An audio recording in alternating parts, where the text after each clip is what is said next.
A huge beam of lightning hit the ground, devastating everything around it. This power came from a man known as the Fist King, who had mastered Jiangyu with his own hands. He was so famous for this title that few remembered his real name. This was Dan Wuzing, the great fighter, who now faced a complicated situation. With a shocked look, he reacted to something terrible that had just happened. In his arms, he held the body of one of his seriously wounded comrades. The hero believed he had been caught off guard in an ambush by a mysterious group. Now he found himself alone in the middle of a desolate battlefield. Looking around, he noticed the bodies of his enemies scattered across the ground. However, on a nearby cliff, only 2 opponents were left standing. He saw that both seemed very skilled and wondered where they had come from. Even though he was exhausted, the warrior stared at the 2 with unwavering determination. He then decided to return their subordinate by throwing the body in their direction. The man on the cliff begged for help from the sword demon, his leader. However, the sword demon ignored the plea and struck down his own companion. Dan Wuzing was completely shocked to witness such cruelty. The enemy had eliminated his own ally without the slightest hesitation. At this point, the protagonist realized that the opponent fought dirty.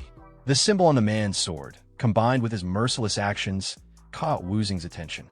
Putting the pieces together, the King of Fists finally began to recognize the foe's identity. He questioned whether the 2 enemies belonged to the demonic faction. The enemy seemed impressed and acknowledged that he was standing before the King of Fists. He praised the hero's resistance, but Wuzing sharply told him to be quiet.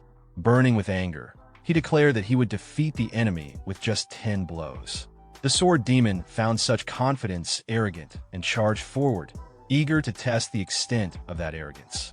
Wuzing, however, managed to defend himself, countering the attacks with his electric fists. The opponent was surprised, unprepared for such speed. At that moment, Wuzing landed a punch and began his count from 1. With a confident gaze, he prepared for the second blow and unleashed a hail of punches until the count reached 6. Then, something strange happened. His attacks began missing the weak points. Looking up, he realized the woman had tied him with purple energy wires. Enraged, he wondered when the villain's accomplice had managed to do that. Taking advantage of the distraction, the sword demon retrieved his weapon. In the next instant, he pierced Wuzing's chest. Seriously injured, the warrior suffered massive damage from the attack. The swordsman coldly declared that the reign of the King of Fists ended there. With a look of triumph, he stared down at his nearly powerless opponent. But Wuzing surprised him, grabbing the blade with his bare hand. Alarm spread across the enemy's face as the fighter released one final burst of energy. The sword demon watched the scene unfold with a satisfied smile. He then approached the fallen body and praised the Fist King's skill. The explosion left behind a massive crater and a path of destruction. The woman joined her partner and commented that the situation had been extremely dangerous. The villain bent down to mock the warrior in his final moments. But Wuzing summoned his last strength to deliver one final punch to the enemy's face. With that, he completed his 10th blow, leaving the enemy in complete shock. The hero felt his life slipping away and accepted that his reign as the King of Fists had come to an end. In his final thoughts, he regretted one thing he couldn't do.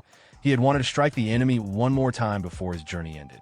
And so, Dan Wuzing, the King of Fists, was defeated by the demonic faction. Meanwhile, in a safe house on Joa Mountain, something strange was taking place. A mysterious crow watched a young woman inside one of the rooms. Suddenly, someone inside woke up, frightened and disoriented. The young girl ran over in a panic to check on her master. She asked again about his condition, while the man looked around, confused, wondering where he was. He glanced down at his body and questioned whether anyone had tended to his wounds. The man touched his head and looked confused about his current situation. He realized that he had no injuries, and the girl addressed him as Young Master. He accepted the water, but found the title of First Young Master strange. When he looked in the mirror, he saw an unfamiliar face staring back and wondered why he was being called that. Holding the cup, he examined his new hands and noticed how different they appeared. Suddenly, he was startled by his own reflection and jumped back. In a panic, he desperately tried to remove what he believed was a mask from his face. But as he touched his skin, he found no seams and understood that it was truly his face. He stood in shock, while the girl silently watched, unable to make sense of his reaction. Seeing his distress, She quickly said she would call a doctor. Left alone, the fighter continued staring at his hands, still unable to accept what was happening. The girl walked away, confused by how strangely her master was behaving. He began to think through the situation and concluded that not even the demonic faction could have done something like this. Looking at his reflection again, he questioned who the person in the mirror really was and decided he needed to investigate the truth. Attempting to test the new body's movements, he tried to stand but stumbled and nearly fell, unfamiliar with how it moved. He grumbled that the body was too weak, comparing it to a baby deer. Frustrated, he slumped into a chair and called the new body complete trash. At that moment, his attention was drawn to some papers on the table that mentioned a group of merchants. He recognized the name of the large Inhum merchant group. As he read through the documents, he noticed they were addressed to someone named Li Jin. It became clear that the body he now inhabited belonged to Li Jin-un, the eldest son of the household. Scanning the letters, he saw that the requests were mostly about money, gambling, and women. From this, he concluded that the former owner of the body had been a complete failure. He ruled out witchcraft or the use of a mask, and he felt no strange energy within the body.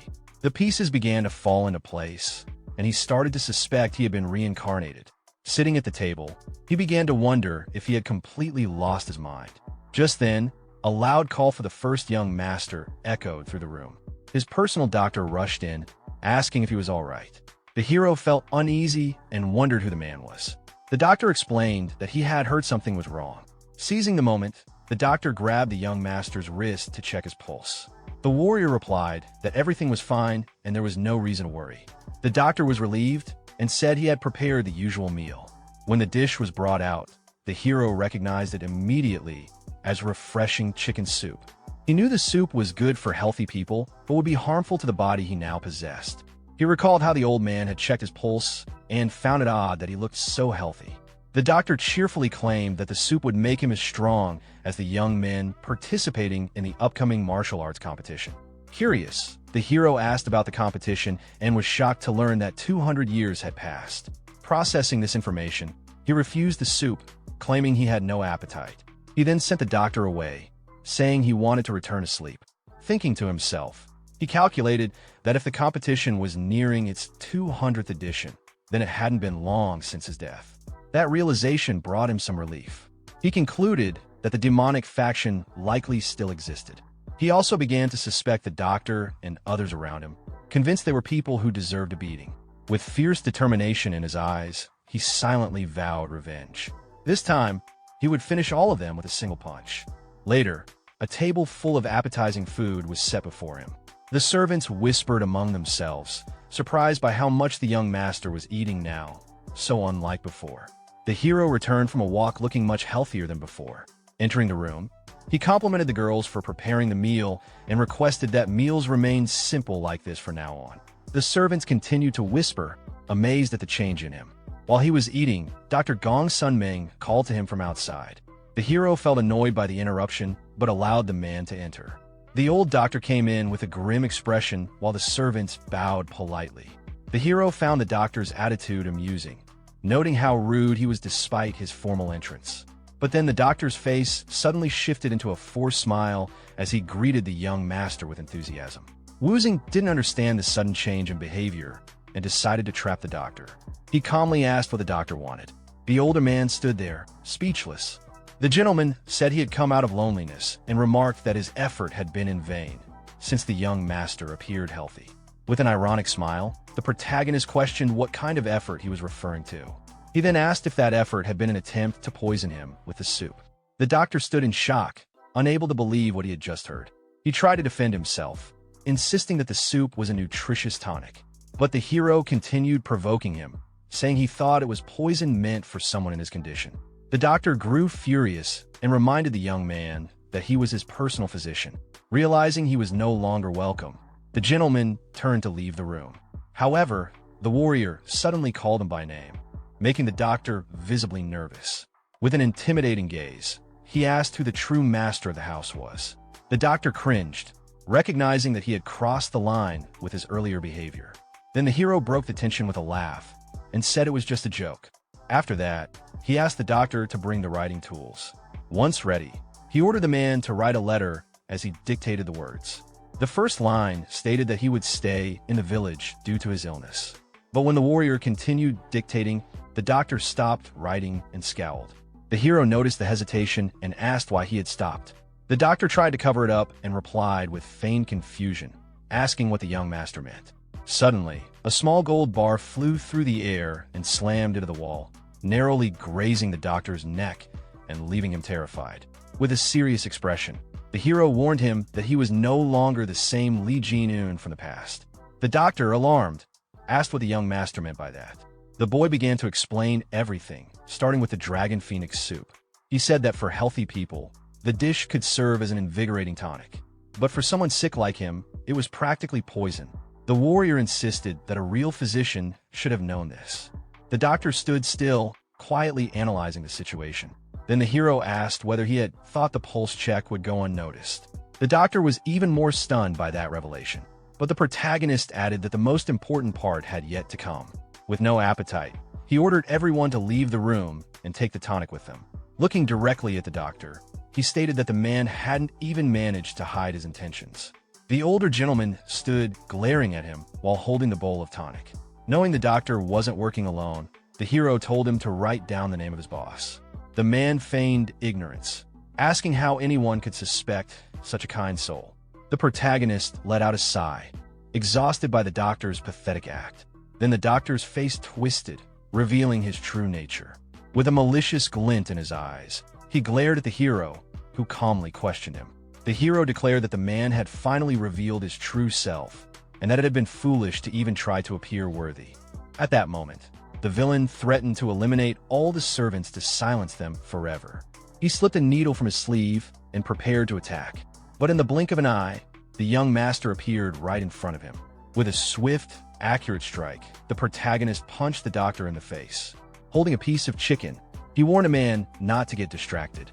Then he took a bite from the chicken and added that the doctor shouldn't have let his guard down. Wincing slightly, he muttered about the pain and complained that the body was still far too weak. Determined, the warrior decided he needed to regain his strength as quickly as possible. Once he did, it wouldn't matter if the mastermind behind it all was the Yunha group. He also planned to investigate Gongsun Meng further in the future. But suddenly, the young master's body began to weaken, and he nearly collapsed. A sharp headache struck him, and he wondered what was happening. A familiar voice cried out desperately, calling for its lord. The image of the doctor flashed in his mind as the voice shouted his name. The hero began to deny what he was seeing, confused by the vivid images. He soon realized that he was experiencing the memories of the real Lee Jin-un. The memories were so sorrowful that a tear ran down his face. At that moment, the warrior finally understood the entire story of the boy whose body he now inhabited. Lee Jin-un was the eldest son of the wealthy Inha merchant group, but he was neither as smart as his second brother nor as strong as his third. He was simply the eldest, a young man without many special talents. To compensate for his shortcomings, he relied on money and immersed himself in a life of pleasure. By the time he realized his mistakes and tried to change, it was already too late. His health had been neglected for far too long. Lee Jin-un came from a small family, which is why he was sent to live in an exile village where no one cared much about him. The warrior thought the real problem at the beginning had been not having the body's memories. But now, with everything cleared up, he could finally focus on his martial arts. He regretted the waste of such a naturally gifted body, but he planned to use his own knowledge to make up for it. Then he paused, struck by a realization. His eyes fell on a pile of coins, and he remembered the elixirs he needed. The former owner of the body had been extremely wealthy and could buy anything he wanted. Thinking of this, the boy remembered the doctor he had defeated and decided that he needed to bury the man. A year passed, and the landscape around the village had completely changed. One day, someone approached the place with firm, determined steps. A man wearing an eye patch greeted the servants, who were surprised by the visit. Introducing himself as Mokinsep, he asked to see young master Lee Jin-un. One of the girls pointed the way with a smile. The guard was completely shocked by the scene in front of him. He could hardly recognize the young master, whose physique had changed drastically. The boy now had a muscular, well-defined body thanks to his intense training. Several seasons had passed since the warrior had begun dedicating himself to growth. During this time, He had manifested his energy core and mastered the arts of survival, including the art of mobility, body art, and the quick step. He had also mastered the 10-phase lightning art, which allowed him to control lightning itself. The hero reflected on how smoothly his training had gone so far. To test his new skills, he performed an impressive acrobatic move. At that moment, a solitary leaf floated down in front of him. Without even moving, it was sliced perfectly in half, a clear sign of how far he had come. Despite all this progress, the warrior still felt that it wasn't enough. Then a voice called his name, breaking his concentration. He turned to see the visitor. The guard introduced himself again as ManhwaCapped, saying it had been a long time since they had seen each other. He handed over a letter from the main clan. Without speaking, the boy extended his hand. ManhwaCapped was shocked and wondered where the weak, fragile young man had gone. As he handed over the letter, he complained that his arm hurt under the young master's grip. The hero simply stared at him in silence. Moments later, the two sat together as the warrior carefully read the letter. It revealed that his father had suddenly collapsed and was now bedridden. The boy noticed the message lacked any clear explanation for the cause of his father's illness. When he asked about it, the guard hesitated before revealing the truth. He explained that the Aoyang clan was responsible, blaming them for absurd protection fees. The hero asked if the Aoyang clan had done anything to justify the tax increases. The guard angrily replied that they had not, calling the other clan dogs. He added that the Little Divinity sect had also tried to impose outrageous taxes. According to him, the Aoyang clan had refused to help and done absolutely nothing in return. Even the captain of the guard had been unable to protest to Aoyang Hu. The hero recognized the name, recalling that Aoyang Hu was a powerful and well-known figure. With a confident smile, the boy asked if the situation would be resolved by dealing with the Aoyang clan. The guard was shocked and admitted there was another reason behind the patriarch's collapse. He revealed that the second and third brothers had drawn swords and fought in front of their father. The protagonist asked if the old man had fainted from rage, and the guard confirmed it. The warrior could hardly believe that his own brothers had fought so recklessly before their father. But he quickly decided that he could no longer sit back and observe. He stood up firmly and handed the letter back, telling the messenger to keep it. With a composed, determined posture, the young master declared that he would personally take care of all family matters. ManhwaCapped was stunned by the complete change in his lord's demeanor. Back at the clan, the guard excitedly reported that Li Jin-un had become a perfect martial artist. But another man, overhearing the story, burst into laughter. With a mocking grin, he scoffed at the idea of the useless Li Jin-un becoming a martial artist. Laughing loudly, he said that if that were true, he himself must be a legendary master. Another nearby man told him to stop joking and try to be a bit more convincing. But deep inside, Han Yip seemed thoughtful as he considered the possibility that the story was true. As the vice captain of the guard squad, he began to wonder if Jin-un had truly recovered his health. He remembered that the young master had always possessed a good physique since childhood. He then asked the guard when the heir planned to return to the clan. Just then, the guard interrupted him and announced that the young master had arrived at that very moment. Han Yip told the others to stop complaining, reminding them that he was the one who fed them and that they should move quickly. Finally returning home, the hero stood before the imposing headquarters of the Inhum merchant group. He was stunned by the grandeur of the estate, thinking to himself how insane it all seemed. The warrior realized that the body's former owner had been even wealthier than he had imagined. He dismissed his servants and said he would go see his father immediately. As he walked alone through the property, he began to reflect. It struck him as odd that no one had come to greet him upon his return. That's when he sensed the presence of several people hiding nearby. Suddenly, numerous guards emerged and surrounded him with swords drawn. They congratulated him on his safe return with an intimidating tone. The man at the front introduced himself as Han Yip, the vice captain of the guard squad. Smiling, the vice captain remarked how unrecognizable the young master had become. He expressed relief at seeing him healthy. Another guard whispered a reminder that the old Jin-un used to look down on and mistreat them. Despite these memories, Han Yip maintained a calm and neutral expression. The guard expected his captain to be humiliated again, but the hero stepped forward confidently. With a smooth motion, with an ironic smile, he thanked everyone for the enthusiastic welcome. The guards were stunned, and Han Yip quickly offered to escort him to his father. Everyone watched in disbelief. unable to comprehend how the once useless young master was now greeting them with such poise. Moke and Sep reaffirmed that his master had changed, while another guard admitted it felt like they were meeting a stranger. From a distance, Han Yeep watched the young master closely, his expression thoughtful and curious. He gave a small smile, mentally noting how the boy now seemed more like an ally than ever before. Upon arriving at the door, the vice captain paused to speak. He informed the protagonist that the clan leader had already been notified of his arrival. The warrior nodded and thanked him. His younger brother suddenly appeared behind him. With a casual, mocking attitude, the younger one couldn't resist taunting. He called attention to the scene with a sarcastic remark, clearly trying to stir trouble.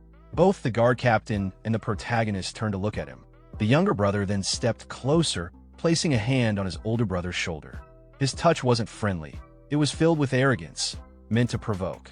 With a smug expression on his face, he insulted the protagonist by throwing out an old nickname, mocking him as the perverted Jin Ian, a label meant to belittle and shame. Without stopping, the younger brother continued his verbal jabs.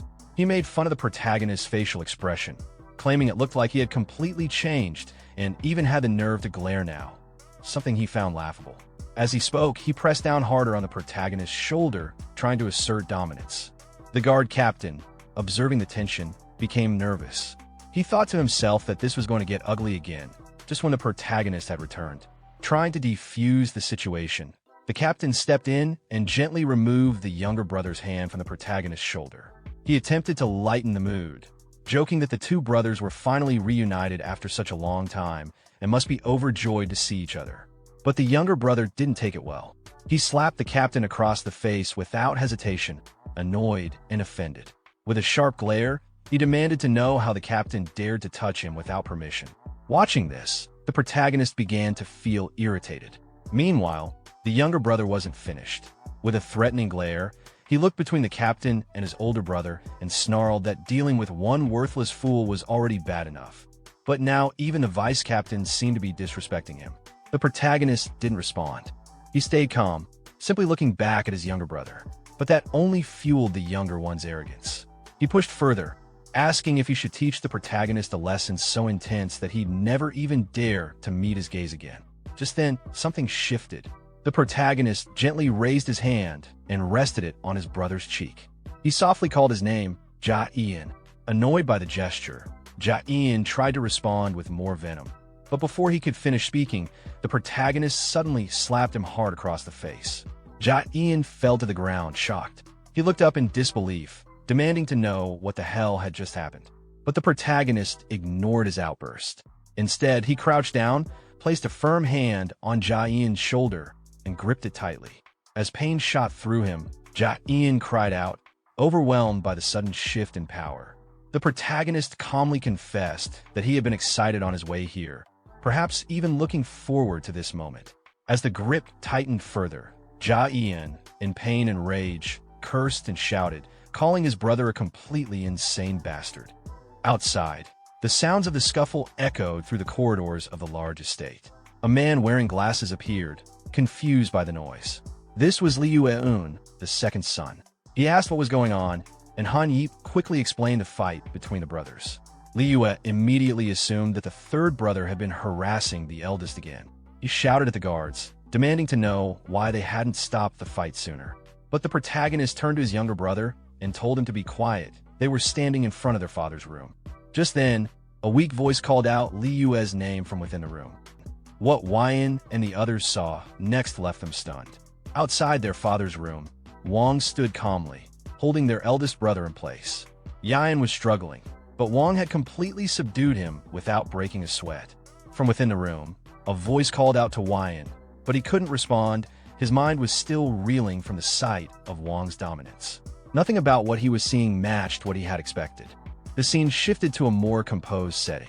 A quiet room awaited with a steaming teapot on the table, its gentle heat contrasting the underlying tension in the air.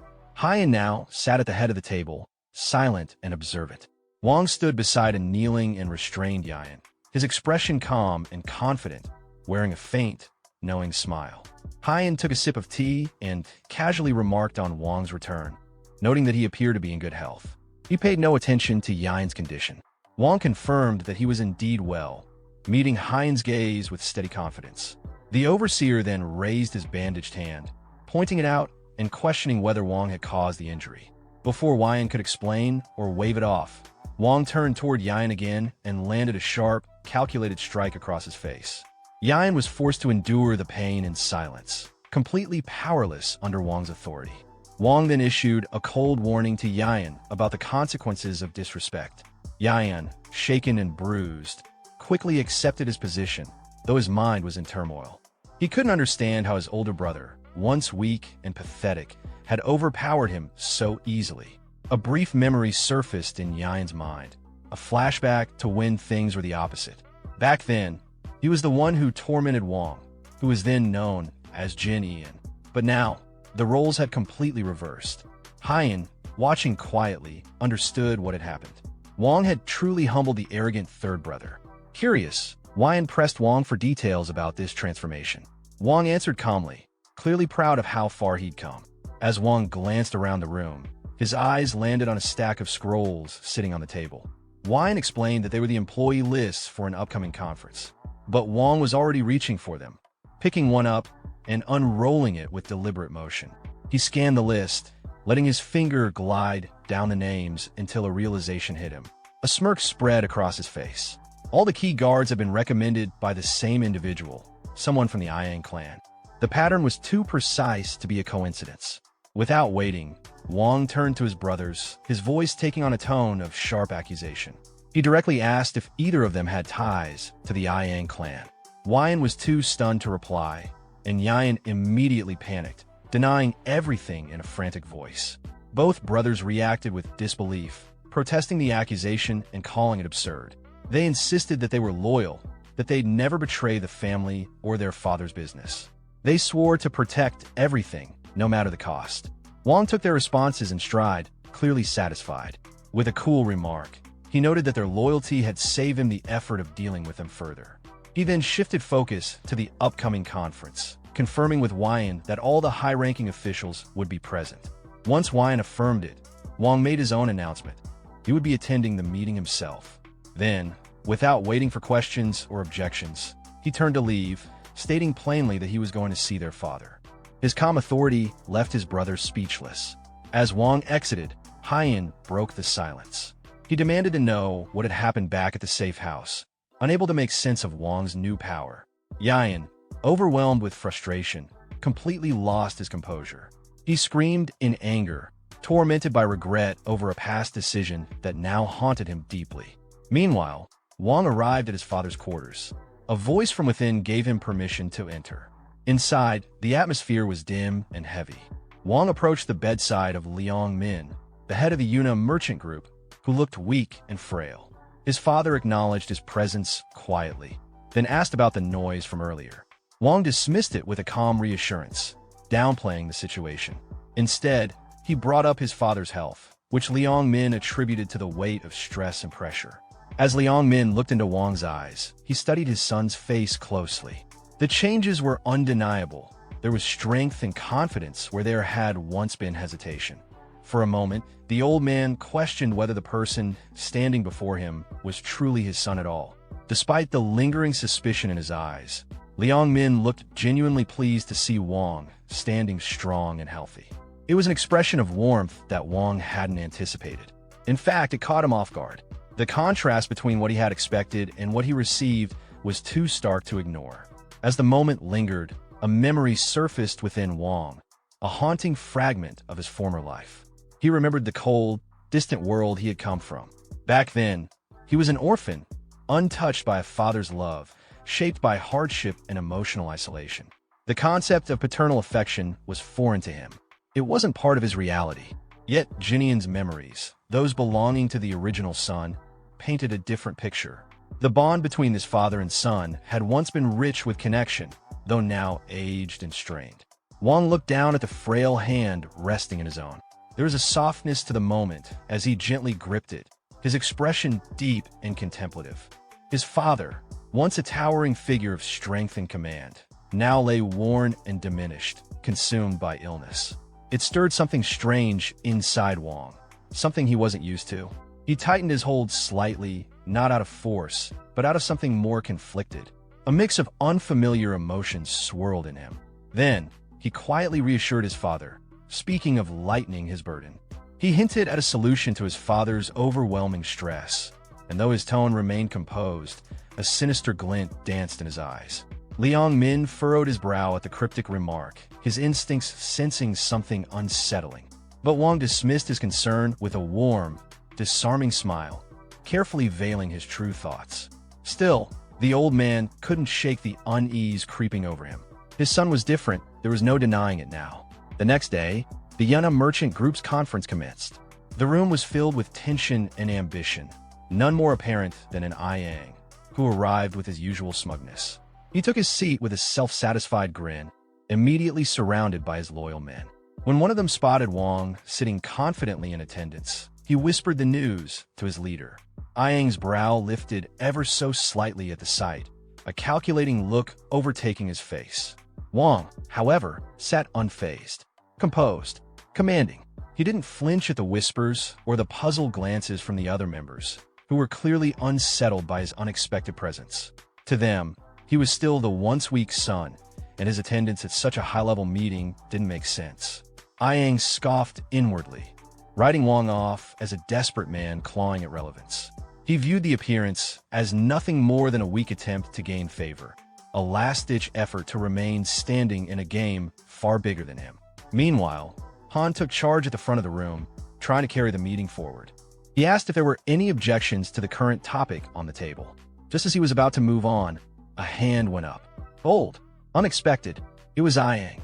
With calculated confidence, Yang took the opportunity to speak, offering what he claimed was the perfect candidate to serve as Wang's personal guard. The move was transparently political, another attempt by the Yang clan to extend their influence deeper into the group. Murmurs of discontent rippled through the room. Some of the members grumbled openly, clearly frustrated by Yang's relentless power grabs. One member was so startled by the brazenness of the suggestion that he crushed the teacup in his hand. Embarrassed, he quickly blamed it on a slip, though it was obvious the tension had gotten to him. Yang offered a fake apology, feigning politeness, but his eyes betrayed him. He was enjoying every second of the discomfort in the room. He then challenged the assembly, daring anyone to oppose his nomination. The room went quiet. He smirked, clearly expecting no one to answer. But just as he began to bask in the silence, a single voice broke through. Across the room, Wang raised his hand. All eyes snapped to him. With unshakable confidence, he calmly stated that he had objections to the current proceedings. Then, rising from his seat, he locked eyes with Yang and made his own proposal, direct and explosive. He called for the dismissal of Aryan Ho, the current guard squad leader. The room exploded into chaos. Yang's supporters burst into laughter, mocking the proposal as pure nonsense. One of them openly jeered, treating the idea as if it were a poorly timed joke. Yang himself laughed dryly, questioning whether Wang had lost his mind. He sneered at the idea, taunting Wang for forgetting his place. To Yang, Wang had no power, no right, and certainly no authority to make such declarations. Wang didn't respond to Yang's mocking tone with words. He simply smiled. His expression alone was enough to shake the air, daring Yang to keep talking. In a blink, Wang channeled a surge of raw energy into his fist. Without warning, he lunged forward, slamming his knuckles into the ground. The entire floor erupted beneath him, a violent explosion of debris and force that shook the room to its core. As dust and stone rained down, Wang stood tall in the center of the destruction, staring down at his completely stunned rival. Yang could barely breathe, his eyes wide with disbelief as sweat dripped from his forehead.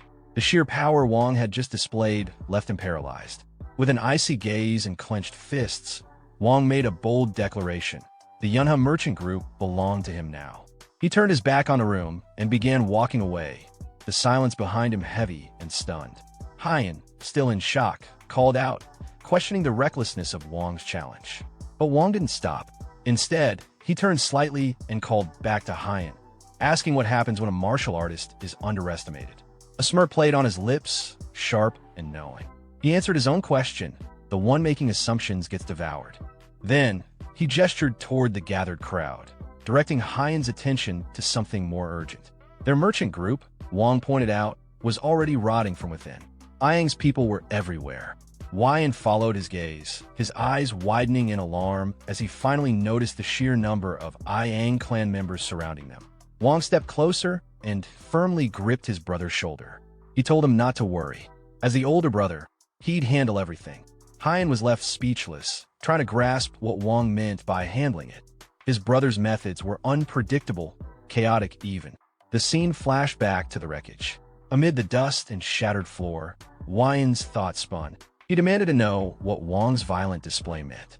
Now, armed men were closing in, surrounding Wang. A few of Ayang's subordinates sneered, assuming the so-called troublemaker had finally lost control. But before they could act, one of Wang's loyal guards stepped forward, furious.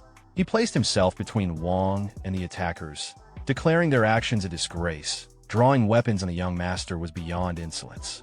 In moments, Wang's personal guards formed a defensive line. Despite being outnumbered, their resolve was unshakable. Wang stood at the center, cold and still. With a quiet voice, he agreed their enemies were out of line, lifting his head with open contempt. The air grew thick as Wang stared into their eyes, questioning how they could dare threaten their own employer. Even his own guards were caught off guard by the intensity of their master's presence. Wang calmly commented that his enemies must have a death wish. From a distance, Ayang observed everything unfold. He casually offered compensation to the opposing guard captain, a thinly veiled bribe. But Wang met his gaze with a smirk. He said he wasn't sorry for the chaos, only for utterly ruining Ayang's plans. Then his voice sharpened. He revealed the truth. During his recovery, Ayang had hired a physician, an assassin, meant to kill him. But the plan had failed. Wang went further. He exposed Ayang's entire strategy, how he had manipulated the brothers from the shadows, hoping to fracture them.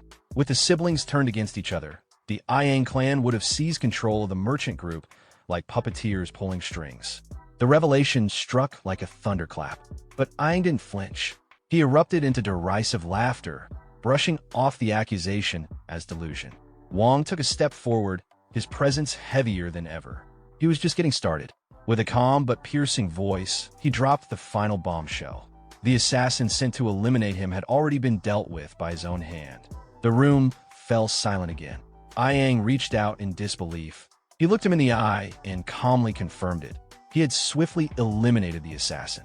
Wang stood calmly. He openly mocked his rival, pointing out the glaring flaws in his clumsy, half-formed takeover attempt. His words stung, and Ayang's composure finally cracked under the weight of humiliation. Fueled by fury, Ayang gathered a surge of energy into his fist. The air around him crackled as raw power coiled in his arm, and he stepped forward with murderous intent. But Wang didn't flinch. He simply watched the incoming blow with a knowing smirk. This was exactly what he wanted. Ayang lunged, unleashing a savage, energy-infused punch aimed directly at Wang. In response, Wang summoned his own vibrant blue energy, meeting the attack head-on. The two fists collided with a thunderous explosion of light and force, sending shockwaves through the conference chamber. Ayang was thrown backward, pain surging through his arm as it trembled from the impact. He stared at Wang in disbelief, the realization dawning. Wang had mastered a formidable martial art. The sheer force of the exchange left no room for doubt. His own guards, witnessing this display, stood frozen. None of them had known the depth of their master's strength.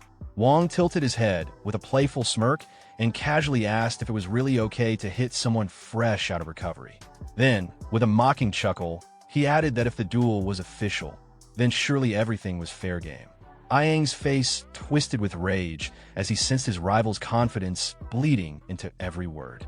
Seeing their captain challenged so brazenly, Ayang's men quickly jumped in, shouting to declare the battle an official duel, with the entire room as witnesses.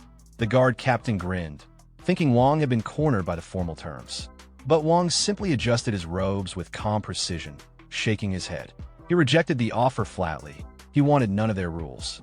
Instead, he raised his fist and demanded a life-or-death duel, no constraints. Ayang's expression shifted.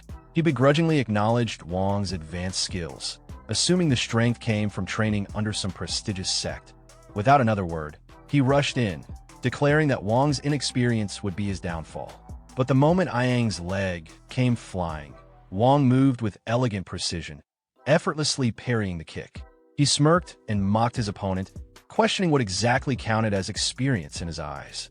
Ayang's disbelief deepened as Wong stood there, crackling with lightning, dismissing the lecture on experience entirely. Then, with a sudden motion, Wong fired a devastating counterattack. Ayang's body was launched across the room, a blur of limbs as he crashed into the ground, completely overpowered. Blood stained his lips as Ayang struggled to process what just happened.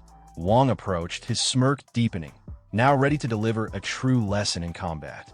Activating his enlightened mobility art, Wong distorted the space around him, blinking forward at impossible speed.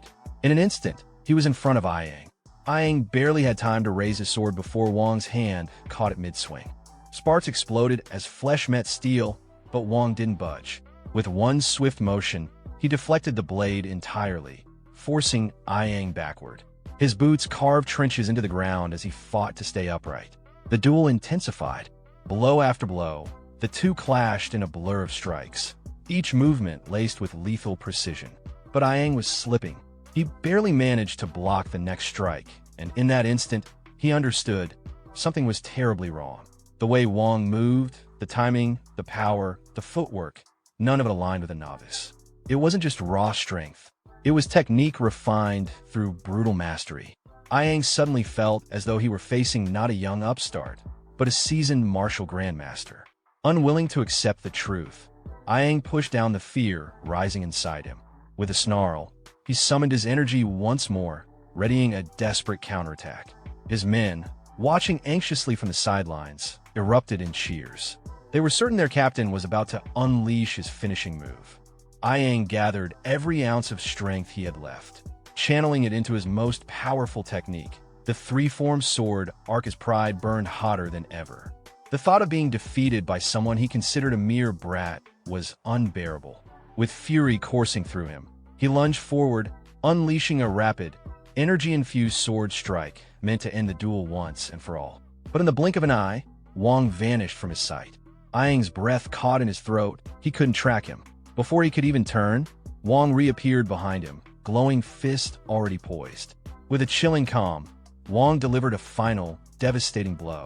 Ayang's face twisted in agony as the force slammed into him. His body was lifted off the ground, sent flying backward like a ragdoll, crashing into the floor with bone-rattling impact. Silence fell across the battlefield. Onlookers stood frozen, eyes wide with disbelief. No one had expected the once-dismissed Wong to hold such overwhelming power. One of Ayang's men rushed forward, horrified by the captain's condition. Meanwhile, far from the chaos, the scene shifted to a peaceful room overlooking a serene landscape. Inside, a tenant respectfully offered a drink to an older man, possibly Liang Min, the merchant group's head. The old man paused, his eyes narrowing slightly as he absorbed the news of the duel. Hands clasped in front of him, he reflected quietly, the weight of realization settling on him. Something about his son, Wong, had become undeniably clear. Back at the battlefield, Wong stood tall over his defeated opponent. His expression remained calm and resolute. Ayang lay broken on the ground, his body limp and battered from a single, decisive blow. His subordinates swarmed to him in panic, shouting in desperation. One of the men glared up at Wong in disbelief, but Wong met the gaze coldly and asked if he too wanted to share his captain's fate. The man hesitated, then swallowed his anger. Cradling his injured leader, he grudgingly acknowledged that the duel had been fair and free from interference. But then his voice turned low and threatening. He warned Wong that this victory came at a steep price. The Ayang clan would not forget this humiliation. They would drag the Yuna merchant group into endless revenge and political sabotage through every deceptive means available. Wong remained unmoved. He replied without hesitation that he had never expected a life without conflict. This path was his choice. He laid out his codes simply. Kindness would be returned in kind, and grudges would be paid back equally. He made it clear that this duel and everything that followed was his personal responsibility, not the merchant group's. That declaration sent a chill through his brother, who cried out in alarm, realizing the danger Wong had just chosen to face alone. But Wong was unwavering. He He announced with full conviction that the Yuna merchant group belonged to him now. Recalling his father's gentle smile, he spoke of the group not only as a business, but as a legacy entrusted to him, a responsibility he would protect no matter what. He honored the loyal guards who had stood by him even when he was treated as a discarded heir. He spoke of the humble servants who had cared for him without hesitation. For them, and for everything the merchant group stood for, he vowed that it would never again be manipulated by men like Yang. His voice turned cold. He stared directly at the intruders and ordered them to leave. They were all fired. Silence fell once again as Wang's brother and remaining companions stood dumbfounded by the sheer force of his declaration. The Yang clan members returned his glare, fury blazing in their eyes, but they said nothing. With clenched jaws and bitter hearts, they turned and began their retreat. One among them, quieter than the rest, offered a rare and sincere farewell, wishing Wang well in the days ahead. Now alone in the chamber, Wang faced the people who had witnessed everything. The battle was over. He stood not just as a victor, but as the new, undisputed leader of the Yuna merchant group.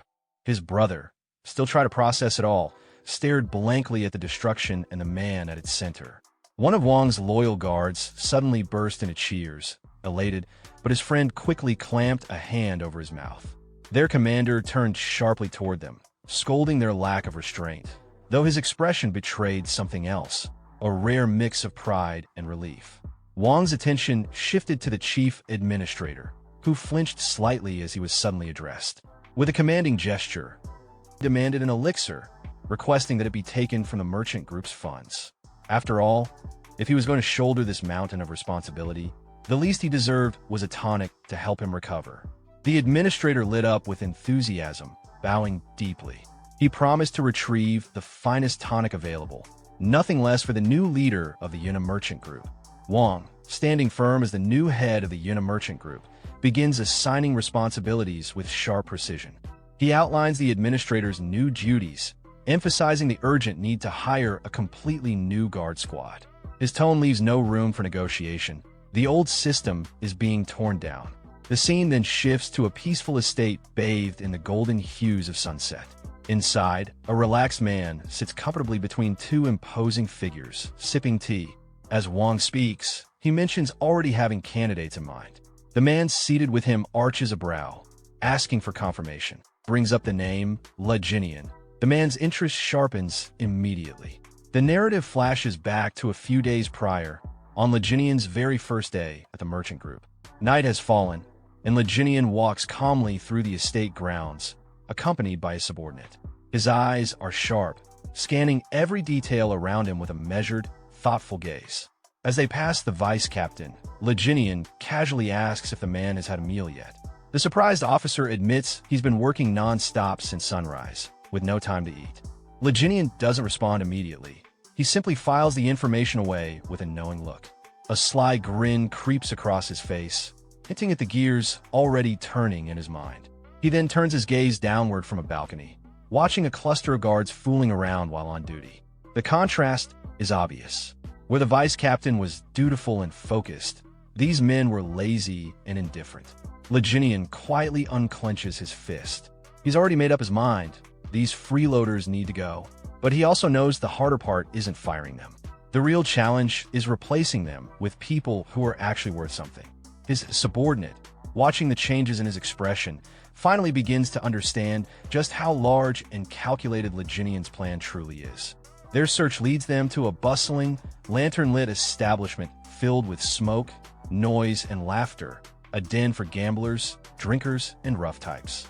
Exactly the sort of men Leginian is looking for. Inside, one especially loud man enjoys a smoke, completely oblivious to the eyes watching him. Some patrons recognize Leginian instantly. They snicker among themselves, calling him the merchant group's famous pushover. Their tones are mocking, but Leginian doesn't flinch. He stands with his hands clasped calmly behind his back, surveying the room like a general analyzing a battlefield. He turns, gaze sharp and predatory, and begins walking toward a roped-off area marked restricted. A large bouncer, armed with a trident, stands in front of a set of ornate double doors. The bouncer smirks at his approach, mockingly greeting him as young master. expecting yet another bribe or groveling favor. But Li Jinian's expression turns cold. He dismisses the man's familiarity and commands him to open the door.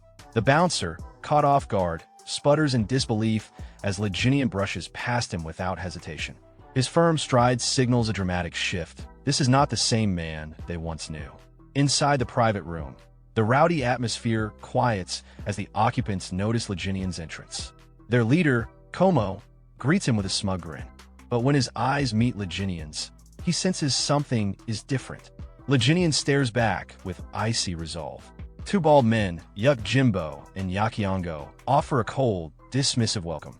Como scolds them with mock concern, scolding their lack of hospitality and putting on an exaggerated show of care for his old friend. He forces a laugh, acting as though they all share a warm bond. A flashback surfaces. A younger Li Jinian appears, visibly distressed, while a teenage Como stands above him with cruel authority. The memory is bitter. Their friendship had always been one-sided. Como used him, mocked him, and took advantage of his family name and resources. Back in the present, Li Jinian studies their faces in silence. He watches the lies play out, pondering what they even think friendship means. Como then tosses him a bag of coins with a smug grin, telling him to have fun, his tone dripping with condescension. He laughs about finally having his favorite pushover back, promising a big treat, all at Li Jinian's expense. But this time, Li Jinian doesn't play along. His silence unnerves Como. The room grows tense. Como frowns, uncomfortable with the uncharacteristic lack of response. But Li Jinian breaks the quiet in a chilling tone, stating he's simply deep in thought. His gaze narrows. With calm menace, he admits he's contemplating whether or not to end Como's life right then and there. Internally, Li Jinian clarifies his true target. It's not Como, not directly. His real concern is the twin brothers beside him. They're the true muscle behind Como's operation. From the way they carry themselves, Li Jinian understands they're little more than hired fists. Thugs living in Como's shadow, loyal only to his coin. Li Jinian studied the two enforcers closely, picturing them in their element, brutal, efficient, and unquestioning in their loyalty. They were clearly skilled men, but he couldn't help thinking their talents were utterly wasted under someone like Como. While their leader reaped all the benefits, these brothers did the dirty work, little more than tools in the hands of a man who had no true respect for them. Having reached a firm conclusion, Li Jinian finally acknowledged Como's repeated questioning. He turned to him with a radiant, confident smile and extended his hand. His first demand, the vault key. Como and his henchmen stared blankly, completely thrown off by the sudden and unexpected request. The gang leader scoffed at the absurdity of it, waving it off like a joke and assuming this was just another round of begging for pocket change. But Li Jinian nodded calmly, replying that cash would suffice for now. With chilling precision, he began listing out every single coin they had extorted from him over the years. Forced investments, rigged games, even exaggerated medical bills. As he reached the end of his calculations, he concluded the total debt, 100,000 niang. He then paused, tilting his head slightly, wondering aloud if perhaps he was being too lenient. Como barely held back a laugh. He covered his mouth as his shoulders shook, trying not to burst outright. But soon enough, he erupted in hysterical laughter, slapping the table in disbelief. To him, this was pure comedy.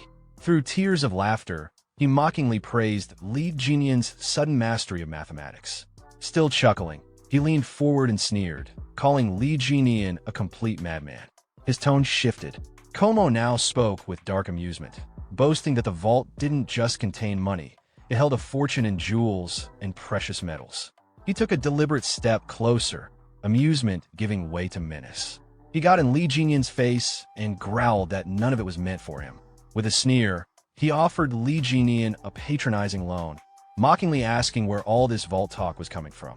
Li Jinian remained stoically silent. Annoyed, Como grabbed his chin, trying to provoke a reaction. Still, Li Jinian did not flinch. His silence only agitated the gang leader further. Como's expression twisted in frustration. His voice rose to a furious snarl as he demanded to know why Li Jinian was ignoring him. Spit flying, he ranted about the complete transformation, from a weak, fragile patient to someone who dared scowl at him. Then, completely losing his composure, he grabbed Li Jinian and shouted, trying to remind him of his place. But Li Jinian stayed calm, exhaling slowly. His poise remained untouched, even as Como tightened his grip and barked threats at him. Finally fed up with the lack of response, Como shouted for his henchmen to put him back in his place. One of the bald twins stepped forward without hesitation and slammed Li Jinyan's head onto the table, expecting an immediate submission. But something fell off. As he held him down, a bead of sweat began to trickle down the enforcer's face. Li Jinyan wasn't reacting, not even flinching. He wasn't resisting, but he also wasn't yielding. A smirk spread across Li Jinyan's lips. He muttered that he had tried to show them kindness. Then, in one swift and explosive motion, he shattered the enforcer's grip and flipped the large man clean over his shoulder, slamming him hard into the ground.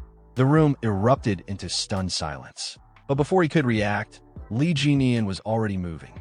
He pivoted and sprang forward with incredible speed, using the table as a springboard. With perfect aim, he launched a devastating kick straight into the second brother's midsection. The blow landed hard, utterly destroying his guard and sending him hurtling across the room. Li Jinyan landed gracefully, casting a glance over his shoulder, faintly surprised at how smoothly it had all gone. The first twin groaned and pushed himself to his hands and knees. The second staggered back to his feet, refusing to stay down. Li Jinyan observed them quietly. He noted the swelling wrists, the awkward stance. They were clearly injured. But even through the pain, neither showed an ounce of fear. Only fierce, unshakable determination. A confident smirk formed on Li Jinyan's face. He recognized their spirit. They were real fighters. Ignoring their wounds, the brothers roared and launched a coordinated charge at him, moving in perfect sync. Li Jinyan readied himself. In the blink of an eye, he vanished. The twins froze, their attacks swinging through empty air. They looked around, bewildered.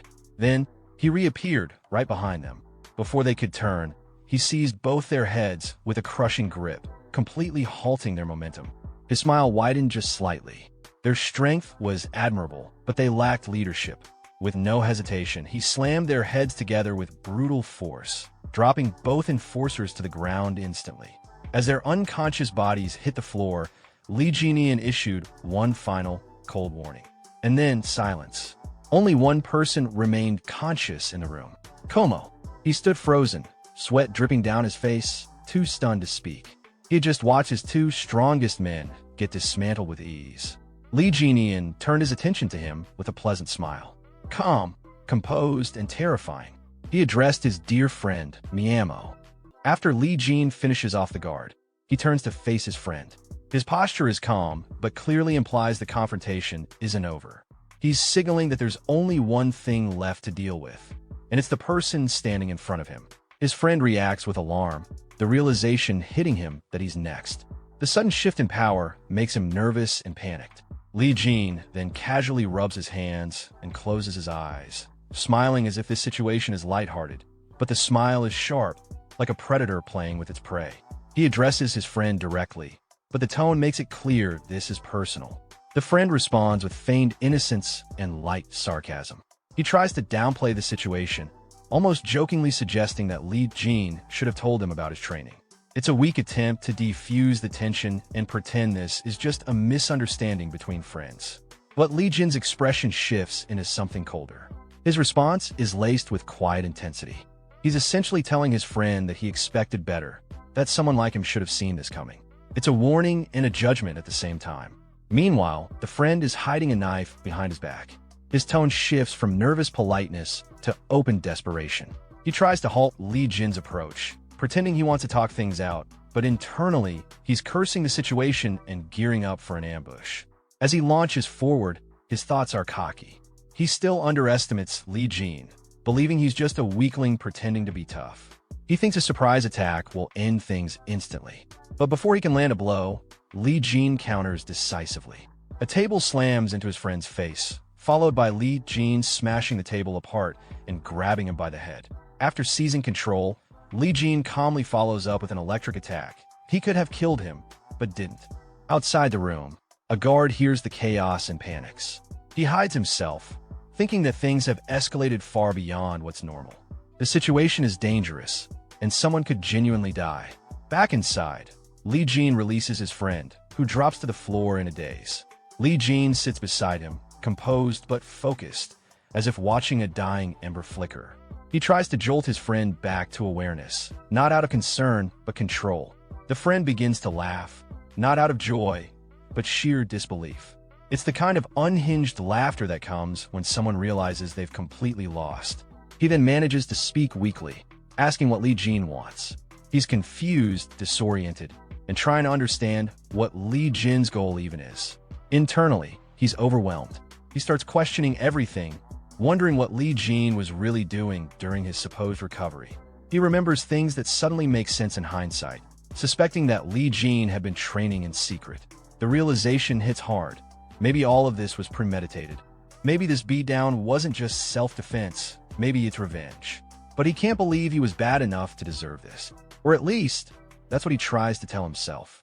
The fear builds. He begins to truly wonder if this is the price for his past cruelty. He starts suspecting that Li Jin might have orchestrated all of this, the timing, the attack, the exposure. In an effort to shift the mood, he suddenly stands and acts overly cheerful, a complete 180 from just moments ago. His performance is clearly fake, but he hopes to divert Li Jin's attention. Instead of offering what was demanded, he suggests an alternative, anything really just to stall or misdirect. Li Jin responds with interest, but doesn't make his intentions clear.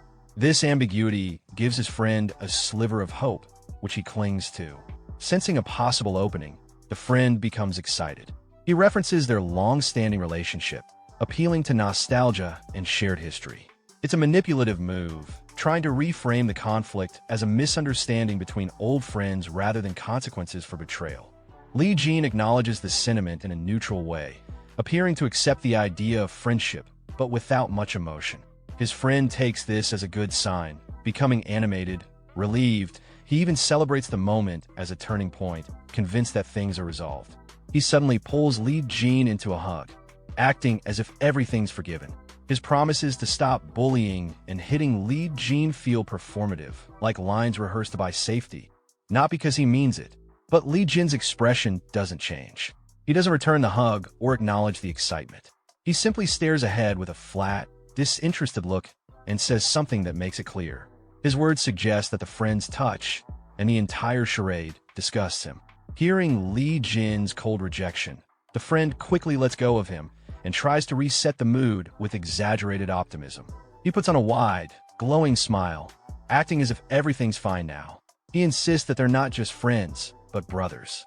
His tone is overly dramatic, clearly fake, and meant to cover his fear and shame from earlier.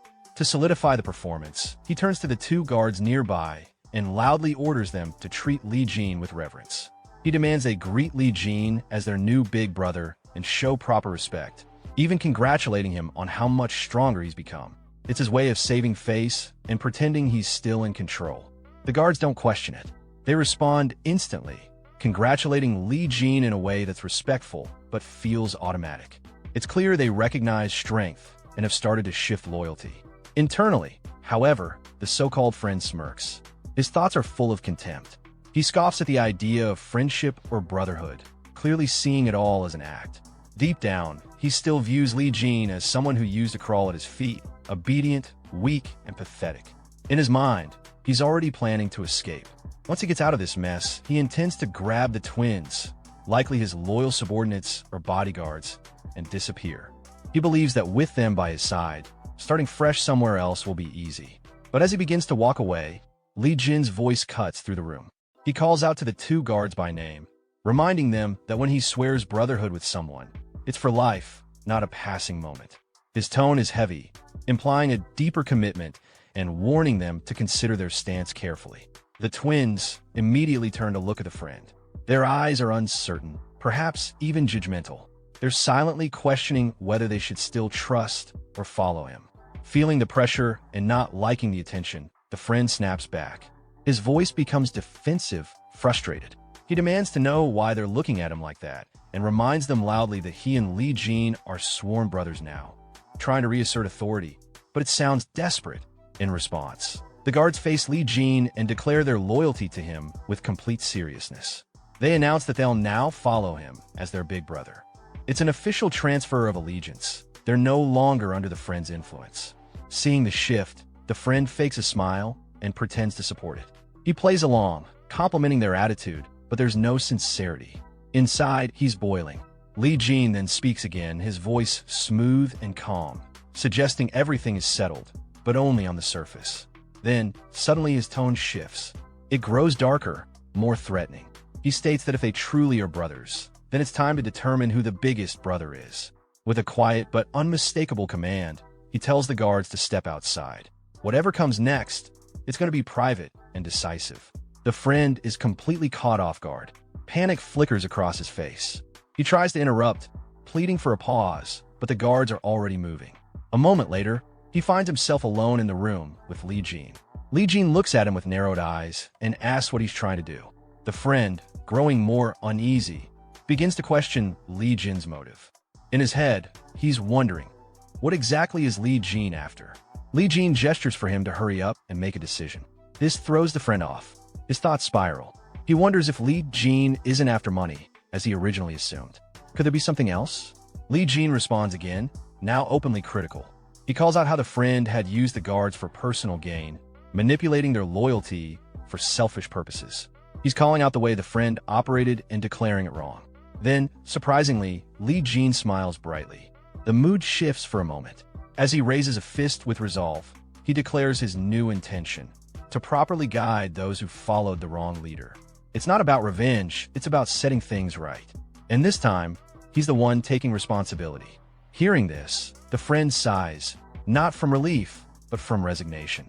His face falls, disappointment clouding his expression. He weakly tells Li Jin to just take the money and be done with it. He grabs his head in frustration and despair. Emotion spills over as he bitterly complains. Li Jin has already beaten him up, and now he's even taking the two people who were closest to him. It's too much. Then his frustration explodes. He screams that what Li Jin's doing is no different than telling him to die, that he's being pushed to the edge. Li Jin turns slightly, calm as ever, and repeats the word kill, as if he's considering it. And then, without another word, he kicks his friend in the face. The blow is brutal and sudden, meant not just to hurt, but to humiliate. His face shows a mocking expression, and the words that follow sound like sarcastic praise, pretending to thank him for his efforts. But it doesn't stop there. Li Jin launches a series of punches, not even giving his opponent a moment to breathe. Each strike is fast, merciless, and unrelenting. There's no hesitation, just raw, controlled fury. The friend, now overwhelmed and terrified, thinks he might actually die. The pain, the power, the relentlessness, it all becomes too real.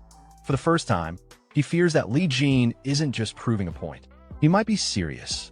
Barely able to speak, he manages to get a few words out, a plea. He says he'll hand something over, but Li Jin only leans in with a cold, unreadable look. His face shows no pity. He says he can't hear him, forcing the broken man to repeat himself.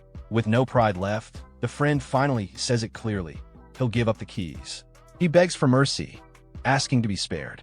After Li Jin's final mocking remark, Myungo, beaten and bruised, tried to regain some control over the situation.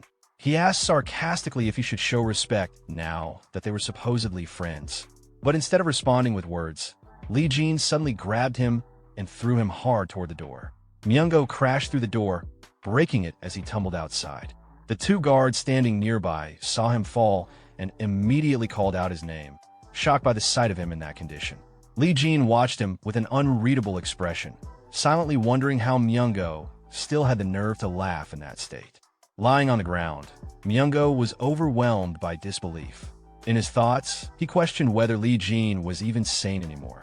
The guards, seeing their former boss sprawled out like that, asked if he had really lost. With a weak voice, Myungo admitted defeat. He told them that from now on, they should serve Jin Eon instead. Inside, he felt deeply embarrassed but held back his emotions. Still, he tried to reason with himself. Maybe it was better for the twins to follow someone like Li Jin, someone who could give them a better life, perhaps in a more stable place like the Linha Merchant Guild, instead of keeping them stuck in this run-down gambling den. As he thought about it, a tear slipped from his eye. He had spent a long time with them and believed they shared a bond. But before he could dwell on that feeling, the twins spoke in unison. They said they understood, and they thanked him sincerely. Hearing that, Myungo looked at them with irritation. Later, He muttered to himself in frustration, calling them ungrateful and cursing the old saying about never trusting those with black hair. He then made his way upstairs toward his room. On the way, people in the building recognized him and started whispering. They called him the walking corpse and commented that now, without the twins, they might actually be able to beat him. He ignored the voices and kept walking, head lowered. But suddenly, a group of men stepped in front of him, surrounding him. One of them mentioned that now that the twins were gone, things had changed. Myungo looked at them calmly and acknowledged how bold they were all being now. Then he raised his voice, claiming his reputation and daring them to come at him if they were serious. One of the men mocked him, saying it was pathetic how someone in his condition still talked tough. The group raised their weapons and moved in to attack. Seeing the situation, Myungo instinctively raised his hands to protect himself. In his mind, he felt the fear set in. He really might die here. But before they could strike, someone intervened. Lee Jin suddenly appeared, fighting off the attackers as he walked through, casually carrying goods looted from Myungo's room. He made it clear that he didn't approve of these people jumping Myungo now, especially when he was already injured. He reminded them that these same people were once too scared to even look at Myungo properly, and now that he was weak, they were trying to pile on. After dealing with the attackers, Lee Jin continued walking, barely looking at Myungo as he passed by. Myungo, still lying on the ground, muttered a bitter remark, annoyed at how cool Lee Jin was acting. A short while later, he and the twin guards were walking toward the exit. One of them turned to him and quietly thanked him for helping Myungo. Then, both of them bowed respectfully and repeated their thanks. As they left to carry out Lee Jin's orders, he watched them go, thinking to himself. He recalled how many people had wondered why the twin guards stayed loyal to Chul Myungo for so long. From old memories, he remembered that some said they had been brought there and sold as slaves, while others believed they followed him purely out of fear. Even Lee Jin once thought that way. But now, looking at them with a more thoughtful gaze, he realized the truth. They hadn't been slaves, and they hadn't stayed out of fear either. As he walked on, he quietly acknowledged something else to himself. Even in this second life, understanding people's real intentions was still difficult. Unbeknownst to Lee Jin, someone was secretly watching him from behind pillar. The observer, wide-eyed in disbelief, whispered to himself. He couldn't believe what he was seeing. In his thoughts, he questioned it again. Could that really be Jineon? Sometime later, the scene shifts to Jan, who is grumbling to himself. Ever since Jean came back, there hasn't been a single peaceful day. He's clearly frustrated. Just the other day, Jean returned with a ridiculous amount of money out of nowhere and brought along 2 big guys as well. At this point, Jan has concluded that he simply doesn't like him. While in the middle of his complaining, he notices some movement. It's none other than Incup, barging into the residence, pulling a huge cart behind him. Not far behind, one is managing the goods, giving orders to the workers to handle everything carefully since they're transporting important items. Curious, Jan approaches and asks what all this is about. His mood suddenly shifts to excitement when he hears that the goods include extremely rare elixirs. One so rare, they're not even available on the market. Just then, a familiar voice draws everyone's attention. It's Jan's father, the old man, who steps out and casually mentions that he was the one who ordered them. Juan immediately urges him to stay indoors since he's not in great condition, but the old man waves it off, saying he's doing much better now. Jan and the turd both ask the old man what he plans to do with all the elixirs. The turd gets especially hopeful, assuming that since Jean only needed one, surely some of the rest must be for him too. But that little dream is crushed the moment the old man clearly states that all of it is for Jean. Still disbelieving, the turd asks again if all those precious elixirs are really just for Jean. The old man explains that one elixir alone isn't enough to change Jin's fate. He reminds them that he's already spent a fortune on the trash guards before, so this isn't a big deal in comparison. In addition, he's already sent letters to their company's regional branches, contacting old friends and respected merchants. He told them he would be buying high-quality elixirs to help the company recover from its current crisis. Since the company's collapse would affect them all, they took his words seriously. He acknowledges, though, that his biggest mistake was putting a rat in charge of the escort group. So now, he feels obligated to clean things up properly. Hannah praises the decision, saying the young leader has the potential to become a great warrior. Everyone around seems to admire Jin's effort and potential, while Jan, and especially the turd, struggle to understand what's going on. The old man laughs joyfully, clearly proud, saying this is finally his chance to spend all the money he's been saving up his whole life. Meanwhile, the turd, his hopes fully shattered, can't even speak. Sometime later, having mentally snapped, the turd is seen wildly swinging his sword like a man possessed. Earlier, he had asked his father where his elixir was, only to be met with silence. The old man had looked at him with clear dissatisfaction and questioned whether he really needed one. Now, driven mad with envy, the turd rants that he can't even breathe peacefully anymore. Everywhere he turns, it's all about Jean. He sulks and cries, convinced everyone's playing favorites and discriminating against him, wondering what sort of miracle Jean must have experienced. That's when he notices movement again. In a blur, Jean runs past him at incredible speed, barely pausing to say that he's just out for a walk. The turd gets pushed aside in the process, and as Jean disappears into the distance, he realizes something strange. Jean is dragging a huge boulder behind him. Not only that, but he has weighted shackles strapped to his legs. Despite being completely out of breath, Jean continues walking without slowing down. Watching this, the turd is left in disbelief. It finally hits him. Jean really is putting in the work. As the sun begins to set, Jan collapses onto the ground, exhausted. Despite the fading light, he grips his sword tightly and keeps swinging it, refusing to stop. He's clearly trying to imitate someone, probably Jean, and even mutters a few overly dramatic lines to himself, as if role-playing. But no matter how much effort he puts in, it's obvious his moves don't come close to what Jean had displayed earlier.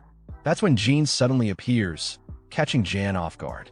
With fear written all over his face, Jan jumps slightly and asks why Jean is back so soon. He thought he'd gone out for a walk. Jean replies bluntly, saying that if Jan is going to try and copy techniques, he should at least do it properly. He points out that Jan managed to mimic one of his own finishing moves surprisingly well, and tells him to try replicating it again using the sword. Embarrassed, Jan realizes Jean had been watching the entire time. Jan gives it another try, swinging with all his strength, but ends up breaking the training staff. Jean admits the move was powerful, but immediately follows up by critiquing the form, saying the stab was extremely sloppy. This stings Jan's pride. Just as he turns around in frustration, Jean suddenly throws a punch at him. To his own surprise, Jan manages to block it. Jean calmly says he just let his guard down on purpose, then quickly follows with a kick that sends Jan crashing to the ground. Jean explains that in that moment, Jan panicked, and that's what made him fall.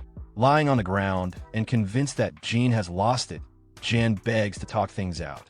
But Jean isn't listening. With no other option, Jan grabs his sword and charges. But just as he looks up, Jean is gone. In the next instant, Jean appears behind him.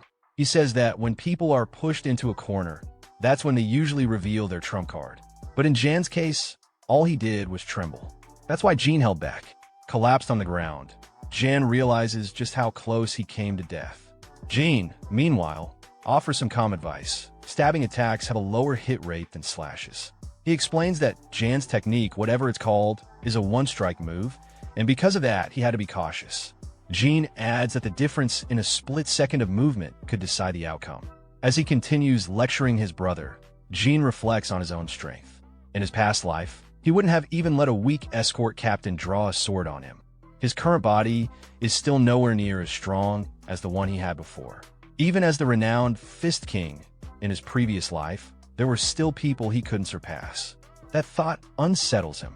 It's not enough. Clenching his sword tightly, he tells himself that this time, he'll become stronger than ever, stronger than anyone. Just then, one of the guards comes to inform him that someone is waiting for him outside. As Jean leaves, he flicks his brother on the forehead. Jan starts complaining, but Jean pays him no mind and walks out without another word. Meanwhile, outside, some visitors nervously exchange opinions. They're trying to convince themselves that there's no way Jean could have learned martial arts. After all, wasn't he just obsessed with girls? But one of them, Guam, says he saw something strange with his own eyes. He recalls passing by the gambling den run by Manga while drunk and catching a glimpse of Jean. Shocked, he says that before he could process what he saw, he vomited, and by the time he looked again, Jean was gone.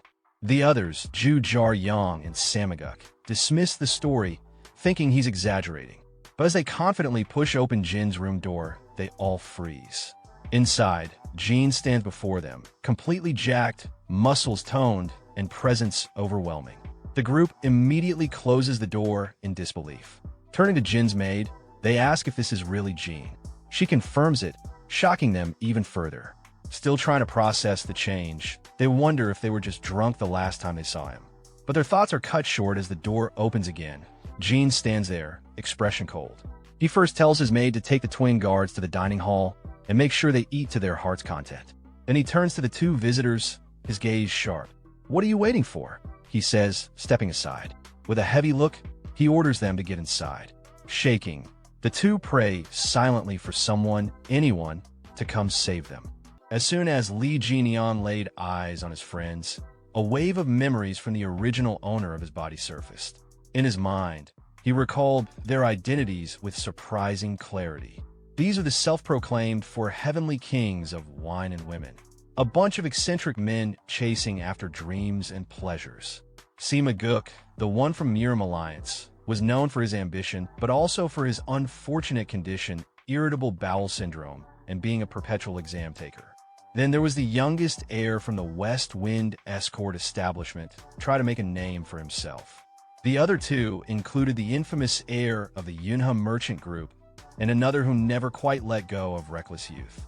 They were all here, gathered in one place, having heard the wild rumor that their long-forgotten pushover friend had returned. A rumor so unbelievable, they had to see it with their own eyes.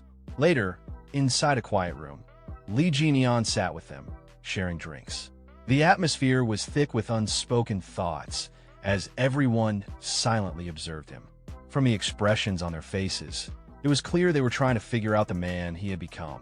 But Lee Jian, now in full awareness of his inherited memories, looked at them and thought to himself with distaste, not these fake friends again. The memories rolled in. He remembered clearly how these guys used to always be together, chatting endlessly about booze and women. They used to call themselves something ridiculous, maybe the four unruly drunken idiots, or perhaps the four total wrecks. Whatever it was, the name perfectly matched their carefree, chaotic behavior. The silence was finally broken when one of them hesitantly called out to him, asking if he was really back. Another chimed in, pointing at him and expressing concern about his well-being. Lee Jian, showing no emotion, simply replied that he was fine. That short answer was enough to throw them off. One of them began sweating nervously and awkwardly commented that he seemed more than just fine. He actually looked intense. Curiosity quickly took over. One of the friends grabbed Lee Jian's hand, staring at it in disbelief. He couldn't wrap his head around how someone like Jian could have changed so much. He asked if he had been secretly training all this time. Sima Guk, watching quietly, was more perceptive than the others. He could tell, just by sensing Jian's presence, this transformation wasn't something that could be achieved through sheer training. What he felt was something deeper. This was real martial arts. True strength had taken root in Lee Jian's body, and it wasn't something that could be faked. Their questions continued. They brought up a rumor, something about Jian defeating Ouyang Hu. They pressed further, demanding to know who had trained him, convinced that no one could possibly reach that level alone. But Lee Jian just smiled faintly and told them it was luck. That was all. Sima Guk, still trying to piece things together, smiled as well. He suggested that it must have been one of those fateful Jianghu encounters they always heard about but never experienced. Another friend quickly agreed, saying Jian had finally caught a break. He even admitted that at first he didn't recognize him. But that moment of levity vanished in an instant. With a cold and serious tone, Lee Jian raised his cup to his lips and stated something chilling. The man they once knew as Lee Jian was dead. The room froze. Every one of them stared at him, beads of sweat appearing on their faces. The weight of those words hit them hard, and none of them could laugh it off. Breaking the awkward silence, Zhu Jiaoyang, one of the group, nervously asked what he planned to do next. Without hesitation, Jian began to answer, about to mention something crucial, the demonical, but he stopped himself mid-sentence. Instead, he corrected his words, saying that he had debts tied to his sect that he needed to repay. In the meantime, he planned to help out with a merchant group while preparing for that responsibility. Suddenly, Lee Jinian looked toward his friends, his gaze cold and unwavering. With a serious tone, he made his stance clear. He wasn't interested in anything anymore, except getting stronger. His words brought the room to another heavy silence. The air froze for a moment before the group, clearly caught off guard, started panicking and whispering among themselves. One of them, confused, turned to the others and blurted out in disbelief if they had walked into the wrong house by mistake. Another quickly responded, denying any fault and saying it definitely wasn't his doing. As this flurry of awkward energy spread among them, Sima Guk went quiet. He couldn't help but recall an old conversation he'd once had with Lee Jinian. Back then, Jinian had mentioned he was being sent away to recuperate. Sima had reacted with surprise, asking if he was really going somewhere just to recover. Jinian had replied with resignation in his voice, saying it was basically exile, that his father must have been deeply disappointed in him. But Sima, holding a sake bottle in hand with a grin, had encouraged him. He said it was a good thing. This was Jinian's chance to recover, study, and change his life. Back then, Jinian had only responded with a bitter smile, doubting whether change was even possible. Still, deep down, he had hoped for it. Now, returning to the present, Sima Guk poured a glass of wine for Jinian and offered a heartfelt congratulations. He looked at him warmly and remarked with a smile that Jinian had really changed. Hearing that, Jinian froze for a moment, shocked and confused. The sincerity in Sima's voice caught him off guard. The others fell quiet, watching the exchange, and then slowly they too softened. With a smile, one of them chimed in that it really was something worth celebrating. Another added, jokingly, that he always knew this would happen, that they should have kidnapped Jinian before he got sent away. He even blamed the others for not showing up that day. Sima Guk chuckled at that and teased one of the guys, reminding him that he was too hungover to even make it that day. That friend quickly turned away and defensively claimed he was just busy. But the teasing didn't stop. Sima responded with sarcasm, suggesting that taking a dump probably didn't count as being busy. A playful argument broke out as they all started teasing each other. Watching them banter so naturally, Lee Jinian smiled quietly to himself. In that moment, a warm thought passed through his mind. Turns out, even Jinian had real friends. Then, Jinian poured himself a glass of wine and muttered softly, as if confirming something within himself. He looked at the group with a calm, yet confident gaze and declared that he had changed. Then, with a faint smirk, he asked, "What about them?" That question stunned the group for a moment, but they quickly laughed it off, brushing it aside with their usual carefree energy. One of them joked that if they were the type to change easily, they wouldn't be themselves. Feeling the shift in mood, Jinian awkwardly suggested they stop talking about such things. Everyone raised their cups and clinked them together, laughing loudly, the tension melting away into genuine camaraderie. As the laughter faded, Zhu Jiaoyang looked quietly into his cup, deep in thought. He recalled their old days together, back when they were just a bunch of naive kids. They had all thought of themselves as frogs stuck in a well, unable to see the vast world outside. But now, looking at Li Jinian, he realized that one of them had already climbed out and seen that world for himself. Some time passed, and the gathering began to wind down. One of the friends told Jinian he had a good time today, and that if he ever needed anything, even from a bunch of wrecks like them, he should reach out. Zhu Jiaoyang called out with playful excitement, urging Jinian to train hard so he didn't get beaten up somewhere again. Sima Guk patted Jinian on the shoulder with a proud smile and congratulated him once more on his transformation. As they finally prepared to leave, Jinian walked with them to the gate, waving goodbye. His friends waved back, their faces lit with sincere warmth. Later, as they walked through the streets of the city under the night sky, Guang looked up and let out a quiet thought. Among all of them, the one who had been the biggest screw-up had come back, all grown up, and that made it feel like their youth had truly come to an end. Sima Guk, feeling a bit tipsy, rubbed his head and admitted that he was feeling strangely lonely today. He told the others it was time to go. One of his friends quickly asked where they were heading, jokingly suggesting a brothel. But Sima Guk immediately shut that down, annoyed, saying they were going home. He reminded the guy he had flunked out and told him to go study. calling him an academy dropout. Zhu Jiaoyang laughed and, not taking offense, repeated what he always said, that it's not that he's bad at studying, just really bad at exams. Guang then looked at Sima Guk and casually asked if he wanted to stop by Sweet Scent House for one last drink. The scene shifts to the Sweet Scent House. A warrior was kneeling in front of the little deity sect leader, Yom Jisong, reporting what happened at Li Jinian's gathering. When Yom Jisong heard the report, he hit the table and asked in disbelief if Ouyang, who was really dead. Then he asked whether the heir of the Yunhe merchant group was actually that strong. The man confirmed it with a disappointed look. The fight hadn't even lasted 30 moves. Ouyang, who had been completely outmatched. He thought back to the fight, clearly frustrated, and admitted to himself that Jinian's skills were on another level. Yom Jisong, now a bit more composed, commented that it was impressive. He asked what kind of weapon Jinian had used. The man answered that Jinian fought using only his fists. Yom Jisong raised an eyebrow. A swordsman losing to someone who didn't even use a weapon, it wasn't a good look. He shook his head and said it was a disgrace. The man hesitated, then asked about taking revenge. Yom Jisong replied that there was no reason to. It was a fair duel, and they weren't the kind of group to seek revenge over that. Still, the man pushed the issue.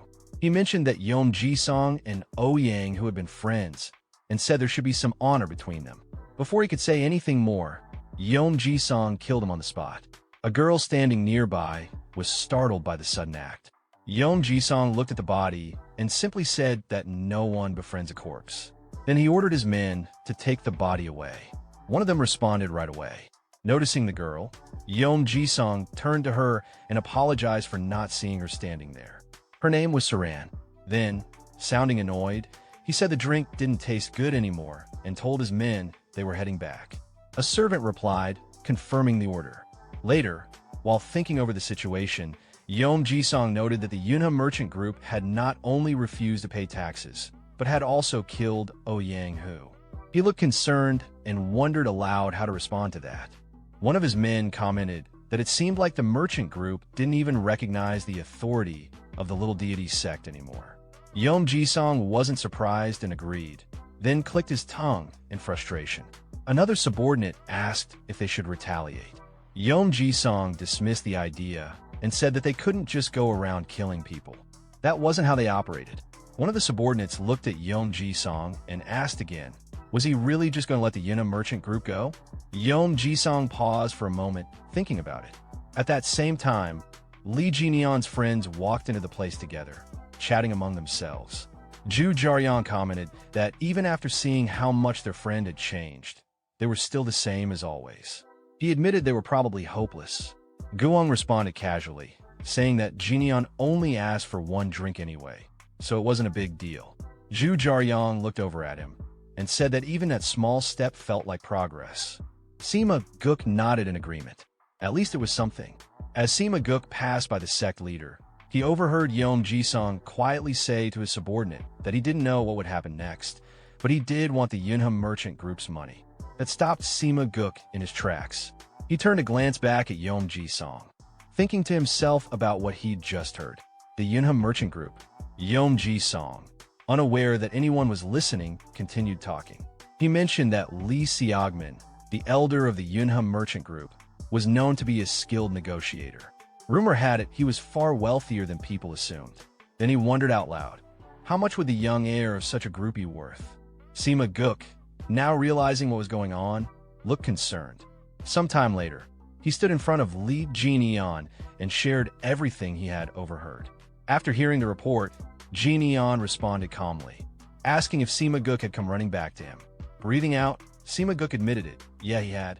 Jinian rubbed his eyes and yawned, replying that it was touching, especially since he had taken his time getting there. That annoyed Sima Guk. He raised his voice and said the situation seemed serious. It looked like they were planning to attack Jinian at any moment. Still thinking things over, Sima Guk added that now that Ouyang, who was gone, Jinian's house didn't have proper guards anymore. He asked if they should reach out to Guang for help. Jinian, meanwhile, remembered something Makin Siep had told him earlier, that the little deity sect had been planning something behind their backs with Ouyang Hu. He kept a calm expression as he asked Sima where those people were now. Sima replied that they were probably already back at their base. Jineon told him to come inside for now. Sima was confused and asked where he was going, but Jineon didn't answer right away. A bit later, inside the house, the two of them were getting ready. Jineon handed something over and told Sima to put it on. Looking around the room in confusion, Sima asked what it even was and where they were. Jineon explained that it was the guard squad's warehouse. Then, turning to him seriously, Jineon asked if he knew the way to the little deity's sex base. He told them to get dressed quickly. They needed to be back by breakfast. Sima looked surprised. He asked if they were really going right now. Just the two of them? Starting to panic, he reminded Jineon that it was just the two of them, and over there was the entire little deity sect. He said Jineon didn't even know what they were up to. But Jineon picked up a knife and held it up. He said it didn't matter. That's exactly why they needed to move first. Sima still looked unsure and tried to say something in protest, but Jineon interrupted him, calling him Mirim Alliance hopeful. Jineon tossed the knife gently toward him. He told him to lead the way. The scene shifted to the little deity's sex base. Guards in yellow uniforms stood watch. Some of them posted at the gates, while others patrolled the area. From high up in a tree, Jineon observed everything. Looking down at the base, he thought to himself that there were a lot of guards. This had to be the place. Hiding in the bushes nearby, Sima Guk whispered to him, asking if he was sure this was it. He admitted nervously that he wouldn't be of any help and reminded Jineon of that. Jineon brushed the dust off one hand using the other and told Sima Guk that his job was done. Sima, still confused, asked if bringing him here was all he needed. Jineon looked at him and replied plainly, "What else could it be?" Sima looked toward the guard station inside and asked how they were supposed to get in, with the place crawling with security. He asked if Jineon had some brilliant plan. Jineon simply closed his eyes and said that for today, they'd do it his old way. He walked straight up to the door and kicked it open. As he looked around at the guards, he thought about his past life, about how Dan Wusong never backed down from a fight. Not when he was a child, not as an orphan surviving in the martial world, not even after earning the title of King of Fists. Now, back in the present, he looked at the guards in front of him and thought to himself, Dan Wusong was someone who enjoyed a good fight. Without hesitation, he walked forward and pointed toward a building, asking the guards where their sect leader was. One of them yelled back, calling him crazy for barging in and talking nonsense. But before the man could finish, Jineon snapped his neck and told him not to make him repeat himself. He dropped the body on the ground. That was enough to provoke the others. All the guards rushed toward him with swords, shouting at him, asking if he even understood where he was and who he was messing with. Just then, a voice called out from an upper floor. A man, holding a girl in his arms, looked down and asked what all the noise was about. He spotted Jineon and smiled, asking who he was. Jineon replied calmly, he was an assassin. Then he asked if the man was the head of the lesser immortal sect. The man, amused, asked what if he was. In his head, he was trying to figure out who Jineon was. He thought it was the first time he'd seen an assassin come in through the front door. Then he noticed Jineon's hands and remembered what one of his men had reported earlier. The kid fought with his fists. He asked Jineon if he was the heir of the Galaxy Merchant Guild. Jineon replied, "And what if I am?" The sect leader stroked his beard and said he didn't expect someone so important to show up personally. Then his tone shifted. He said that in that case, he wouldn't hold back. Suddenly, a net dropped down above Jineon, but he dodged it easily. The guards shouted to get him. Jineon, now surrounded, thought to himself that it had been a long time since he fought a group like this. Maybe not since back then. He grabbed the net and swung it, using it as a weapon. As he took down enemies one by one, he thought to himself that even if his current body wasn't what it used to be, the thrill of battle remained. He tore through them easily, breaking weapons with no weapon of his own. Despite all that, he smiled to himself. This was actually starting to feel fun. The remaining guards hesitated. Some asked who he even was, shocked that he was fighting like that without a weapon. Just then, a sharp object flew past him and sliced his mask and cheek. Blood trickled down as he wiped his face. He looked in the direction the projectile had come from and asked if someone was trying to show off their fancy gear. The sect leader answered with a smirk, saying he didn't usually like using expensive tools, but he'd make an exception for Jineon. He raised a crossbow and aimed. Two guards grabbed Jinion's legs for both sides. The sect leader told them to hold him down. One of the guards grabbing him thought to himself that he was definitely going to die today. The sect leader aimed and told Jinion that even if he was good with fists, there was no way he could dodge this. More men appeared beside him, each holding crossbows. He gave the order to fire. Jinion stood still as the arrows came flying toward him. In his mind, he noted that the sect leader clearly didn't care if his own men got hit. Even someone like Darkblade would be speechless at this reckless tactic. Suddenly, Sima Guk shouted from behind and threw a knife toward Jinion, yelling for him to catch it. Jinion caught the knife midair and deflected every incoming arrow. The sect leader, watching in shock, realized that Jinion had blocked them all with just that one dagger. Jinion turned to look at Sima Guk. Sima looked confused, but then Jinion gave him a thumbs up. Sima Guk returned the gesture. Then Jinion gripped the knife and threw it. It scratched the sect leader's throat before hitting the wall behind him. Jinion told him calmly that he didn't usually use blades, but made an exception for him. The sect leader, clutching the small wound on his neck, cursed under his breath and called Jinion a psycho. He turned to his men and yelled at them for just standing there. He ordered them to kill Jinion immediately. But before they could react, Jinion dashed forward and closed the distance in an instant. The sect leader could barely process what was happening. Jinion was already in front of him. Jinion readied his fist and said that his real strength was in his fists. The sect leader quickly pulled the girl in front of him, trying to use her as a human shield. But Jinion didn't stop. He used his lightning martial arts to strike with force. The explosion from the impact shook the room. As the dust cleared, Jinion was holding the girl safely in his arms. He gently let her go and told her to stay back.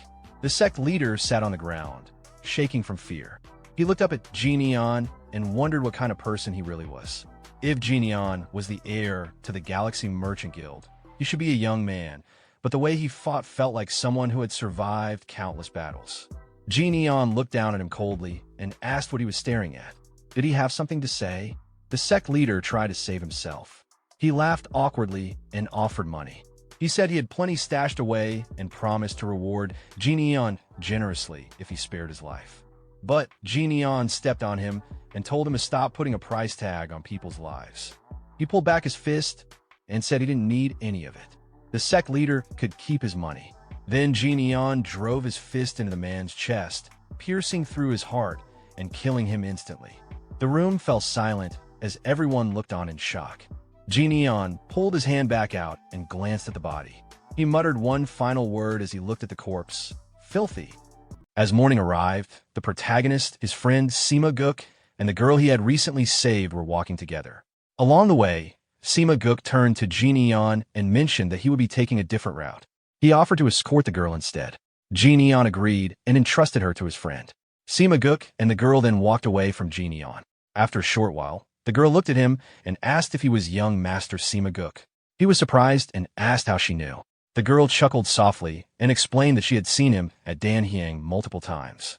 She also added that since he was clearly close with Jinion, it wasn't hard to figure out. Understanding her point, Sima Guk nodded. The girl then gave a respectful bow and thanked him for what he had done that day. She promised that if he ever returned, she would serve him a bottle of top-grade rice wine as a token of gratitude.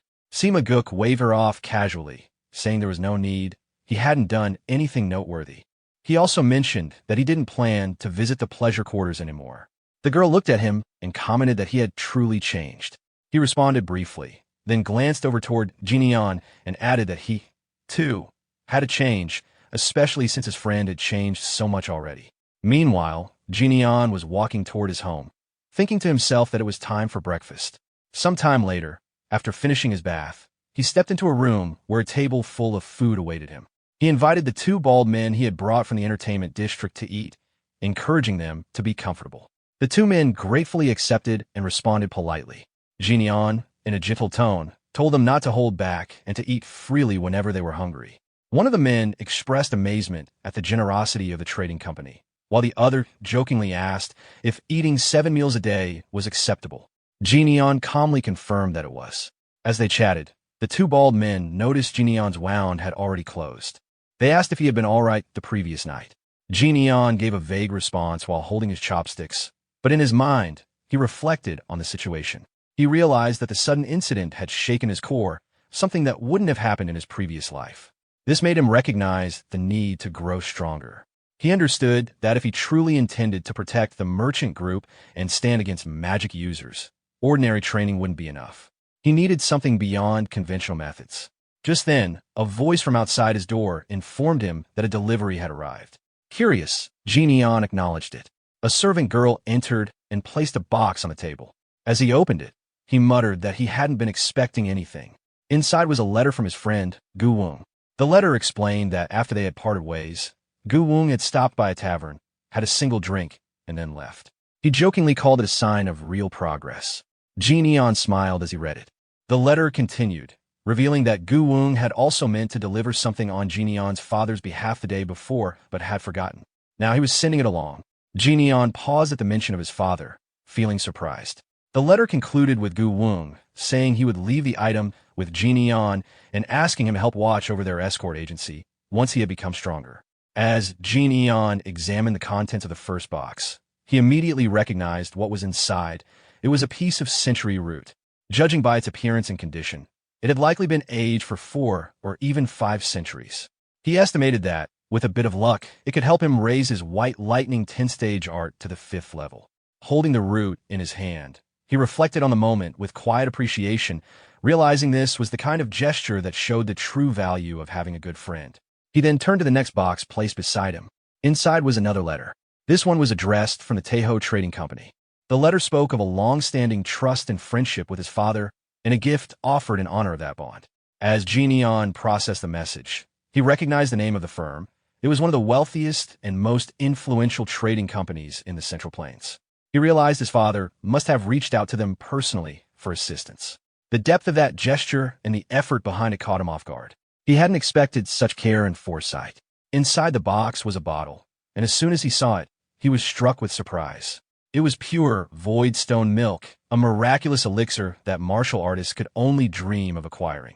It belonged to the same legendary tier as the 1,000-year spirit fruit, moon elixir flower, and 10,000-year snow ginseng. All of them were incredibly rare and nearly impossible to obtain. Neon brought the bottle close and inhaled its scent. There was no doubt it was genuine. Even in his previous life, he had only managed to taste a few drops of it. He found it hard to believe that a merchant had managed to acquire something even top martial artists struggled to find. Turning to the 2 bald men seated nearby, he called out their names, Myongbo and Jinbo, and handed each of them a portion of the medicine. One of them immediately prepared to begin circulating his chi, asking the other to guard the room and eat later. As he accepted the dose, he asked what it was. Neon simply told him it was good for the body and warned him not to lose it, emphasizing its rarity. Surprised by the comment, the man stood up and walked over to a nearby storage room. Opening the door, he gestured inside and revealed stacks of similar rare items, all prepared for Neon. Seeing this, even Neon couldn't help but be taken aback. A smile formed on his face as he silently acknowledged the simple truth: money really was a powerful thing. 2 hours later, Neon was seated cross-legged in his room, meditating. As he consumed the elixir, he noted its taste, bitter and without aroma. It reminded him of martial arts itself, bitter in the beginning, with no immediate reward.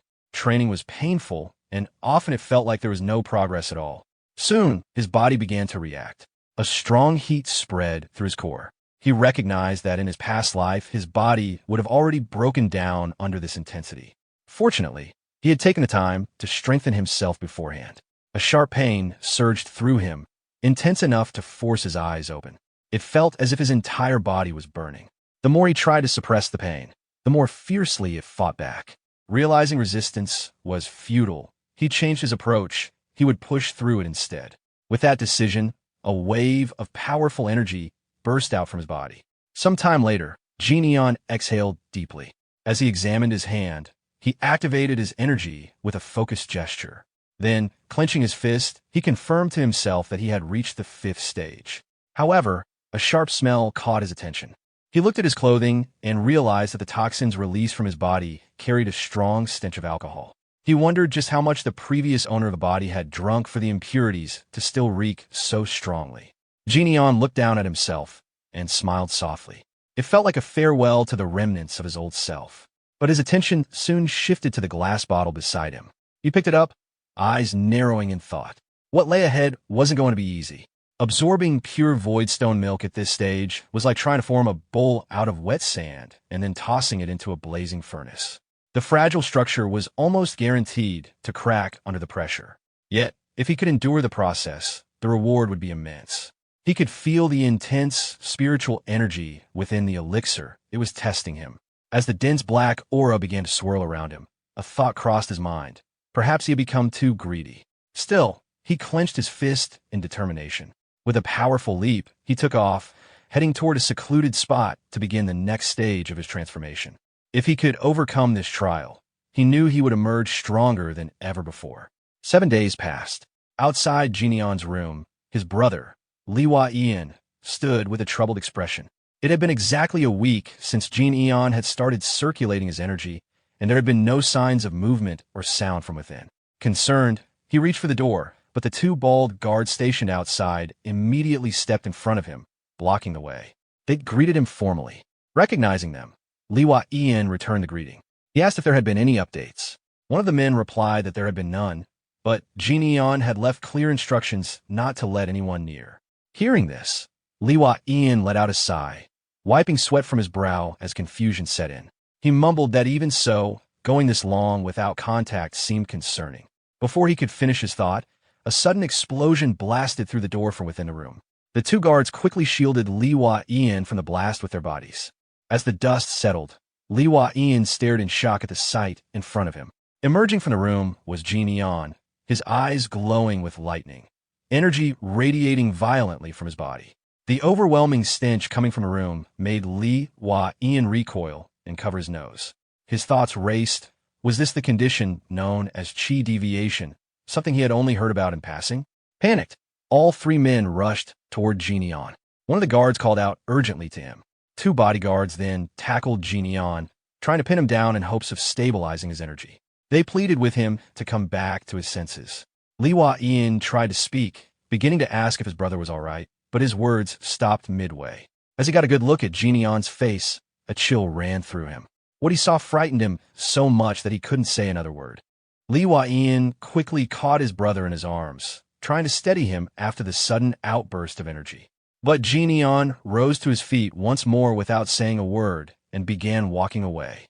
One of the bodyguards called out behind him, asking if he was all right and where he was going. Jian, without turning around, simply responded that it was too hot and that he needed to cool off, insisting they not follow him. Without hesitation, Jian leapt onto the rooftop and dashed off into the distance. Ian stood frozen, watching his younger brother disappear. He had no words to respond. After a moment, he quietly questioned himself how anyone could be hot on such a perfectly clear day. Meanwhile, Jian kept running. His thoughts were in turmoil as intense heat surged through his body. He could feel every part of himself burning. His physique, still not fully attuned to the immense power he had taken in, was reacting violently. Clutching his throat, he tried to suppress the sensation, but the energy inside him continued to rage uncontrollably. He realized that if this went on, it wouldn't just be the Yunhe merchant group at risk, he could endanger the entire street. He needed to put as much distance between himself and others as possible. Eventually, he stopped at a remote mountain peak. His body was covered in veins bulging under the pressure, with lightning surging all around him. The pain had reached its peak. He thought of the color blue, likely tied to his energy state, and acknowledged that he couldn't contain it any longer. Memories of his death in his past life flickered through his mind. He knew that if he couldn't embrace this energy, he would face the same fate once more. Raising his hand toward the sky, he made a decision. The power had to be released. In that moment, a bolt of lightning struck down from the sky, crashing directly into him with a thunderous impact. Some distance away, in a nearby village, two people noticed the phenomenon. One of them watched in awe as the scene unfolded, observing the lightning surge from the earth toward the heavens. It was a sight he had never witnessed before, a reverse strike that defied natural order. Sometime after the intense phenomenon had ended, Neon stood alone on the mountain. Rain poured down steadily around him as he remained silent, letting the moment settle. Clenching his fist, he counted under his breath 6, then paused and corrected himself 7. A smile formed on his face. If he was able to release that much energy, it could only mean one thing. He glanced at his hand, activating his energy once more to confirm it. The answer was clear. He had reached the 8th phase. Later, Neon walked through the city streets, still partially undressed from the aftermath of his training. His presence turned heads immediately. Several passers-by, especially the young women, blushed as they watched him walk by. A few whispered in surprise, wondering who the half-naked man was. Taking notice, Neon quietly thought to himself that he should at least get some clothes. Sometime after, he was inside a clothing shop, now dressed in a sharp outfit that gave him the refined appearance of a nobleman. He looked in the mirror, then turned to the shop owner and said he'd take the outfit. He asked for the price. To his surprise, the shop owner responded with a gentle laugh and insisted there was no need to pay. Neon, confused by the generosity, hesitated. He didn't feel right about taking it for free. But the shop owner explained with a warm smile that ever since Neon had beaten up the troublemaker from the Ouyang clan and the Little Deity sect, the streets had become noticeably safer. Fewer thugs caused problems now, and that peace had made it easier for him to bring his children to the shop. He pointed to his child nearby and expressed gratitude, saying that the free clothes were his way of repaying Neon. As he noticed the rain still pouring outside, he offered an umbrella as well. The shop owner's child walked up, holding out the umbrella toward Neon. Seeing this small gesture, Neon smiled back and accepted it graciously. A short while later, he stood outside the shop in the rain, waving back at the shop owner and his children. As he continued down the street, Neon looked around and reflected on the changes. Things truly did feel more peaceful now. In the past, he never paid attention to what the streets looked like after a fight. But now, recalling the shop owner's words, he could feel the difference his actions had made. People were safer, families were more relaxed, and the atmosphere felt lighter. Looking ahead, he saw people laughing and enjoying themselves. For the first time, Neon found himself smiling at the sight. The feeling wasn't so bad. Suddenly, his attention snapped toward a commotion behind him. Someone was running through the street in a panic, shouting for others to move aside. The man shoved someone out of the way, tried to escape from a group that was chasing him. The people behind him yelled not to let the man get away. As Neon observed the scene, he immediately recognized the person on the run. It was Chil Myung-go. His thoughts locked onto the name with surprise. The man who had been chased earlier suddenly appeared before the protagonist. With a casual smile, he greeted him, commenting on the heavy rain. The protagonist looked at him with visible disappointment, noting that he hadn't changed at all. As the man stood confidently in front of him, the protagonist remarked again on how he was always caught up in a busy life. Meanwhile, a large number of people from the Moyang clan had gathered at the Emperor's assembly. Among them, a red-haired man confidently acknowledged the significance of all the clan patriarchs coming together after such a long time. He specifically praised Moyang Bin for his efforts. This red-haired man was Dako Myong, the patriarch of the Dako clan. In response, a green-haired man humbly dismissed the praise, saying he had only arranged the meeting. This was Moyang Bin, the patriarch of the Moyang clan. Then, turning to another figure, he brought up a recent issue, mentioning that he'd heard about a regrettable incident involving Ouyang Seng's clan. He stated that Ouyang, who had apparently challenged a member of a merchant group to a duel and died as a result, asking if it was true. Hearing this, Ouyang Seng, the patriarch of the Ouyang clan, looked visibly irritated and surprised. Another person in the room then questioned the situation further, pointing out that Ouyang, who was supposed to be one of the more skilled martial masters of the clan. Yet another added that Ouyang, who had caused trouble with a merchant group, made a scene and ended up being severely defeated. Just then, loud laughter erupted in the assembly hall. Everyone turned toward the source, which was none other than Namgung Wu, the leader of the Emperor's assembly and the patriarch of the Namgung clan. Known as the world's strongest martial artist and often referred to as the Blade Emperor, Namgung Wu was laughing heartily, mocking the situation. He found it ridiculous that someone from a merchant group had defeated a member of the Ouyang clan, calling it even funnier than a jester's performance. He asked if others agreed with him. One man in the assembly could be seen trembling with anger, though another quickly agreed with Namgung Wu to avoid conflict. At that moment, Ouyang Sing, now visibly furious, exclaimed that Ouyang had already been expelled from their clan. With his frustration boiling over, he declared that it was time to remind the merchant group of the true power of the Ouyang clan. Back on the street, the protagonist stood with his friend. He looked worn out and clearly exhausted from everything that had just happened. Lee Jin-ian looked at his friend and remarked that he was always living a busy life. Before the conversation could continue, one of the gang members pointed a finger at Lee Jin-ian and ordered him a hand over his friend, warning him not to get involved in something that could get him hurt. Lee Jin-ian's tone turned cold as he asked his friend, Myungo, who these people were. Myungo explained that they were members of the Crimson Reaper Alliance, the most notorious underworld gang at the moment. They had recently been trying to take over the downtown district. He went on to say that, since he was involved in the auction business, he had discovered they had taken his ledgers when he went to organize the books, a theft he clearly resented. Lee Jin-ian then asked if Myungo's hands had healed. Myungo showed his hands and said they were still usable, even managing a laugh. Facing the gang, Lee Jin-ian stated calmly that they didn't seem to be from the area. He told them to come back when Myungo's hands had fully recovered, but to leave for now. The gang members were irritated, thinking his words were nonsense and that he must have grown up sheltered. But despite their thoughts, they felt an inexplicable pressure from him. One hot-headed member ignored a companion's warning, stepped up to Lee Jin-ian, and arrogantly pointed a finger at him, demanding to know who he thought he was. Before he could finish, Lee Jin-ian flicked his forehead with a single finger, sending him flying several meters and knocking him out instantly. Lee Jin-ian then looked at the rest of the gang and told them he was hungry, and if they fought now, he might kill them all. He advised them to leave while he was still being nice and promised they would meet again, either through Myungo or himself. The gang, clearly intimidated, bowed and quickly left. Myungo, now more relaxed, turned to Lee Jin-ian and asked him to buy food, saying noodles would be fine. With a disappointed expression, he clarified that the last time he was on the verge of death wasn't because Lee Jin-ian had beaten him, but because he was starving. He even remarked that food had always been the most important thing in the Central Plains.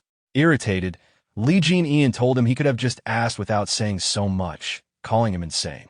Myungo simply grinned and replied that it was surprising Lee Jin-ian was only realizing that now. He then excitedly suggested they go to Jinpyeong Noodles, claiming it had the best noodles. Later, in the restaurant, Myungo finished his bowl and leaned back with satisfaction, saying he finally felt alive. After finishing his meal, Myungo looked at Lee Jin-ian with a serious expression, teasing that it seemed like a branch of the beggar sect had taken up residence in his stomach. He pointed out how Lee Jin-ian used to eat very little, like a bird, but now had changed completely. Myungo added that people shouldn't change so suddenly and should live according to the natural order. Turning toward the shop owner, he ordered 2 more bowls of noodles, then quickly changed it to 4. The owner agreed without hesitation. After a short pause, Myungo awkwardly asked about the twins. Lee Jin-ian replied simply that they were doing well. When asked what they were doing, he answered flatly, training. Myungo guessed they must have grown stronger and then asked for another bowl, even though he already had one in his hands. He remarked that their food expenses must be huge, calling them gluttonous spirits. Lee Jin-ian replied with a blank expression, I'm rich, which slightly irritated Myungo, who reminded him that he had also helped in the past. Shifting topics, Myungo asked how one could learn proper martial arts. Lee Jin-ian questioned the reason, but Myungo avoided eye contact and explained that he was wondering if martial arts training would help him take on the Crimson Reaper, the leader of the gang they encountered earlier. He described the Crimson Reaper as someone with countless subordinates who attacked in overwhelming numbers and retreated quickly when needed. Lee Jin-ian asked Myungo if he wanted to be taught martial arts. Myungo hesitated for a moment before saying he'd be grateful. Crossing his arms, Lee Jin-ian asked if Myungo would follow his instructions exactly, to which Myungo confidently replied that of course he would. After all, he was the poisonous fox, Chul Myungo. Lee Jin-ian then pointed at the ground and told him to bow. Myungo rubbed his head in mild irritation, calling the request embarrassing, but eventually bowed without further complaint. Standing back up, he jokingly threatened that if Lee Jin-ian didn't teach him, he'd make a scene in front of the Yunhe Merchant Group's gates. Instead of responding seriously, Lee Jin-ian swung the shop's borrowed umbrella and held it out, telling Myungo to hold it like he did. Myungo was stunned at the simplicity of the lesson and asked if that was really it. Lee Jin-ian simply asked what else he expected. Myungo grew frustrated, complaining that he had even bowed and threatened again to cause trouble. Before he could finish, Lee Jin-ian struck him with the umbrella and told him to shut up, instructing him to take the umbrella with one hand. Myungo held the umbrella and asked what to do next. Lee Jin-ian explained that it was a gift and couldn't be given away, but Myungo could borrow it. He instructed him to swing it exactly as demonstrated 100,000 times and then return it. He emphasized that if Myungo didn't want to commit to this, he should give up on learning martial arts entirely. Shocked, Myungo confirmed the number, clarifying that it wasn't 1,000 or 10,000, but a full 100,000 swings. Lee Jin-ian, unfazed, told him to stop talking so much and either get to work or leave. When Myungo questioned whether he was serious, Lee Jin-ian grabbed his collar and reminded him that learning a few basic moves wouldn't be enough to kill someone. He explained that with 100,000 repetitions, Myungo could at least defeat half of those men they had faced earlier with just a wooden sword. Instead, Myungo had run away like a frightened animal. Lee Jin-ian told him bluntly that if he was going to live such a pitiful life, he might as well die, prompting Myungo to nervously say he didn't want to die. Releasing him, Lee Jin-ian told him to remember whether he was a rat or a poisonous fox, and to stop making empty boasts. Outside, the rain continued to fall. Myungo suddenly stood and asked to borrow the umbrella. Before he could leave, the shop owner approached Lee Jin-ian and asked him to pay for Myungo's food as well. After paying, Lee Jin-ian thought to himself that he would wait to see if Myungo would take the training seriously. He then shifted his attention to the Crimson Reaper Alliance, recalling his promise to seek them out and deciding it must be kept. The scene then moved to the Crimson Reaper Alliance headquarters. Inside a dimly lit room, a man sat on a bed while two bloodied corpses lay on the floor. In front of him, the group from earlier knelt in submission. A red-haired man looked at them and asked why they had allowed Chul Myungo to escape. The red-haired man questioned his subordinates, repeating their claim. They had almost caught everyone, but one of the poisonous fox's friends had stopped them, and they were saying that a merchant group's son had stood against all of them. The subordinates, sweating and visibly shaken, swore it was true. They explained that the man was extremely skilled in martial arts, with rumors calling him the strongest in the Yanhua region. Before they could finish, the red-haired man's gaze sharpened, his red eyes silencing them. He then gave the order, have the men on standby, find both of them, and kill them. The scene shifted to Lee Jin-ian, who was hearing troubling news. One of the twins explained that the Crimson Reaper was infamous for his brutality, preferring to tear opponents apart with his bare hands. The leaders of multiple sects, the Jangsen sect, the Nopio sect, the Horn Dragon sect, and the Hongrak Pavilion, had all been killed by him. He had absorbed several factions in the Yukwan region, forcing tribute money from every business, from escort agencies and merchant groups to inns and pleasure houses. Even Chul Myungo had been extorted. The twins added that just the day before, the Crimson Reaper had taken over an entire auction house. Lee Jin-ian listened, toweling off sweat from training, and acknowledged that if the Crimson Reaper discovered his identity, the merchant group could become involved in unnecessary trouble. He decided he should confront the man first, before that could happen. Night fell over the Yukwan shopping district. At the Passion House, the building was busy, with guests filling every floor. Two women conversed, one instructing the other to check if guests in a certain room had left. Suddenly, a scream rang out, and another woman was comforted by her colleagues. She had gone into the Crimson Reaper's room, and something had happened. Worse, another woman named Seoli was still inside. One of the women, Zhonghua, was informed that a new guest had arrived downstairs. She instructed the others to take the shaken woman away, let her rest, and avoid disturbing the Crimson Reaper. Lee Jin-ian entered the establishment. Zhonghua approached with a welcoming smile, introducing herself as the manager and beginning to explain the house. But Lee Jin-ian interrupted her with a direct question. Was the Crimson Reaper here? Zhonghua froze, startled, and asked him to repeat himself. Lee Jin-ian repeated himself to Zhonghua, saying he was looking for the Crimson Reaper. She became slightly flustered, her voice trembling as she asked if he meant the association leader and whether he had made an appointment.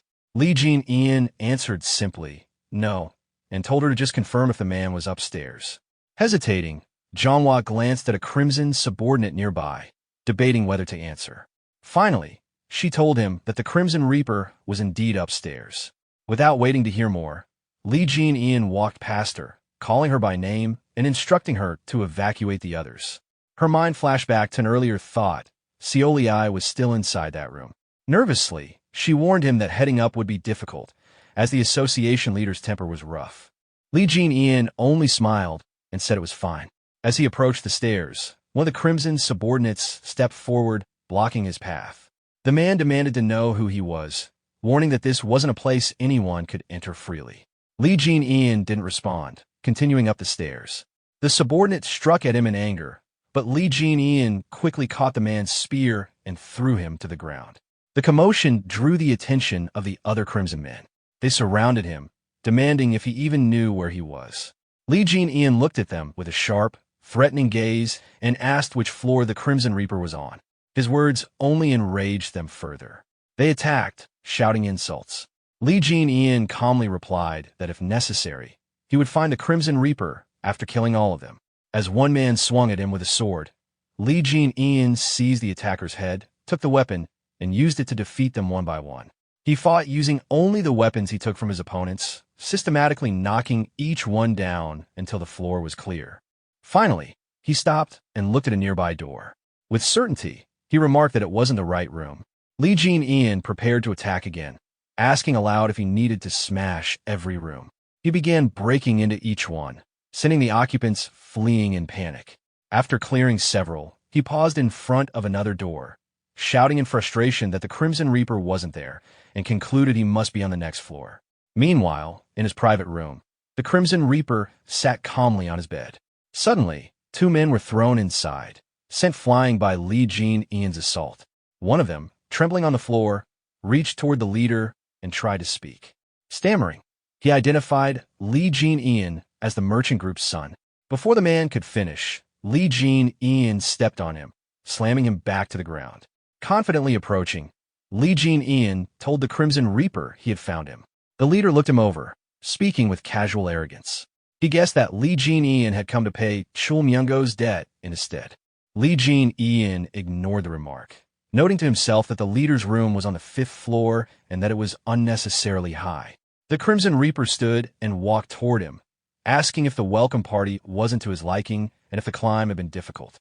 Lee Jin-ian, now surrounded by many Crimson subordinates, stated that it hadn't been a problem, as stomping on his way up was his specialty. The two men now stood face to face. The Crimson Reaper smirked, saying his own specialty was looking down from above. Lee Jin-ian, rather than being intimidated, thought to himself that this was why he liked dealing with underworld types. Beating them was always satisfying. He then noticed something on the bed. The Crimson Reaper brushed it off, saying he had simply lost control of his strength, and ordered his men to remove the person from the room. Lee Jin-ian's expression darkened. Calling the man beyond rehabilitation, he asked in a low, dangerous voice how he should kill him. The Crimson Reaper said he liked those eyes, explaining that people who try to kill him always look that way, and that he had ripped all of them apart with his bare hands. Outside, civilians were fleeing the building, screaming. Someone asked what was happening, and a Crimson subordinate answered that some lunatic was tearing the entire pleasure house apart, urging the man to escape as well.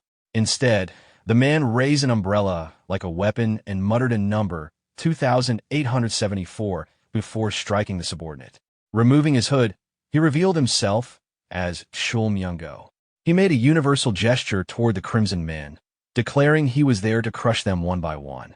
Practicing his swings with the umbrella, he continued counting 2875, 2876, 2877, when suddenly a loud explosion came from the building where Lee Jin-ian was. Chul Myung-go froze, looking toward it in shock, realizing something significant had just happened inside. The red-haired association leader is suddenly thrown out of the building, crashing violently against the ground. Following closely behind him, The protagonist leaps out as well, landing with confident precision before striking the leader mid-air and sending him skidding further across the dirt. With firm steps, the protagonist calmly lands in front of the fallen man, standing tall and unwavering. The association leader slowly rises from the ground, wiping the dust from himself as his eyes fix on the protagonist. Instead of showing fear, he reveals a twisted smile of amusement, clearly intrigued by this unexpected turn of events. Without wasting time, he signals to one of his subordinates. The loyal follower quickly rushes to his side, handing him a weapon. Gripping it tightly, the leader swings it once through the air, testing its balance and preparing to face the opponent before him. The red-haired leader brandishes the weapon with confidence, determined to at least show his strength. He lunges forward, unleashing a barrage of attacks. However, the protagonist moves effortlessly, dodging each strike with minimal movement, almost as if the attempts were too slow to even matter. At the perfect moment, the protagonist reaches out and seizes the weapon, halting it completely with his bare hand. The grip is strong and unshakable, surprising the leader. A wave of realization sweeps over the red-haired man's thoughts. In disbelief, he questions how the young master of a mere merchant family could possess such monstrous strength that not only withstands but matches his own. His pride stings, yet his fighting spirit surges. He releases the weapon, letting it fall away, and instantly launches himself forward with renewed determination. In his mind, the leader vows to crush his opponent with the sheer rebound force of his own body. Gathering strength in his fist, he prepares a direct strike, intent on breaking through any defense, daring the protagonist to block the blow.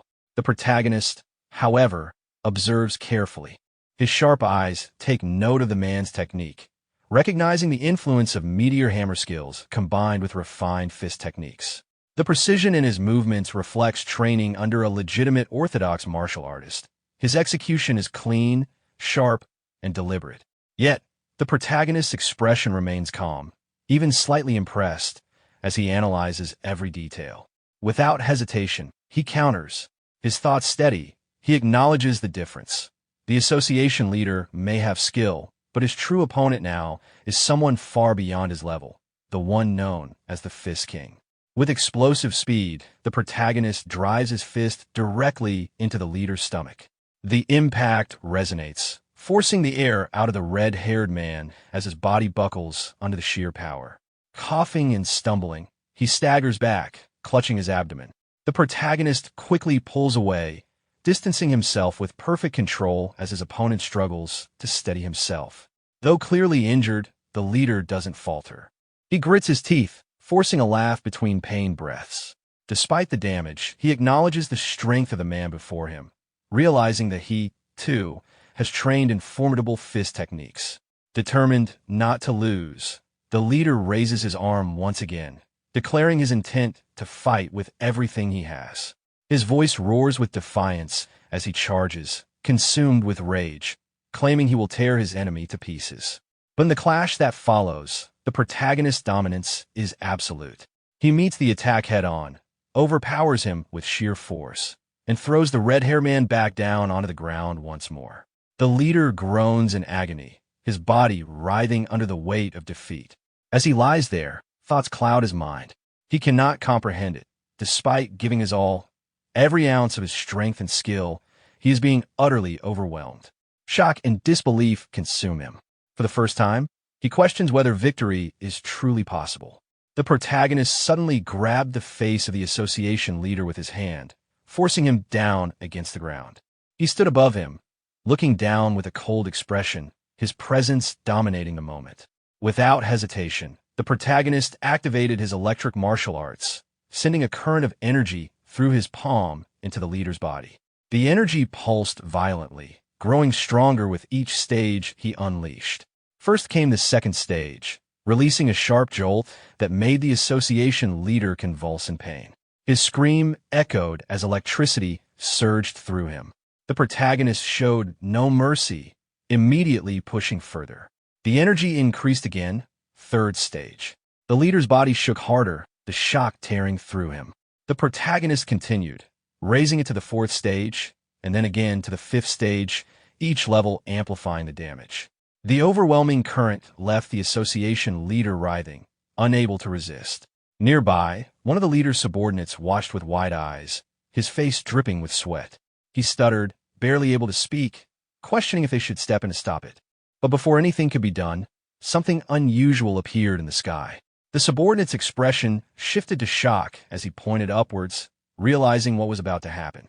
The protagonist raised his hand and unleashed his ultimate technique. White lightning 10-stage art. Thunderclap. A massive lightning dragon formed, descending with explosive force. The ground erupted with a deafening blast as the dragon struck the association leader directly, vaporizing him in an instant. The impact left onlookers speechless, many of them frozen in shock. Some whispered in disbelief, saying the attack was nothing less than the purge of the dark path. The leader of the association, feared by so many, had been completely obliterated before their eyes. With the battle finished, the protagonist turned his gaze toward the remaining subordinates. His eyes were sharp, filled with disdain, as he confronted them. He demanded to know who they thought they were, collecting tribute from the weak. His voice was steady as he questioned their purpose and their right to drain the lifeblood of powerless people. The subordinates trembled, their bodies shaking under his words. None dared to respond properly, fear weighing heavily on them. The protagonist made his stance clear. If they wanted to flaunt strength, they should come directly to him instead of preying on the helpless. He adjusted his hair with visible disgust, his expression making it clear he looked down on them. Then he warned them all, stating firmly that if they continued down this path, they would end up just like their fallen leader. That final statement only fueled their panic. Some, however, desperate and angry, tried to rally together. They shouted at one another not to be afraid, reminding themselves it was just one man standing against them. With rage clouding their judgment, they charged at the protagonist, screaming that they would kill him. As the fight reached its conclusion, the onlookers began whispering among themselves, still shaken by what they had witnessed. They struggled to process the sight of the fearsome association leader, the so-called Red Reaper, being utterly defeated. Some muttered in disbelief, wondering if the Red Reaper was truly dead. Others questioned the identity of the young man who had stood against him, trying to understand where such overwhelming power had come from. Confusion spread quickly. If the Red Reaper was gone, and his men were about to be wiped out, then who would they be forced to pay tribute to now? A sense of cautious relief stirred in them, but just as quickly, doubt followed. What if this new figure, the one who had just crushed the Red Reaper, demanded tribute himself? Before the uncertainty could grow further, the protagonist's companion stepped forward. He placed his mask back on and addressed the gathered crowd with calm certainty. He assured them that the protagonist was not that kind of person. When some of the onlookers looked uncertain, he reinforced the claim, confidently repeating it. He even added that the protagonist had more than enough wealth already, leaving no reason for the people to worry about being exploited again. After that, the masked companion casually began swinging his umbrella in hand, almost as if nothing serious had just taken place. He started counting aloud, his numbers precise: 2,877, 2,878. His behavior left the crowd stunned and bewildered. Many exchanged looks, silently wondering if he had lost his mind. One of them, however, turned his gaze back toward the protagonist and thought to himself that despite the oddities of the companion, the young man himself was an incredible fighter. That thought triggered a memory, recalling the protagonist's words about how every person carried a spark within their heart and how nurturing that spark was a personal responsibility. The scene shifted to the companion once more, standing calmly in the middle of the city. With quiet reflection, he spoke to himself, almost as though affirming his own path. He acknowledged the desire to grow stronger, strong enough that the very pursuit could drive one mad. His eyes carried determination as he tightened his grip on the umbrella and muttered again, "Know your place."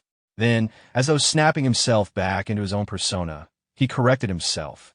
With conviction, he declared his identity: "I'm the Venom Fox." The scene shifts to the Yunam merchant group. Inside, the protagonist's younger brother, Waiyan, stood waiting. When he finally saw his brother emerge, he was stunned. The protagonist opened the door and stepped out, his body covered in blood. Waiyan froze for a moment before speaking, his voice uncertain, asking where his brother had been. The protagonist casually brushed off the concern, saying he had only been out for a drink. Then, turning the question back, he asked what brought Wei Yan to his room. Wei Yan, still unsettled by the sight of blood, admitted he had come to ask something but couldn't ignore the state his brother was in. The protagonist reassured him, explaining calmly that the blood was not his own. Though shocked at first, Wei Yan quickly pieced it together, acknowledging that it was clear the blood didn't belong to his brother. Shifting focus, he spoke with some excitement. The elixirs they had received recently, he explained, seemed to be working with great effectiveness. He had been considering preparing a gift in return, something to express gratitude to the ones who had provided such precious medicine. His thoughts, he added, had turned toward Merchant Taeho of the Taeho Merchant Group.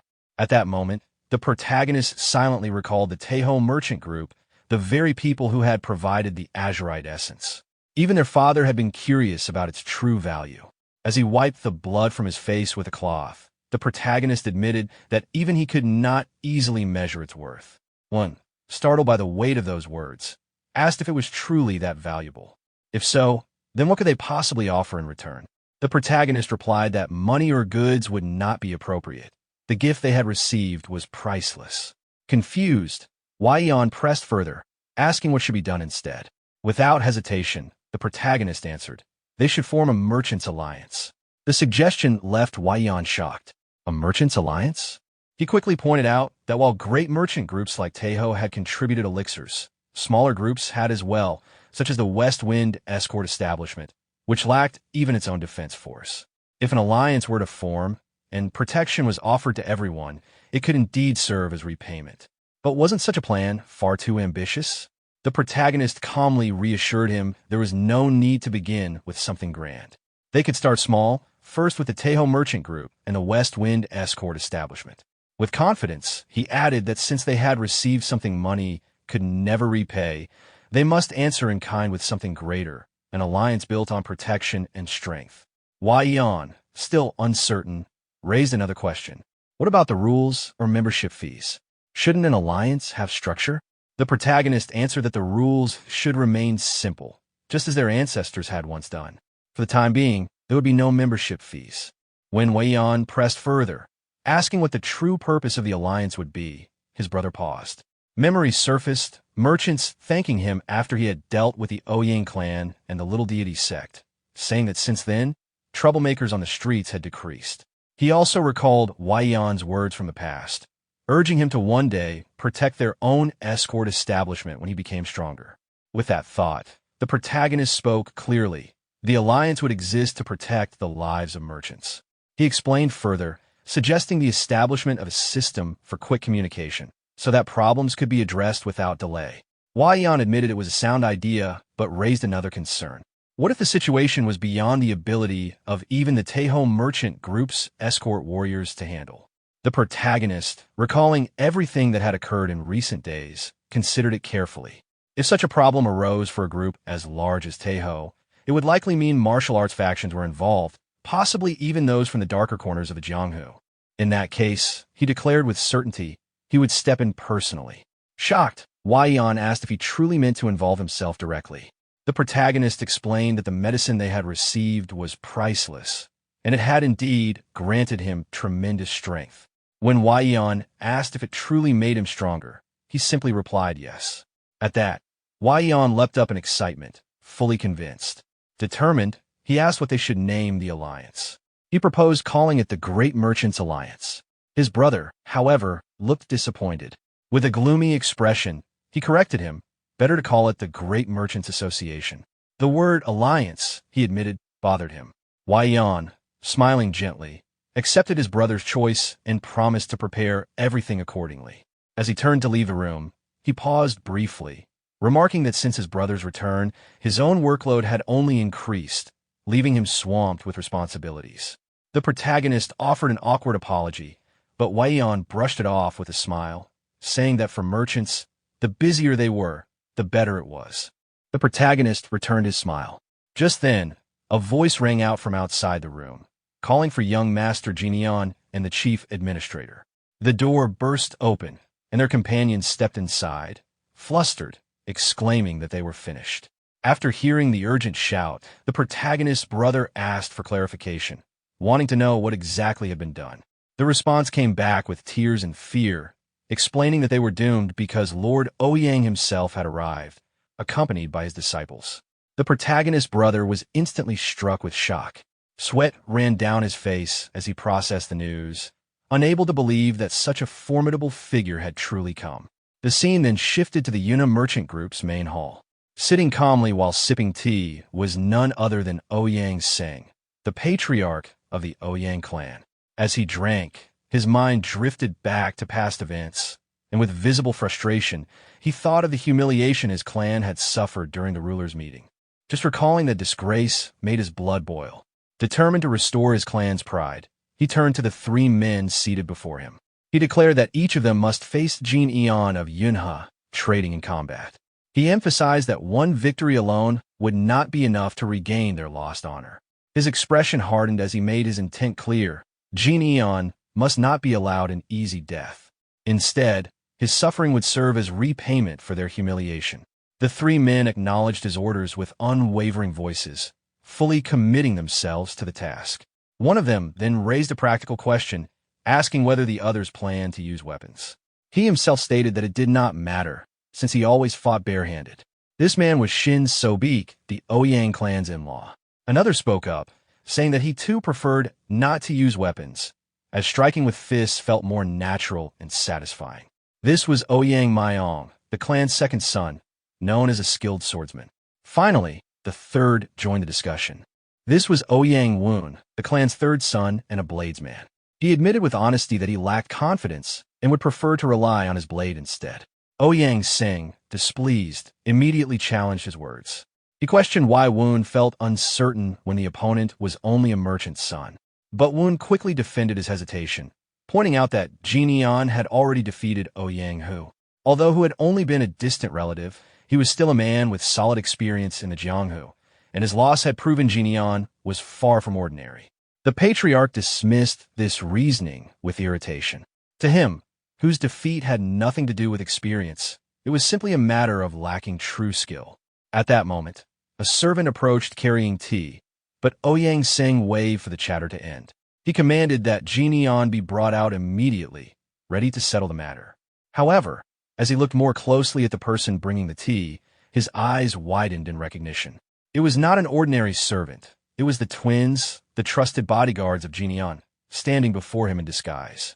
The twins stepped forward and conveyed a message to Ouyang Seng. They explained that their young master had invited him to the annex and would meet with him once he finished his meal. The patriarch stared at the twins in silence, startled by their towering figures. Inwardly, he wondered why mere servants looked so large and intimidating. A short while later, the twins escorted Ouyang Seng along with his sons and in-law. Together, the group made their way toward the annex where Jin Eon awaited them. Upon arrival, the twins stepped ahead and announced that they had brought the guests.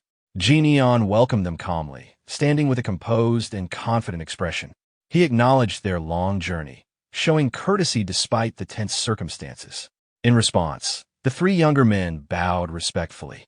They each introduced themselves, Ouyang Mayong, Ouyang Woon, and Shin Sobik. Jin Eon received their greetings with a gentle smile, remarking that he had not expected Patriarch Ouyang himself to appear in person. The old patriarch returned the gesture with politeness, admitting that his visit was unannounced. He explained that he had come because he wished to see Jin Eon's strength with his own eyes. Jin Eon, standing firm and unwavering, understood their intent. He stated plainly that they had come for a duel, and with confidence, told them to decide the format of the match. Ouyang Seng explained that his sons wanted to learn through this contest, and he requested permission to proceed. The rules were simple. If someone left the ring, fell unconscious, or became unable to move, it would be considered defeat. Jin Eon closed his eyes briefly, then nodded with a faint smile. The clarity of the rules pleased him.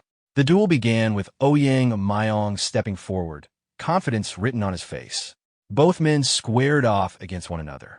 From the sidelines, Ouyang Seng's thoughts simmered with expectation. He anticipated the moment when the merchant's son would be reduced to begging for his life. Yet Ouyang Mayong himself began to feel uneasy. Standing across from Jin Eon, he sensed something unusual. The young master of Yunha did not feel like a mere merchant's son at all. Instead, He gave the impression of a warrior seasoned by the harsh life of the Jianghu. Doubts crept into Mayong's mind. Perhaps Jinion's victory over Ouyang, who had not been a fluke after all. Jinion slowly raised his hand, inviting his opponent to draw his weapon. But Mayong bristled at the suggestion, insisting that he would fight on his own terms. Before he could finish speaking, however, Jinion suddenly moved. His speed was overwhelming. With a single strike to the face, he sent Mayong hurtling backward, crashing violently into the wall. The spectators gasped in disbelief. Even Ouyang Sing, caught off guard, spilled his tea as his hands trembled. Jinion stood over the defeated opponent, calm and steady. His words carried a sharp edge of confidence as he remarked that Mayong should have drawn his sword. Then, turning his eyes toward the next challenger, he called for the fight to continue. Woon looked toward the protagonist and expressed his intention to step into the fight. Before leaving, he asked young Master Shin to take care of his older brother while he fought. Mayong, without hesitation, acknowledged the request and agreed to take care of his elder sibling. Then, he drew his sword and addressed the protagonist, stating that judging by his skills, there was no need to hold back during the match. He looked forward to a worthy challenge. The protagonist, with a calm and friendly demeanor, greeted him and invited the duel to begin. Mayong, locking eyes with the protagonist, prepared to attack with fierce determination. He launched himself at the protagonist with full force. Observing his opponent's boldness and swordsmanship, the protagonist admired his skill, recognizing that he was someone suited for the blade. But before he could think further, he swiftly moved and blocked Mayong's attacks with his bare hands. Mayong, stunned, wondered how the protagonist could read the flow of his sword strikes and counter them so effortlessly with just his fists. His mind raced with disbelief. At that moment, the protagonist's hand began to emit lightning energy. He internally acknowledged that this was the 5th phase, yet powered at the 3rd phase of strength. Without warning, the protagonist readied a punch and delivered it with force. His mind labeled the move as the White Lightning 10-phase art, Lightning Roar. The impact was overwhelming. From a single strike, Mayong was defeated and sent flying. Observing the scene, Shin could hardly believe how easily the 3rd young master had been pushed back. Lying on the ground, Mayong turned toward Shin and suggested that they should end the sparring session. He worried that if all 3 of them were beaten so easily, it would create a huge uproar. Shin, however, immediately rejected the suggestion with a firm response. Without delay, he advanced into the arena. Standing before the protagonist, he explained that although the eldest young master was a skilled martial artist, he himself specialized in palm strike techniques and couldn't let this opportunity pass by. He then asked if he could spar with the protagonist. The protagonist smiled at this and, internally, felt at least somewhat reassured there was someone at least decently skilled. With a composed expression, he accepted the challenge and agreed to the match. Immediately after agreeing to spar, both the protagonist and Shin engaged in combat. They skillfully blocked and countered each other's attacks, exchanging rapid strikes and defenses. Their moves were precise, and neither gave an inch. Suddenly, Shin smiled at the protagonist and, surprised by his cautious defense, asked if he was only going to block without counterattacking. As if to challenge him further, Shin prepared a new, more aggressive attack and taunted the protagonist to block it as well. Shin then launched his special technique called the whirling wheel-crushing palm strike, moving swiftly toward the protagonist. But the protagonist, with astonishing reflexes, dodged the attack effortlessly and reacted with a shocked expression, exclaiming, "Oops!" The protagonist then smiled and pointed out that while Shin's movements weren't terrible, they were unnecessarily large and lacked finesse. Without warning, the protagonist grabbed Shin's legs with speed and precision, and in a cold tone, complimented him by saying it had been a good duel. In an instant, he threw Shin to the ground with incredible force, in a way that resembled the Hulk playfully overpowering Loki in the Stark Tower, a visually satisfying and overwhelming scene.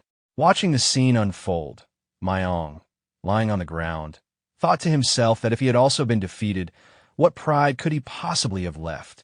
His thoughts were filled with frustration and disbelief.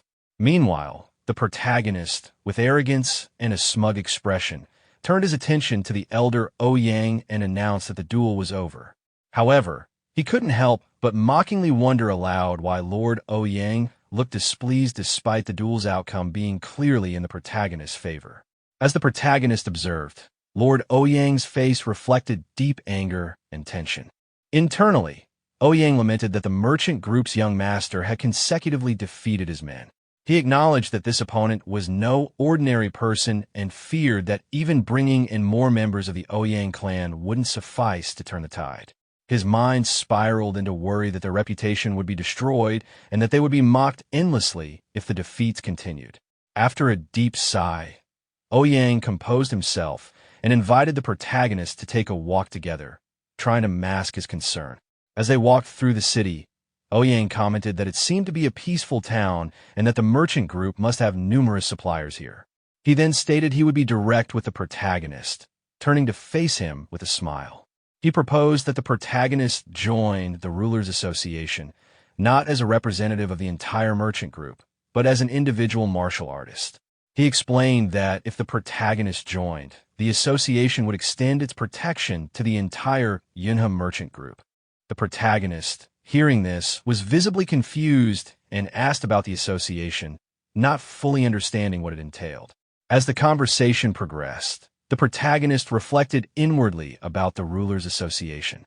He knew it was an organization dominated by 4 powerful clans, Dako, Shimin, Namgung, and Moyong, but notably excluded the Tang clan.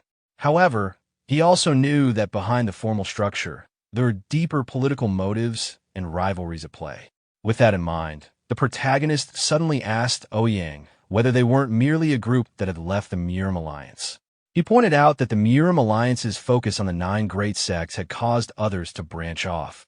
His question implied that their association might not be as honorable or independent as it claimed to be.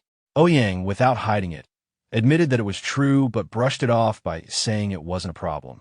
He argued that it was better described as a group formed in friendly competition with the Miram Alliance rather than a rebellious faction.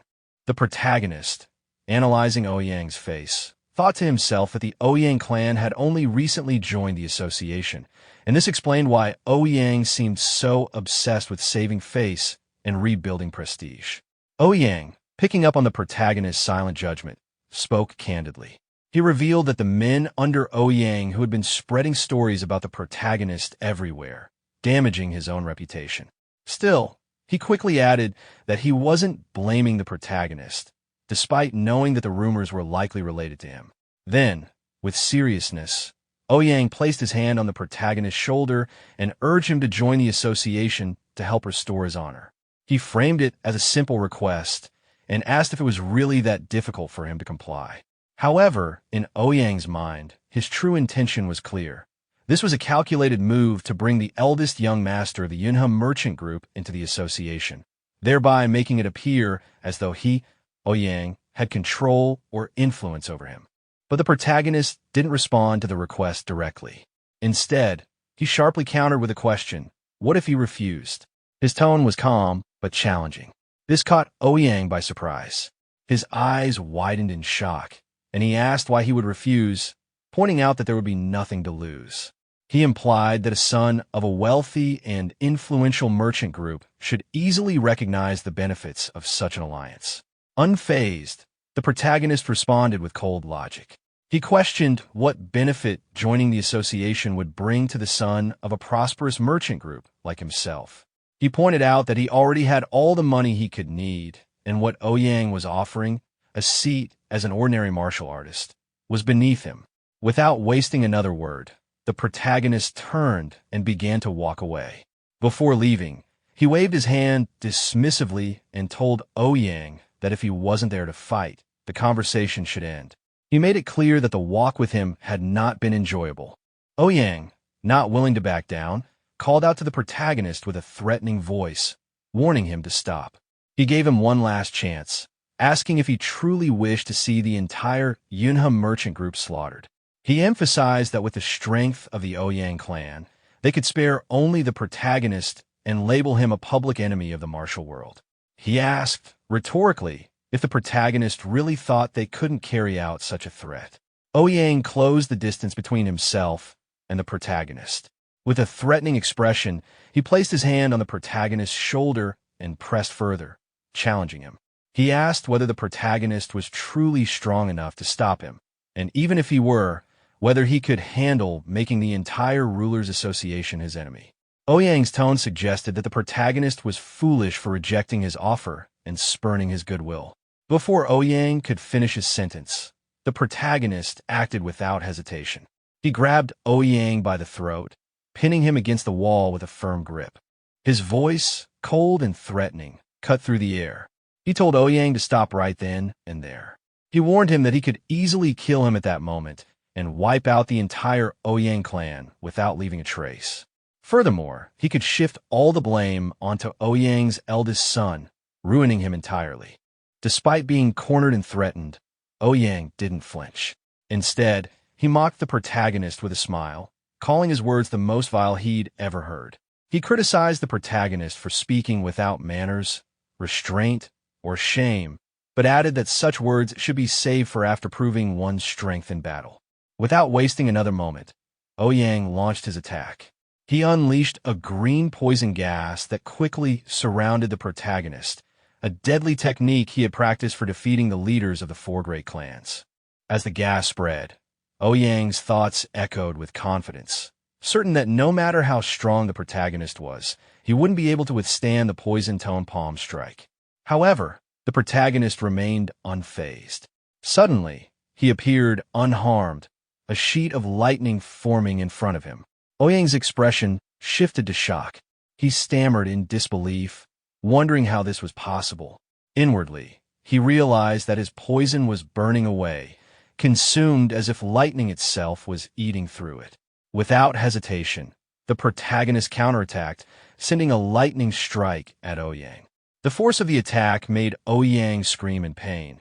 After delivering the strike, the protagonist stood over him, calmly releasing him from his grip. He remarked that despite how high and mighty Ouyang acted, he was far weaker than expected. Inwardly, the protagonist thought that this was due to the advanced stage his White Lightning 10-phase art had reached. Now at the 8th phase, his power exceeded what most could handle. Even lying on the ground, Ouyang didn't stop laughing. His eyes glinted with defiance as he spoke. He challenged the protagonist, saying that if he wanted to kill him, he should do it right then and there. Even if he were to kill him, it wouldn't matter, as he'd simply be seen as a public enemy.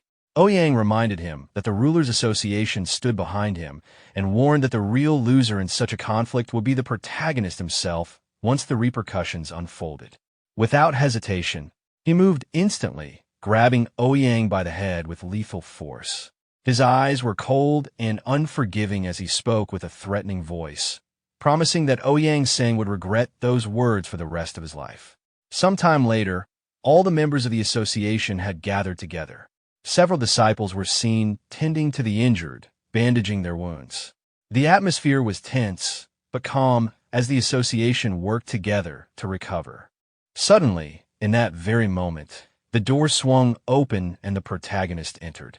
He was dragging Namgung by the hair, causing immediate shock among the gathered members. All at once, they cried out in surprise and concern, calling out Patriarch and Father in alarm. Myong, stunned by the scene before him, turned to the protagonist with a shocked expression and asked what he was doing. The fear and confusion in his eyes were evident. The protagonist, with a cold and threatening look, silenced him immediately, warning him to be quiet or risk suffering the same fate as Namgung. His tone left no room for argument. Woon, equally shocked, questioned if their father was still alive, his voice wavering with uncertainty. Without hesitation, the protagonist flung Namgung to the ground and, with a dismissive tone, told him that for now he was still alive. Then, turning to one of his aides, he instructed Mok Inseop to prepare a carriage outside at once. A subordinate approached the protagonist promptly and responded with a respectful, "Yes, sir."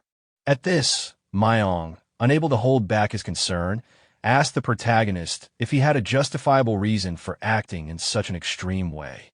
The protagonist, wearing a devilish smile, scoffed at the idea of needing a reason. He then fixed them with a threatening glare and explained that Namgung had coerced him. If he hadn't helped, Namgung would have destroyed the Galaxy Merchant Guild and framed him as the culprit. The association members were struck speechless, staring at him in shock and disbelief. They exchanged glances but said nothing. The protagonist, unbothered by their silence, pointed his finger at them and announced that they would immediately head to the Emperor's assembly to report the incident. He ordered the guards to accompany him and serve as witnesses. Just then, Shin appeared and confronted the protagonist. He stopped him and asked if he even knew where the Emperor's assembly was, pointing out that the assembly didn't have a central headquarters. He further explained that the gathering place of the assembly was simply the homes of the 4 patriarchs, the so-called emperors. The protagonist calmly responded that the closest location would be the Moyong clan's residence. Shin confirmed that the protagonist's assumption was correct. Turning to his subordinates, the protagonist instructed the guards to keep an eye on the twins to ensure they didn't attempt anything foolish. Finally, he looked to his brother, Wyan, and ordered him to compile a detailed report of the day's events and send it to the Martial Alliance. Upon hearing the instructions, the protagonist's brother immediately nodded in response, sweat forming on his face as he confirmed his obedience. Without hesitation, the protagonist once again instructed everyone to move forward, directing them toward the Moyong clan's residence. Sometime later, the protagonist and the members of the association were seen traveling in a carriage. The protagonist sat quietly, gazing out of the window with a slight smile playing across his face, as if contemplating something to himself. Meanwhile, Namgung, sitting nearby, grew visibly uneasy. His eyes shifted toward the protagonist, and with worry in his expression, he asked where they were heading. The protagonist, unbothered, simply responded that they were going to the Moyong clan. At that moment, Ouyang, seated beside one of his men, expressed his thirst and requested water. The man hesitated, his face covered in sweat, unsure whether the protagonist would allow it. He nervously replied that he didn't think the young master would permit such a request. Without missing a beat, the protagonist lightly placed his hand on the man's head and, with a playful tone, scolded him for being cold-hearted toward the patriarch's simple request. His smile seemed almost mocking. Then, shifting his expression into something more severe, he accused the man of not being a true martial artist of the Gu family clan and questioned whether he was, in fact, an assassin. Before the man could answer, the protagonist unleashed his martial arts technique. A surge of electricity burst forth from within the carriage, crackling violently, and causing the surrounding area to flare with intense energy. Hearing the sudden disturbance, the protagonist's subordinates outside the carriage grew alarmed. They shouted in concern, asking what was happening. The protagonist, remaining composed, reassured them that it was nothing serious and told them to keep moving forward. Inside the carriage, the protagonist turned his attention back to the tied-up man and asked directly if he and the others were hired killers. The man, trembling, admitted that they were indeed assassins. The protagonist pressed further, demanding to know the name of their organization. The man explained that they belonged to the Gold and Silver Assassins, which was split into 2 factions, Gold and Silver, with him being a part of the Silver Group. The protagonist pondered for a brief moment before commenting that the name made it clear they were nothing more than mercenaries driven by greed. He then addressed the man bound before him by name, asking how much had been paid for all of them. Ouyang, confused by the question, asked why the protagonist wanted to know. The protagonist, wearing a dismissive expression, explained that he still had plenty of untouched body parts, implying that their situation could easily turn fatal. He then ordered the carriage to be stopped for a moment. Ouyang, perhaps resigned, finally answered that each man had been paid 800 niang. The protagonist's smile deepened, and he sarcastically repeated the word assassin, asking if that sounded correct. The other men, realizing the trap they were in, acknowledged that the payment was indeed much higher than usual. With deliberate precision, the protagonist pointed his finger at the bound man and confirmed that the amount included not only their service, but also their eventual deaths. He explained that their leader had sold them out to Gu Hyang-seng, and that once they had completed their mission of eliminating the Galaxy Guild, they would have been killed themselves. The man, upon hearing the protagonist's question, glanced toward Ouyang but remained silent. The protagonist then continued speaking, explaining that doing such dirty work drew unnecessary attention from the patriarchs, and that disposing of assassins quietly was far simpler. He remarked on how efficiently assassins were used and discarded, saying it was the white path, a method to be understood and followed. With a confident expression, the protagonist turned back toward the tied-up man. He mocked the worth of his life, saying that 800 yang was a cheap price for existence. He further remarked that if the man had trained harder, perhaps he wouldn't have been sold for scraps. Anyone who took money to kill, the protagonist thought, wasn't even truly human. Then, adopting a threatening tone, he looked at both men and commented on the miserable lives they led, calling them bastards. He added that outside the carriage, there were 3 more assassins waiting, one crippled and one already dead, making quite the lineup for an evening stroll. The scene then shifted to the Moyang clan's compound. As the protagonist entered the compound with Ouyang and the bound man, everyone present was shocked. They looked toward the group in disbelief and whispered among themselves, recognizing the patriarch of the Gu family and questioning how he had ended up in such a state. Before they could react further, 3 men approached the protagonist. One of them, addressing him respectfully, asked what had brought him there and inquired about the wound on his neck. This man was revealed to be Moyang Bin, the current patriarch of the Moyang clan. Moyang Bin looked directly at the protagonist, his eyes narrowing with curiosity. He admitted that he had never seen his face before and formally introduced himself, asking the protagonist for his name. Without hesitation, the protagonist gave a straightforward reply. He identified himself as Li Jin-Eon, the eldest son of the Galaxy Merchant Guild. At that moment, the protagonist briefly wondered to himself if Moyang Bin was the correct patriarch, recalling that the previous patriarch had been Moyang Chu. Moyang Bin then turned to Ouyang and questioned why the patriarch of the Gu family was present, dragged along like a criminal.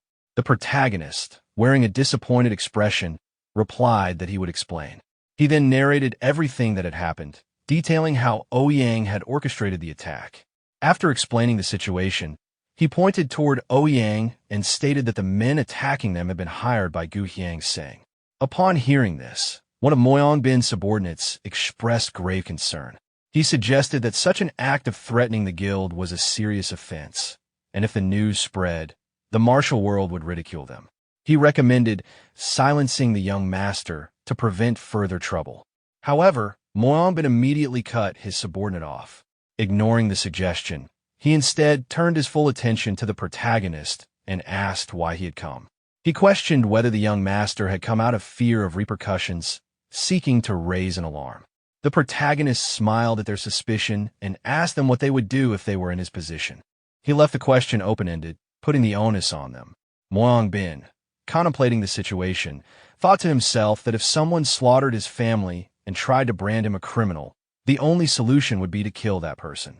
But if that person happened to be Gu Hyang-seng, the matter would become even more complicated, entangling both the clan and the wider martial world.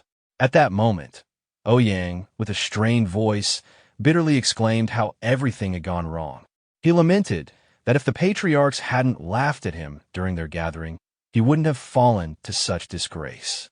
His anger burst forth as he accused them of being responsible for his downfall and demanded their help. He insisted that since they had started the problem, it was their duty to assist him, swearing to repay them in kind if they helped him just once more. Later, Moyang Bin quickly struck Ouyang with a precise move, knocking him unconscious. He warned that if the situation continued, it would be him, Moyang Bin, who would be disgraced. Then he ordered his subordinates to arrest the 3 assassins, but instructed them not to kill them. His subordinate obeyed immediately, acknowledging the command.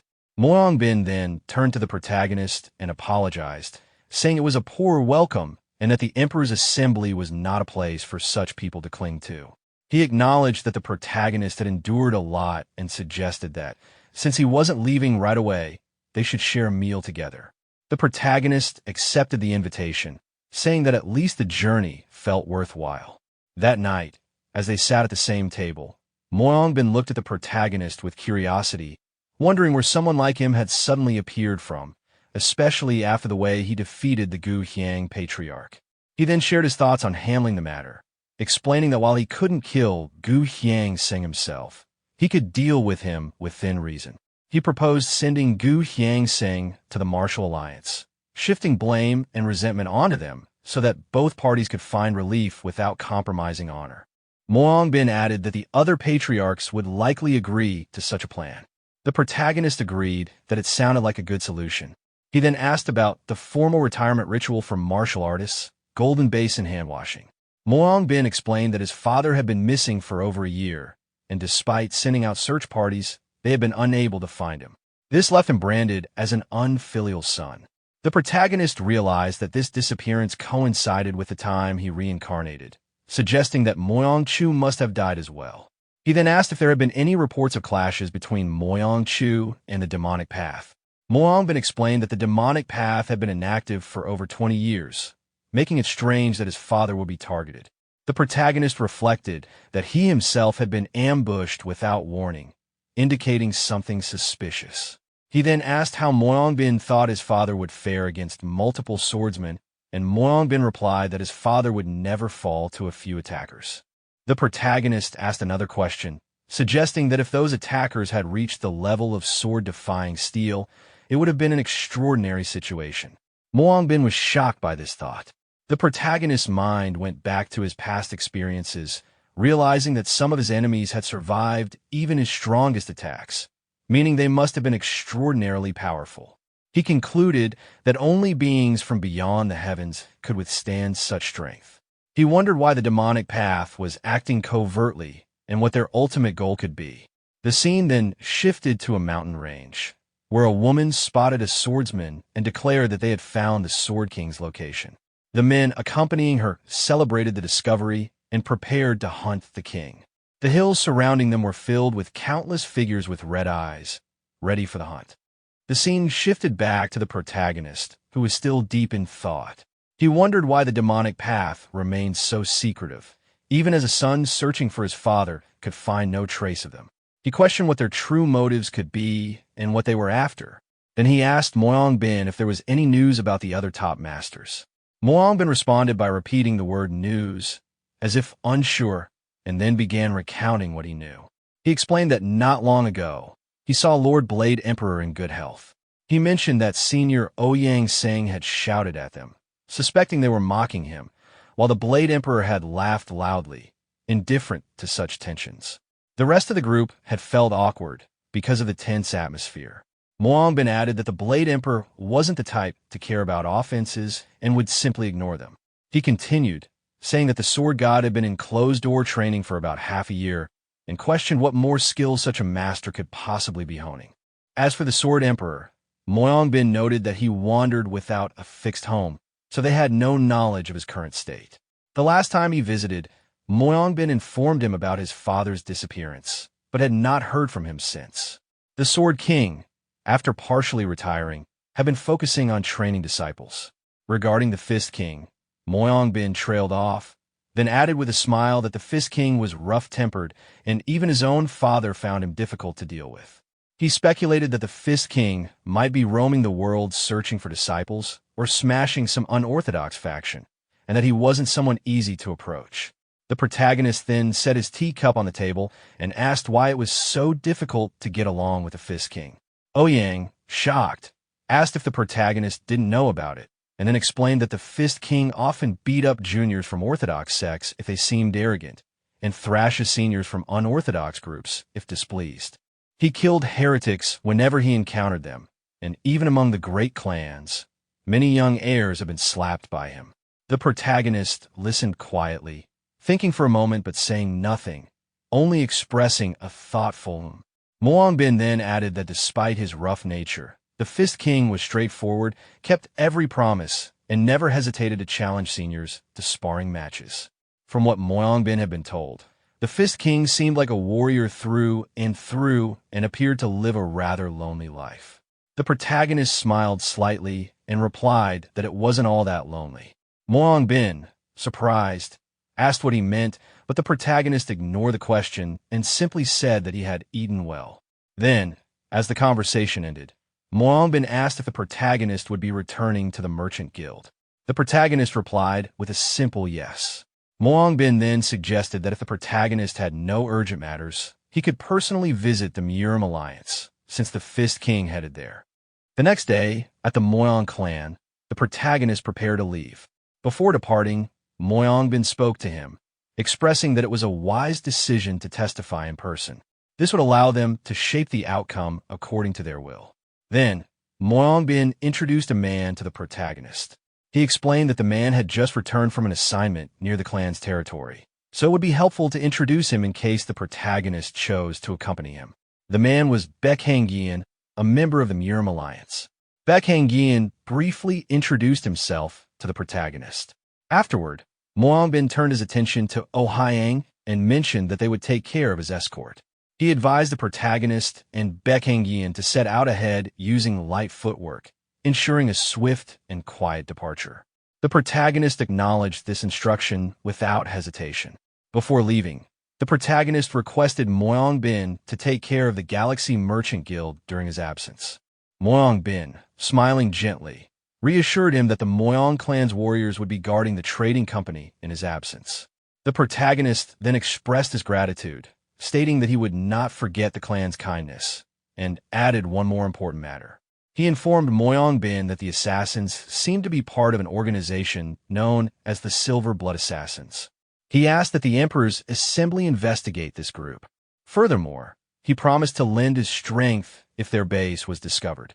Moyang Bin agreed without difficulty, confirming that it would be easy to arrange. The protagonist smiled and remarked that, in truth, he had come prepared to cause trouble with the Moyang clan. However, thanks to Moyang Bin's wise judgment, he could leave without worry. He expressed his gratitude once more. With that, the protagonist and Baek Hangyeon set out from the clan's territory. Watching them leave, Moyang Bin smiled to himself, amused by the young master's boldness. He thought about how the protagonist came alone, seemingly ready to stir up trouble, and found it entertaining. The scene then shifted to 4 days later. Inside a city, the protagonist arrived and Baek Hangyeon walked through the middle of the streets. He observed the protagonist and thought to himself that the protagonist was as blunt and straightforward as he was. He also reflected that, during the past few days, this was the only conversation they had shared. The scene began with Baek walking through the city. While passing by, he accidentally bumped into a man and immediately apologized, saying, my apologies. As he noticed the cut on the man's face, he recalled something from a wanted poster and thought to himself, immoral guest, remembering that this was someone on the Martial World's wanted list. When the man tried to leave, Baek looked toward him and remarked that they seemed to have found someone listed as an enemy, and whether they killed or captured him, they would handle the situation. Upon hearing that, the protagonist responded by asking, "A heretic, you say?" The wanted man replied, "Yes, but stay nearby. It's dangerous." As Baek moved closer, the wanted man saw him coming and instantly panicked, crying out Kaya and fleeing. Baek thought to himself about the commotion and reflected on complaints about the Murim Alliance's handling of affairs. He considered that many heretics had been killing Alliance members and that it was no surprise to see a wanted criminal roaming freely. When Baek finally cornered the wanted man and his subordinates, he thought it might be a trap because both sides were missing arms. Surely they must have been defeated by the Alliance chief. Instead of attacking, Baek asked them if their seniors were still alive and encouraged them to challenge the Alliance chief again, calling it disgraceful to use a wanted criminal as bait. The thugs, excited, replied that cutting off arms was the Alliance chief's hobby and sending severed heads to him was their hobby. At that moment, the protagonist appeared from behind and said, "Quite a hobby, isn't it?" The thugs instantly turned around, asking, "Who is there?" Baek looked confused, wondering when the protagonist had caught up. The protagonist adjusted his shoulder and smiled, saying, "Me? The one whose hobby is beating people up." Lee Ji-neon went to the Murim Alliance. The scene shifted to the Galaxy Merchant Group, where the protagonist's friend angrily wondered why the protagonist had gone to the Murim Alliance. He shouted questions about when and why this happened and yelled at his subordinates. The protagonist's brother, sweating, explained that it had been recommended by the Moyong clan head that the protagonist testify in person regarding the matter with the Ohyang family head. So they had received word that he would be leaving immediately, and the guards accompanying him were sent by the Moyong clan. He urged them to release him, saying he was an acquaintance. Despite this, the protagonist's friend sat down in front of the protagonist's house on the ground and complained that they had made an agreement, but he left anyway. After hearing the protagonist's brother ask what agreement he was referring to, the protagonist's friend glanced at him. He thought to himself, sweating, that he had struck someone 100,000 times, although admitting internally that saying it out loud felt embarrassing. Without much delay, he suddenly burst into action. Frustrated, he declared that if he wasn't told what to do next, he would relieve himself at the front gate and questioned whether anyone was listening. Seeing this outburst, the protagonist's brother and all the subordinates were instantly shocked. They quickly closed the door and advised the friend that if it was truly important, it would be better to chase after the protagonist and settle the matter in person. One of them mentioned being busy and excused himself. The protagonist's friend, disappointed, stood up from his seat. He expressed regret that the protagonist had already rushed off to the Murim Alliance. Then he picked up his umbrella, muttering to himself that the protagonist must think he was a fool. But he quickly corrected himself, insisting that he was no fool, he was the infamous Venom Fox. Gripping the umbrella tightly, he once more resolved to take action. He declared that, since things had escalated this far, he would storm the Murim Alliance. With renewed determination, he waved the umbrella and began counting aloud, imagining himself continuing to strike relentlessly, exaggerating his rage by counting beyond 100,000. As the group watched, one thug made a mocking remark to the captive, acknowledging the elder's presence and treating the situation as if the captive were worthless. Another thug used the distraction as an excuse to slip away, claiming urgent business. The protagonist responded with a direct provocation aimed at the captive, drawing his attention and provoking a sharp retort. The protagonist then remarked, without emotion, that there was no need to get worked up over ordinary impulses and asked Baek Hangyeong whether they had the authority to execute a registered public enemy on the spot. Baek confirmed that the Murim Alliance maintained a verified register of public enemies, and that with such verification, immediate execution was permitted. The protagonist adjusted his hand bandage and considered the idea of execution, while Baek, who had been traveling with him for 3 days, noticed internally that this was the first time he had seen the protagonist smile. The protagonist returned the observation with a brief expression of approval. The thugs reacted to the protagonist's composure by advancing, weapons raised and hostility clear. One of them rushed forward and threw 3 knives toward the protagonist. The protagonist dodged, caught one of the knives midair, and returned the weapons so that 2 of the attackers were struck. One managed to avoid being hit. The remaining thug watched in stunned frustration, suspecting that the protagonist had intentionally spared him. The protagonist moved in close and asked the captive what had motivated the attack. Rather than panic, the captive answered defiantly. His assault had been driven by spite and contempt, centered on a perceived disability of the protagonist. One thug lunged at the protagonist, declaring he meant to tear the object off and insulting him as he advanced. The attack was crude and aggressive. The thug justified his violence by saying the protagonist showed no use for the item, so he would take it himself. The protagonist looked down at the attacker with a composed, unreadable expression and interrupted the assault by seizing and crushing the thug's hand. The attacker screamed in pain, immediately realizing he had no chance to win. Inwardly, the thug acknowledged his helplessness and, panicked, offered to surrender. He proposed going to the Murim Alliance to accept punishment and try to bargain, claiming he held information about other operations that might be valuable. The protagonist leaned in, questioning the point of surrender. The thug, sweating and desperate, argued that surrender would close the case and that his information could be profitable. He attempted to continue, but never finished his plea. The protagonist ended it with a single, decisive strike to the face that killed the thug instantly. Standing over the body, he noted plainly that he was not a member of the Murim Alliance, and so had no need to accept formal surrender. At a short distance, the protagonist's companion watched the exchange without intervening.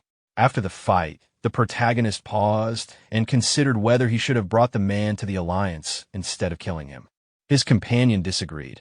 He regarded the thug as the sort who deserved death and advised not to worry about it.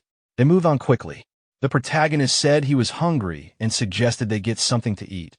His companion agreed. Hearing the suggestion to eat, the protagonist's companion eagerly ran up to him, excited to agree.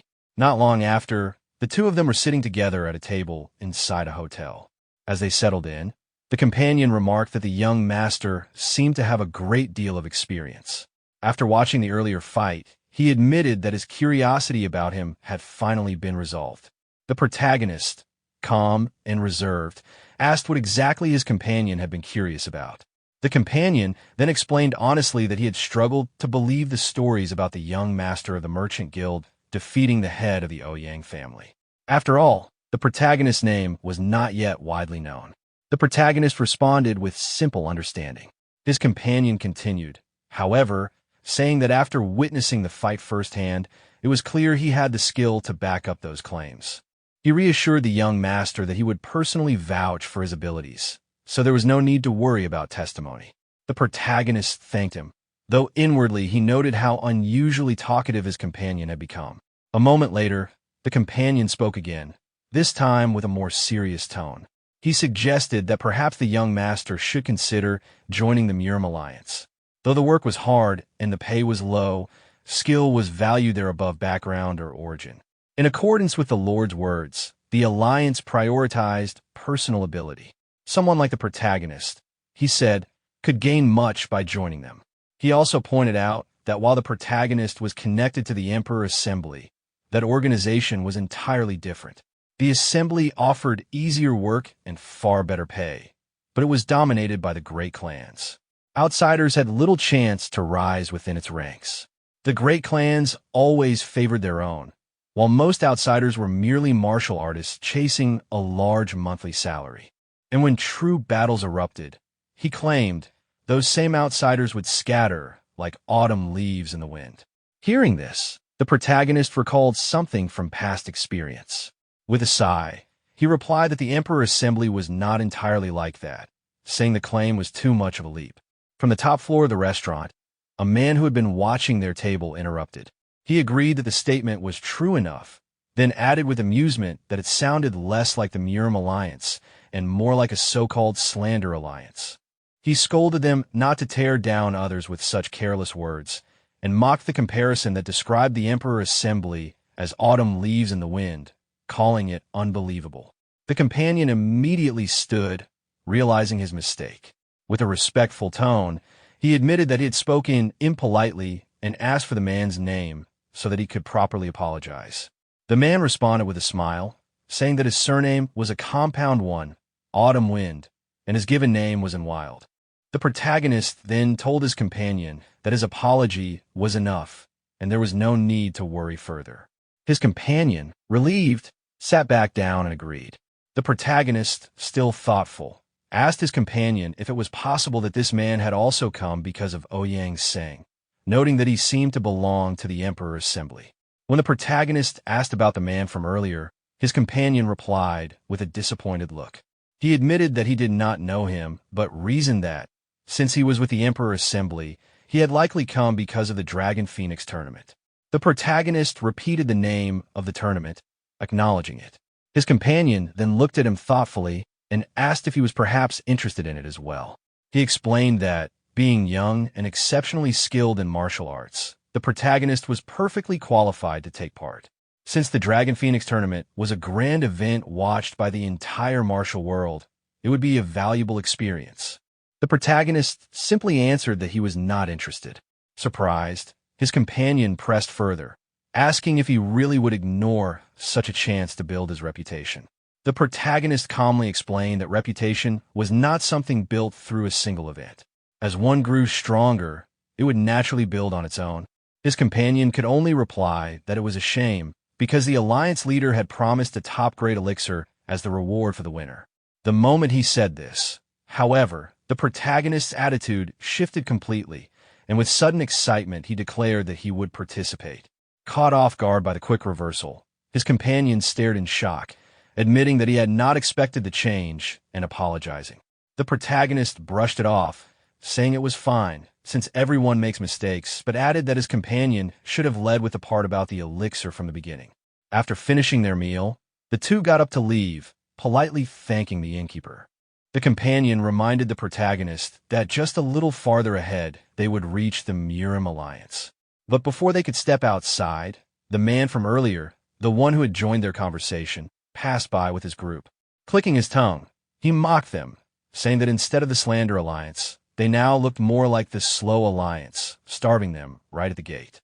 Hearing this, the companion grew irritated and thought to himself that these people were clearly holding a grudge. He then turned to the protagonist and suggested, half seriously, that from this point on they should run as fast as the autumn wind. The protagonist looked at him in confusion but agreed, and the two instantly took off at high speed. The dust cloud they left behind made one of the group members from the Emperor Assembly furious. He angrily remarked that their actions were obviously intentional, pointing at the dust they had kicked up. But the man named Autumn Wind, their young master, simply gave instructions to his group. He told Yinseal to follow along slowly with the guests, while he himself dashed off after the protagonist and his companion, determined to show them what real light footwork looked like. The group encouraged him, shouting for him to teach the two a lesson. One of them, a girl, simply wondered to herself what was driving him to act that way. Not long after, all three, Autumn Wind, the protagonist, and his companion, were racing ahead at incredible speed. They reached their destination almost at the same time, but the protagonist landed first. The other two touched down just after him.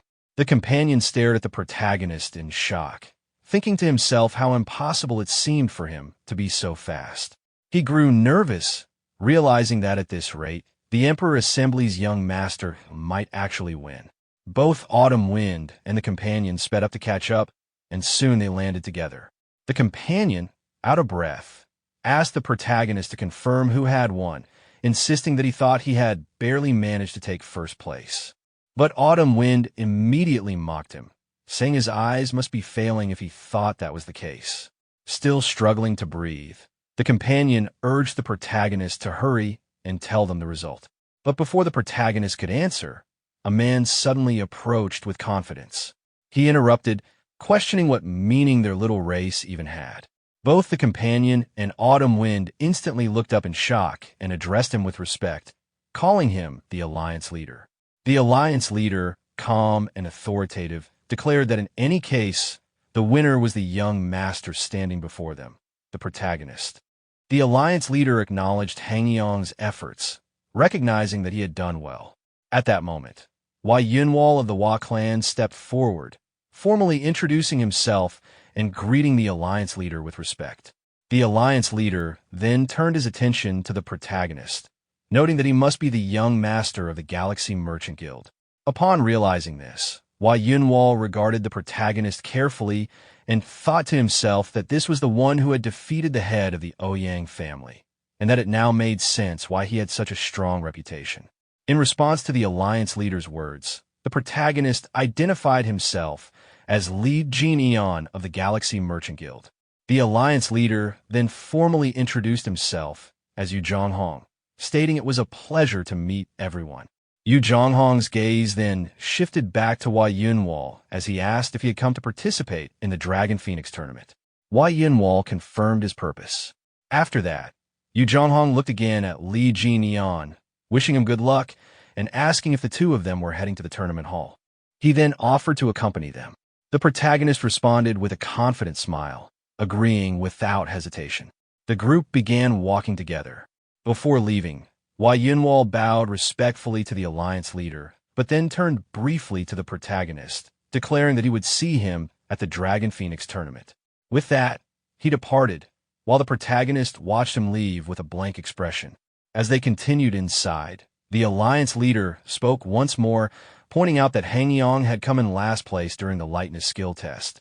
Embarrassed by this, Hangyong protested, insisting that it couldn't be true, as he thought they had all arrived at almost the same time. The Alliance Leader explained to Hangyong that he hadn't given his full effort during the lightness skill test. Since he was preparing for the Dragon Phoenix tournament, He likely wanted to conserve his strength while gauging the competition. Laughing lightly, the alliance leader added that it seemed Hangyong, not wanting to lose, had ended up running alongside him. Embarrassed by this observation, Hangyong turned a red face toward the protagonist and asked if he had known about it. The protagonist didn't respond directly but smiled knowingly, giving away his awareness. Hangyong realized this and observed that the protagonist was the type to notice subtle schemes. The protagonist, smiling calmly, remarked that there was nothing to resent about hiding one's strength before a duel. It was natural for anyone preparing for a serious contest. The alliance leader responded with mild exasperation, but reassured him that there was no need to feel embarrassed, smiling gently at the protagonist. Sometime later, the scene shifted to the Murim Alliance Tournament Hall. As the alliance leader entered the main hall, everyone accompanying him greeted him respectfully. Standing in the center of the hall, he instructed everyone else to leave, stating that only the young master of the Merchant Guild was to stay. He explained that the matter regarding Ouyang Sing would be decided after confirming the young master's strength. Everyone acknowledged his orders and exited. The alliance leader then called the protagonist closer. Sweating slightly, the protagonist obeyed, addressing him respectfully. As he approached, he reflected internally on the gravity of standing face-to-face with Yu Zhonghong, the leader of the Murim Alliance.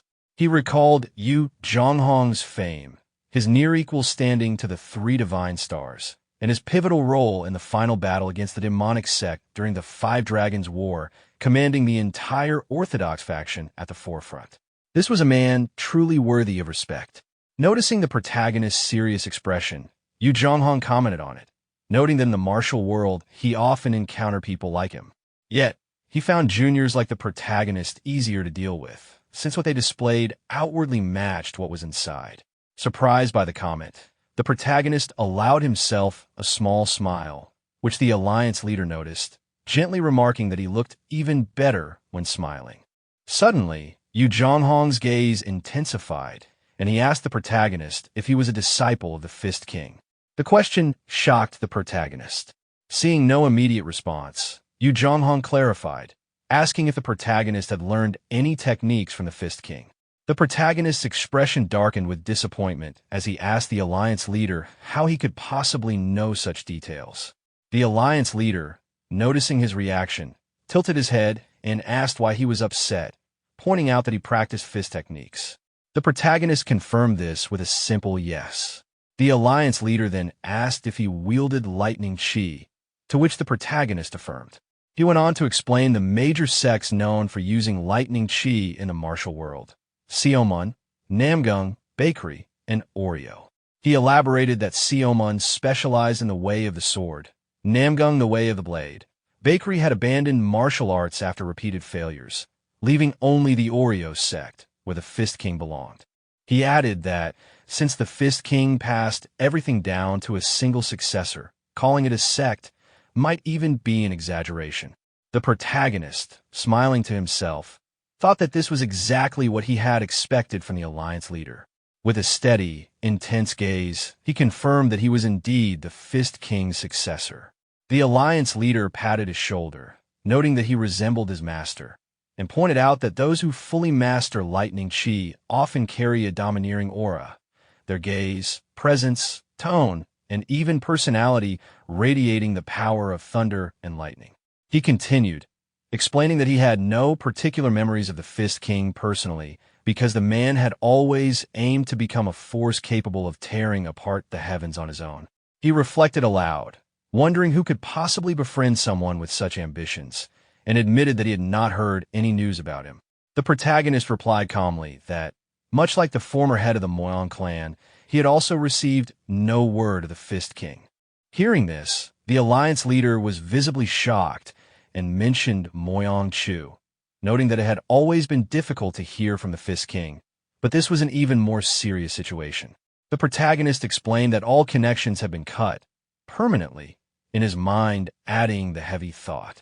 The alliance leader, reflecting on the news, decided that it should be reported to the three divine stars as well, emphasizing the severity of mighty figures in the martial world vanishing one after another. His expression darkened with anger, and he speculated whether the demonic sect had begun to move again. Turning to the protagonist, he remarked that if the demonic sect rose once more, they would have no choice but to fight them as in the past, but noted that these events had likely occurred before the protagonist was even born. Shocked, the protagonist realized he was being referred to the Five Dragons War and asked for confirmation.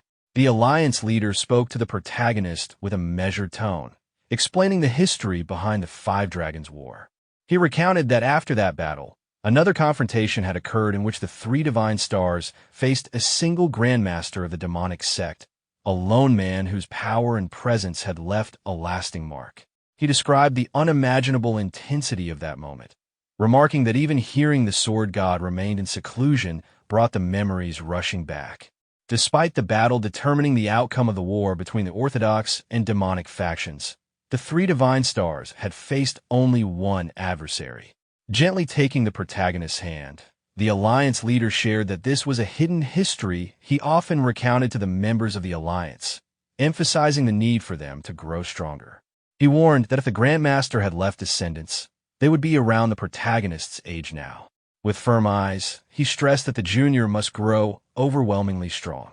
And selfishly so, reassuring him, the Alliance leader touched on the matter of Ouyang Sang, assuring the protagonist that there was no reason to doubt him as the Fist King's successor. Ouyang Sang would be imprisoned in the Alliance's dungeon, and the decision was final. Then, shifting the topic, he reminded the protagonist of the Dragon Phoenix tournament and encouraged him to rest. The protagonist responded with a quiet, "Thank you." Later, as night fell, the protagonist walked toward his room, recalling the earlier conversation. He asked the Alliance leader about the Grandmaster who had fought the three divine stars alone. The leader replied philosophically that the pinnacle of the demonic path needed no name. The protagonist pressed further, asking if the man was truly dead. The leader explained that he had been killed, cut again, and finally burned, with his ashes scattered across 5 sacred mountains: Huangshan, Wui, Taishan, Laoshan, and Amei. He added that if any calamity arising now was connected to this, whether by descendant or otherwise, he would ensure nothing remained. The protagonist, reflecting silently, observed the Alliance leader alone in the Grand Hall. He no longer seemed like the respected senior of the martial world, but rather like a monster forged by the era itself, an entity shaped by relentless battles between demonic and orthodox factions. He considered that, in some ways, he himself would have been no different. The martial world, born of constant slaughter, reminded him of the Asura realm. As he walked toward his room, someone suddenly appeared in front of him, asking if the conversation had gone well. The protagonist turned to see Warrior Beck, responding calmly that it had, which pleased Beck. Understanding the young master might find staying within the Alliance uncomfortable, Beck informed him that lodging had been arranged outside and offered to guide him there. The protagonist simply thanked him. Upon reaching the room, the protagonist expressed his gratitude again, noting that the room was promised to have good sunlight. From inside, a voice greeted him. The protagonist, relaxed, recognized the voice and remarked that the person had finally arrived. Sitting arrogantly on a chair, with one foot propped on the table, the protagonist's friend, the fox, commented on the luxuriousness of the room, lamenting that he had even lost sleep to arrive there. Surprised, the protagonist asked how he had found the place. The fox explained that he had gone from inn to inn, inquiring under the name Li Jinian. To make his point, he tossed an umbrella toward the protagonist, declaring with a confident grin that he had kept his promise, traveling by horseback and boat to get there, ready to ask the next question. The Venom Fox looked at the protagonist while holding his hand, impatiently demanding to know what they were waiting for and urging him to tell the next step quickly. Hearing that, the protagonist sighed to himself and asked if there was any good place nearby where he could train. One of the Alliance members responded, saying he knew of a suitable place. The next day, the protagonist and the Alliance member stood before a large waterfall. The member pointed out that this secluded spot was perfect for training and mentioned that members of the Murim Alliance, including himself, often used it. The Venom Fox looked around, noting how spacious it was. After that, the protagonist and the Alliance member bowed to each other, thanking him for bringing them there. The member told him not to mention it and began to take his leave, addressing the protagonist formally as Young Master Lee.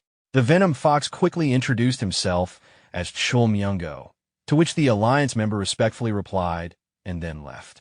After the man's departure, Chul spoke from behind, asking if the protagonist was also planning to train. He questioned this, saying that the protagonist already seemed strong enough, recalling how he had once used lightning. Both of them stood atop a cliff as the protagonist explained that he couldn't rely solely on the white lightning 10-phase art anymore. Since his inner energy had deepened, he wanted to practice the Phantom Blossom Divine art as well. Chul looked confused, asking what the white lightning technique even was. The protagonist, with a hint of sarcasm, brushed him off, telling him he wouldn't understand. This irritated Chul, who snapped back angrily, demanding to know if he was being looked down upon. After a brief pause, the protagonist decided to explain it anyway, telling Chul to listen carefully since he would only say it once. He began to describe the white lightning 10-phase art, saying it was focused purely on powerful offensive techniques. As he spoke, energy surged around him, lightning flickering across his body. He then explained that offense alone wasn't enough to overcome true martial masters. That's why he needed something more balanced. The Phantom Blossom Divine art, he said, specialized in countering, exploiting, and redirecting an opponent's techniques. Chul listened seriously, thinking about how the art allowed one to turn opponent's strength against them. The protagonist went on, explaining that the ultimate secret of this art was something called the Phantom Reach, a technique that allowed him to move distant objects without touching them, bend the path of an opponent's weapon, or even seize it outright. He added that for a close combat fighter like him, mastering this art was absolutely essential. Hearing this, Chul could only respond with a stunned reaction before simplifying the explanation in his own way, comparing it to a thief's trick. The protagonist immediately shot him a sharp look, telling him not to try to understand it with his dull mind. Chul grumbled, giving up on arguing any further. The atmosphere then lightened as the protagonist acknowledged Chul's progress in training. He noted that at least Chul was starting to grasp the basics, saying those 100,000 strikes weren't wasted after all. When asked how it felt to finally reach his goal, Chul simply flexed his arms and said he felt nothing except that they were now thicker. The Venom Fox grumbled in irritation, saying the protagonist should have just told him nicely from the start. But the protagonist ignored his complaints, taking on the tone of a true master as he began to explain the core essence of martial arts. He reflected that he had given the Venom Fox a chance only because he saw potential in him, but not everyone was capable of seizing such an opportunity. To truly test him, he decided to make things even tougher.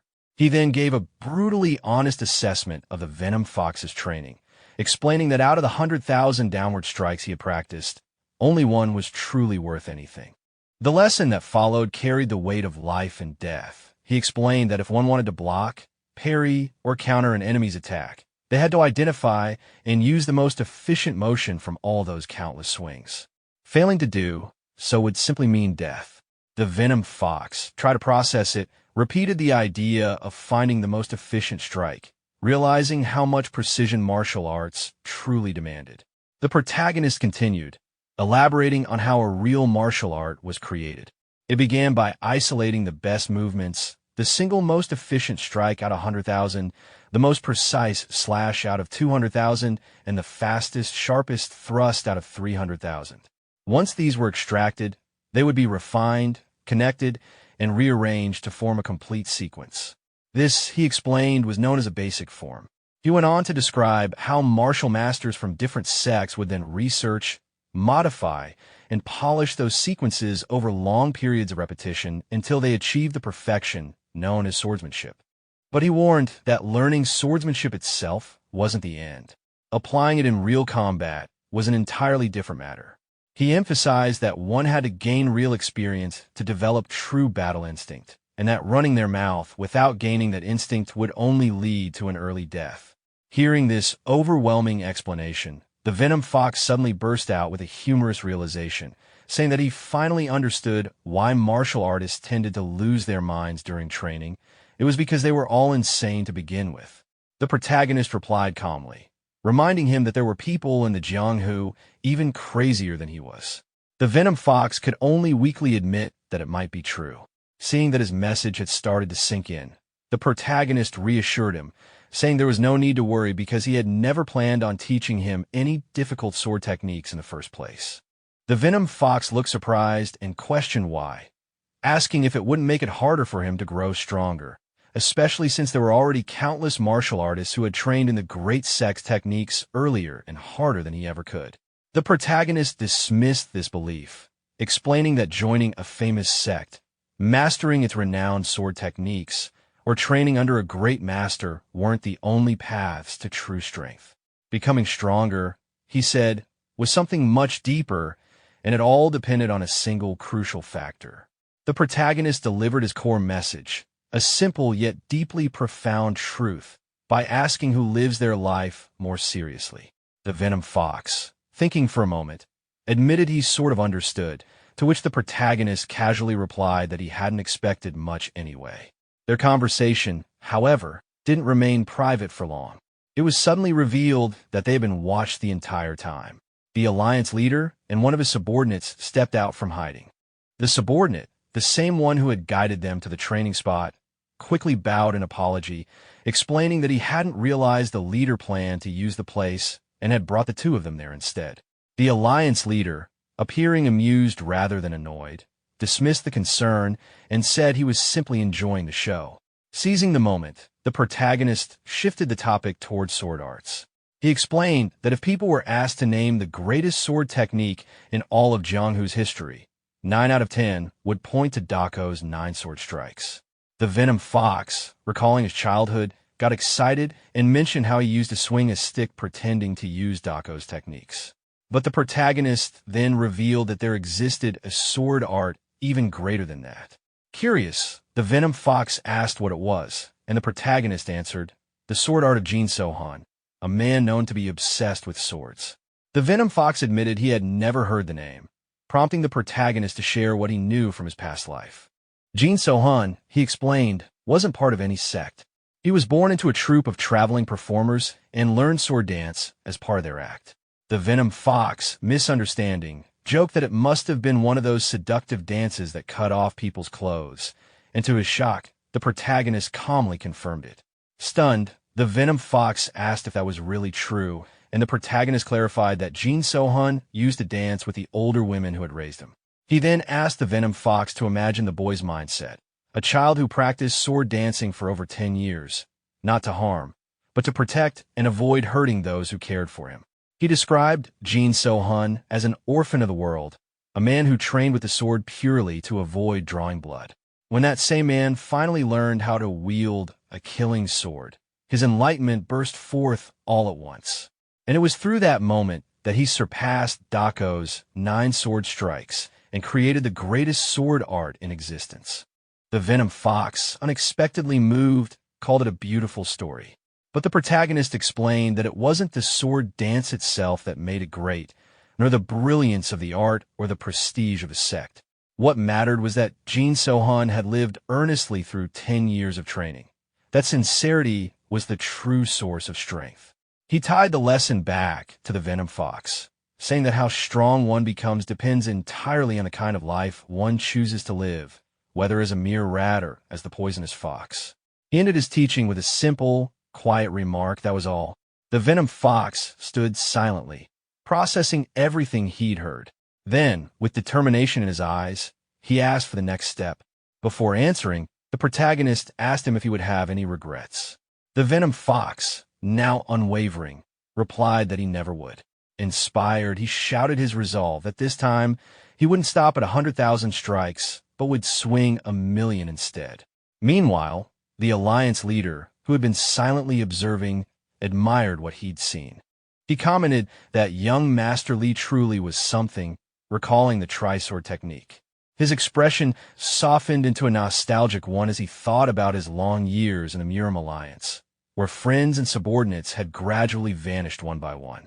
Moved by what he had witnessed, the passion, the mentorship, the dedication, the Alliance leader decided to offer something in return. Saying that he had enjoyed such a good show, he mentioned preparing a gift. As he activated a mysterious power, the Venom Fox looked on in disbelief, thinking to himself that now even telekinesis was being used. The Venom Fox, Chul Myungo, stood frozen in disbelief as he stared at the Murim Alliance leader, his thoughts echoing in shock. Alliance leader. The old man's calm, yet commanding presence made the air feel heavier. Stepping forward, the Alliance leader looked directly at Kang Daehan, also known as Li Jin-yeon, and requested to speak with him privately. Daehan greeted him respectfully, noting that it had been a while since their last meeting. The Alliance leader acknowledged the greeting and mentioned that he had seen Daehan training several times before, commending him for his diligence. Watching the exchange, the Venom Fox was stunned. He couldn't believe his eyes. The man standing before them was the rumored leader of the Murim Alliance, someone said to be as elusive as a legend. His mind raced with confusion, wondering how Li Jin-yeon could possibly know someone of that status. As the Alliance leader's attention shifted toward him, he felt a jolt of nervousness. When the leader asked who he was, Chul Myungo bowed quickly, introducing himself with all the respect he could muster. The Alliance leader's sharp gaze fell upon the scar etched across Myungo's cheek, and he calmly remarked that it looked like a sword wound. Flustered, Myungo clarified that it wasn't from a sword, but a dagger. The leader's tone remained even as he asked what had happened. Under the pressure of the man's authority, Myungo stammered, unable to form a proper excuse. When the leader gently pressed whether it had happened during a duel or in training, panic overtook him, and he blurted out the truth. He admitted that he had once run a gambling den and had gotten into a fight with a debtor who stabbed him with a dagger. As soon as the words left his mouth, regret hit him like a thunderclap. He internally scolded himself for blurting out something so shameful before the Murim Alliance leader. He could have claimed honor, a duel, or at least training gone wrong, but instead, he confessed to running a gambling den. To his surprise, the Alliance leader didn't scold or ridicule him. Instead, he simply nodded and said he understood. Then, with a faint trace of nostalgia, the leader began to share a story of his own past. He told them his father once ran a brewery, supplying liquor to taverns and often carrying the loads himself. One day, the young leader had seen his father being beaten by drunkards.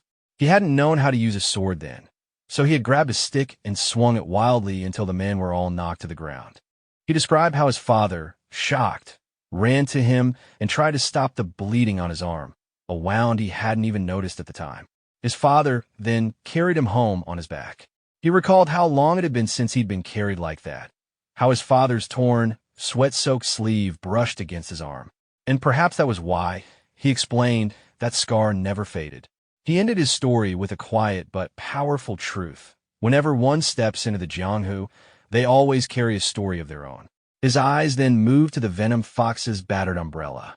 He asked if that tattered thing was his weapon. Embarrassed, Myungo admitted that it wasn't even his. He had borrowed it from Kang Daehan.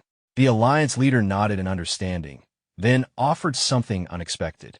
He said that this time, he would lend Myungo a weapon himself. From his side, he brought forth a black umbrella and handed it over. The Venom Fox immediately noticed its weight, almost staggering as he held it, exclaiming how heavy it was. The Alliance leader explained that it was a black iron umbrella, a gift from the Moyon clan to the Murim Alliance. Every rib and the entire shaft were forged from black iron, giving it immense weight and durability. He told him that even if he swung it 1,000,000 times, it wouldn't break. Holding the weapon with awe, the Venom Fox tried to hide his amazement behind laughter, admitting he wasn't sure if he even deserved such a gift. The Alliance leader then looked at him steadily, his tone soft yet probing. He asked Myungo if he regretted living such a shameful life, a question that pierced deeper than any blade could. After reflecting sincerely on the Alliance leader's question, the Venom Fox admits with honesty that he does regret living a shameful life. Hearing this, the Alliance leader tells him that if a man can correct his past mistakes and live properly today, he is already a good man. There's no need to dwell on what's gone. The words hit deeply, offering both comfort and redemption.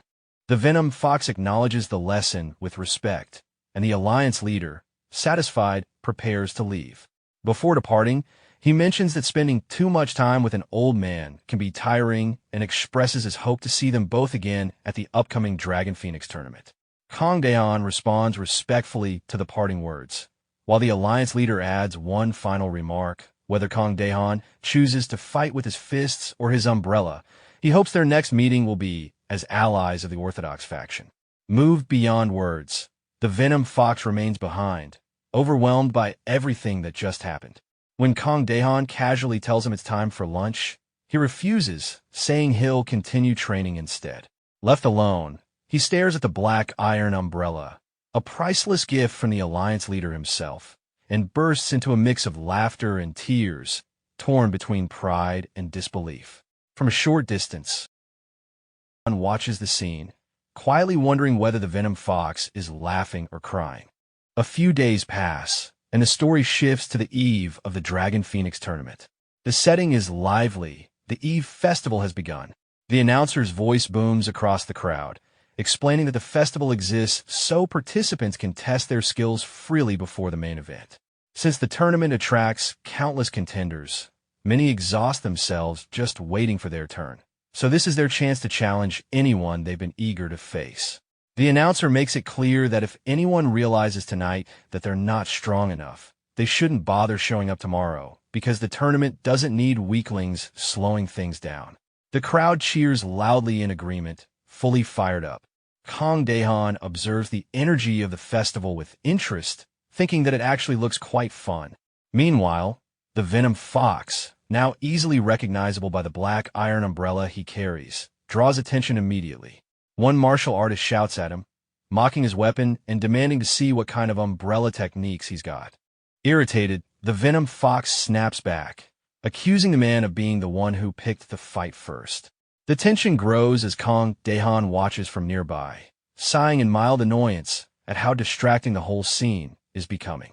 The crowd around the arena bursts into laughter and mocking whispers when they see the Venom Fox holding his umbrella. Many jeer at him, questioning if he's seriously planning to use such a ridiculous weapon, joking that maybe the Muram Alliance has started banning umbrellas as actual weapons. The laughter spreads, filling the entire area with derision. The Venom Fox, his face turning red with anger, shouts back furiously, demanding why everyone is making such a big deal out of it.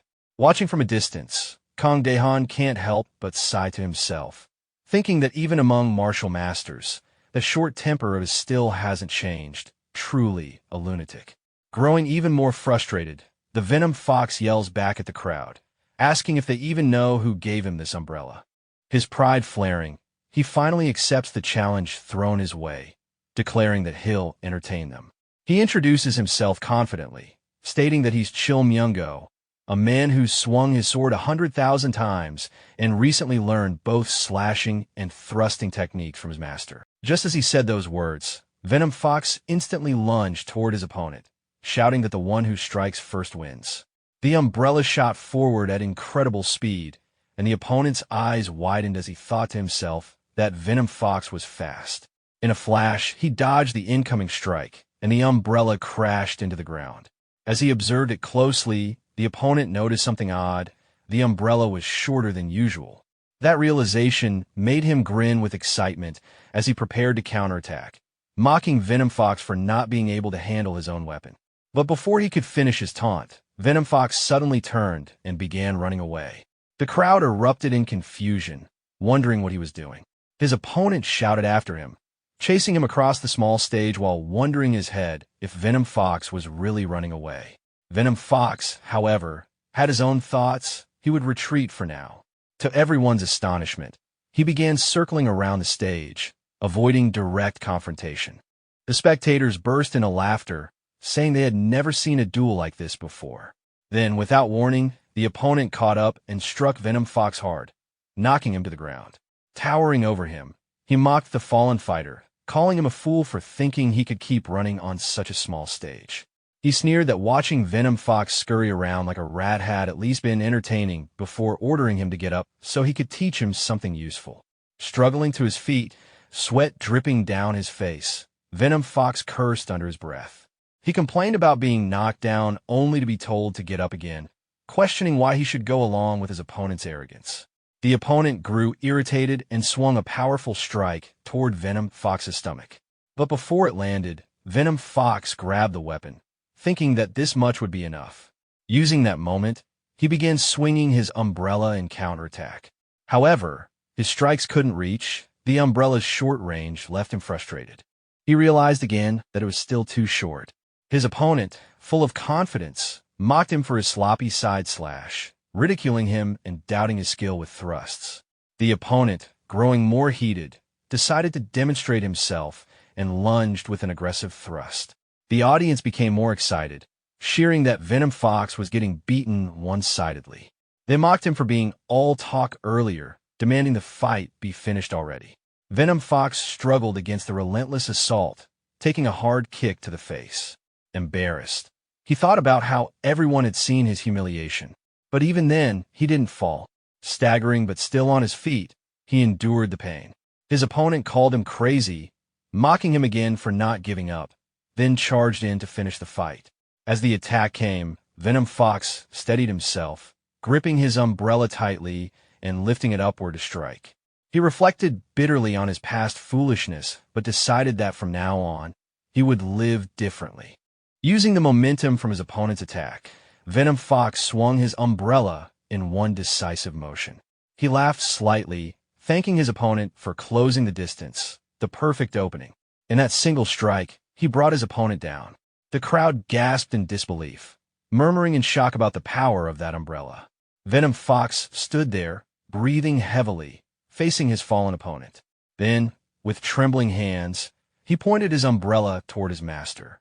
As memories of his training and the lessons he had received flashed in his mind, he silently thanked his master for saving and teaching him. He vowed to repay that kindness, because he was Cheol Myongo, the stubborn fighter who never gives up. Back in the present, still pointing his umbrella toward his master, Venom Fox declared his victory. The protagonist looked at him and smiled, while the crowd erupted once more, astonished that he had actually won, with just a single strike from an umbrella. Venom Fox struggled to stay on his feet, standing weakly in the middle of the crowd. Though he tried to act tough, his body was drained and covered in blood. His breathing was heavy, and it was clear he had reached his limit. As he looked ahead, ready to end it all, several people suddenly stepped onto the stage. One of them stopped him, mocking him for getting overconfident after landing a lucky hit.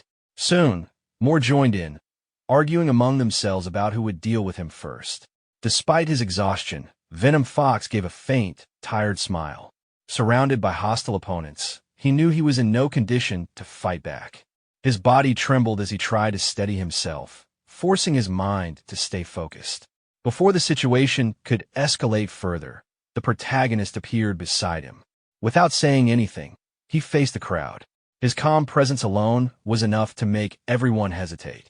The people around them suddenly felt uneasy, unsure why they were intimidated by someone who hadn't even spoken yet. One of them broke the silence and questioned who the newcomer was. The protagonist responded briefly, introducing himself as a contestant of the Dragon Phoenix tournament. Venom Fox, still weak but relieved, asked why he had come down. The protagonist simply replied that he was there to enjoy the festival. Seeing his master standing before him, Venom Fox's fear eased. Confidence returned to his eyes as he looked at the people surrounding them. The sight of his master was enough to assure him that the situation was under control. When the people around heard the exchange, they began murmuring among themselves, surprised to realize who the newcomer was. They recognized him as the master of the Umbrella Guy, and a wave of hesitation spread through the crowd. Meanwhile, Venom Fox looked at them with a faint smirk, thinking about how quickly they had turned timid. Just moments ago, they were ready to attack him, but now, faced with his master, none dared to make a move. He found it amusing how fear changed their attitude so easily. However, exhaustion soon caught up with him. His vision blurred, and his legs weakened as he almost collapsed. Before he could fall, a calm voice interrupted the tense atmosphere. A young man stepped onto the stage, politely suggesting they end the commotion since it was getting late and everyone needed a rest before the main event. The crowd turned toward him in surprise, immediately recognizing the newcomer as the young master of the Wa clan. His presence drew whispers from the onlookers, who commented on his striking appearance and how the rumors of his charm were true. The young master quietly leaned toward the protagonist, speaking in a low voice. He advised him not to waste energy or cause unnecessary attention if his goal was to win the Dragon Phoenix tournament.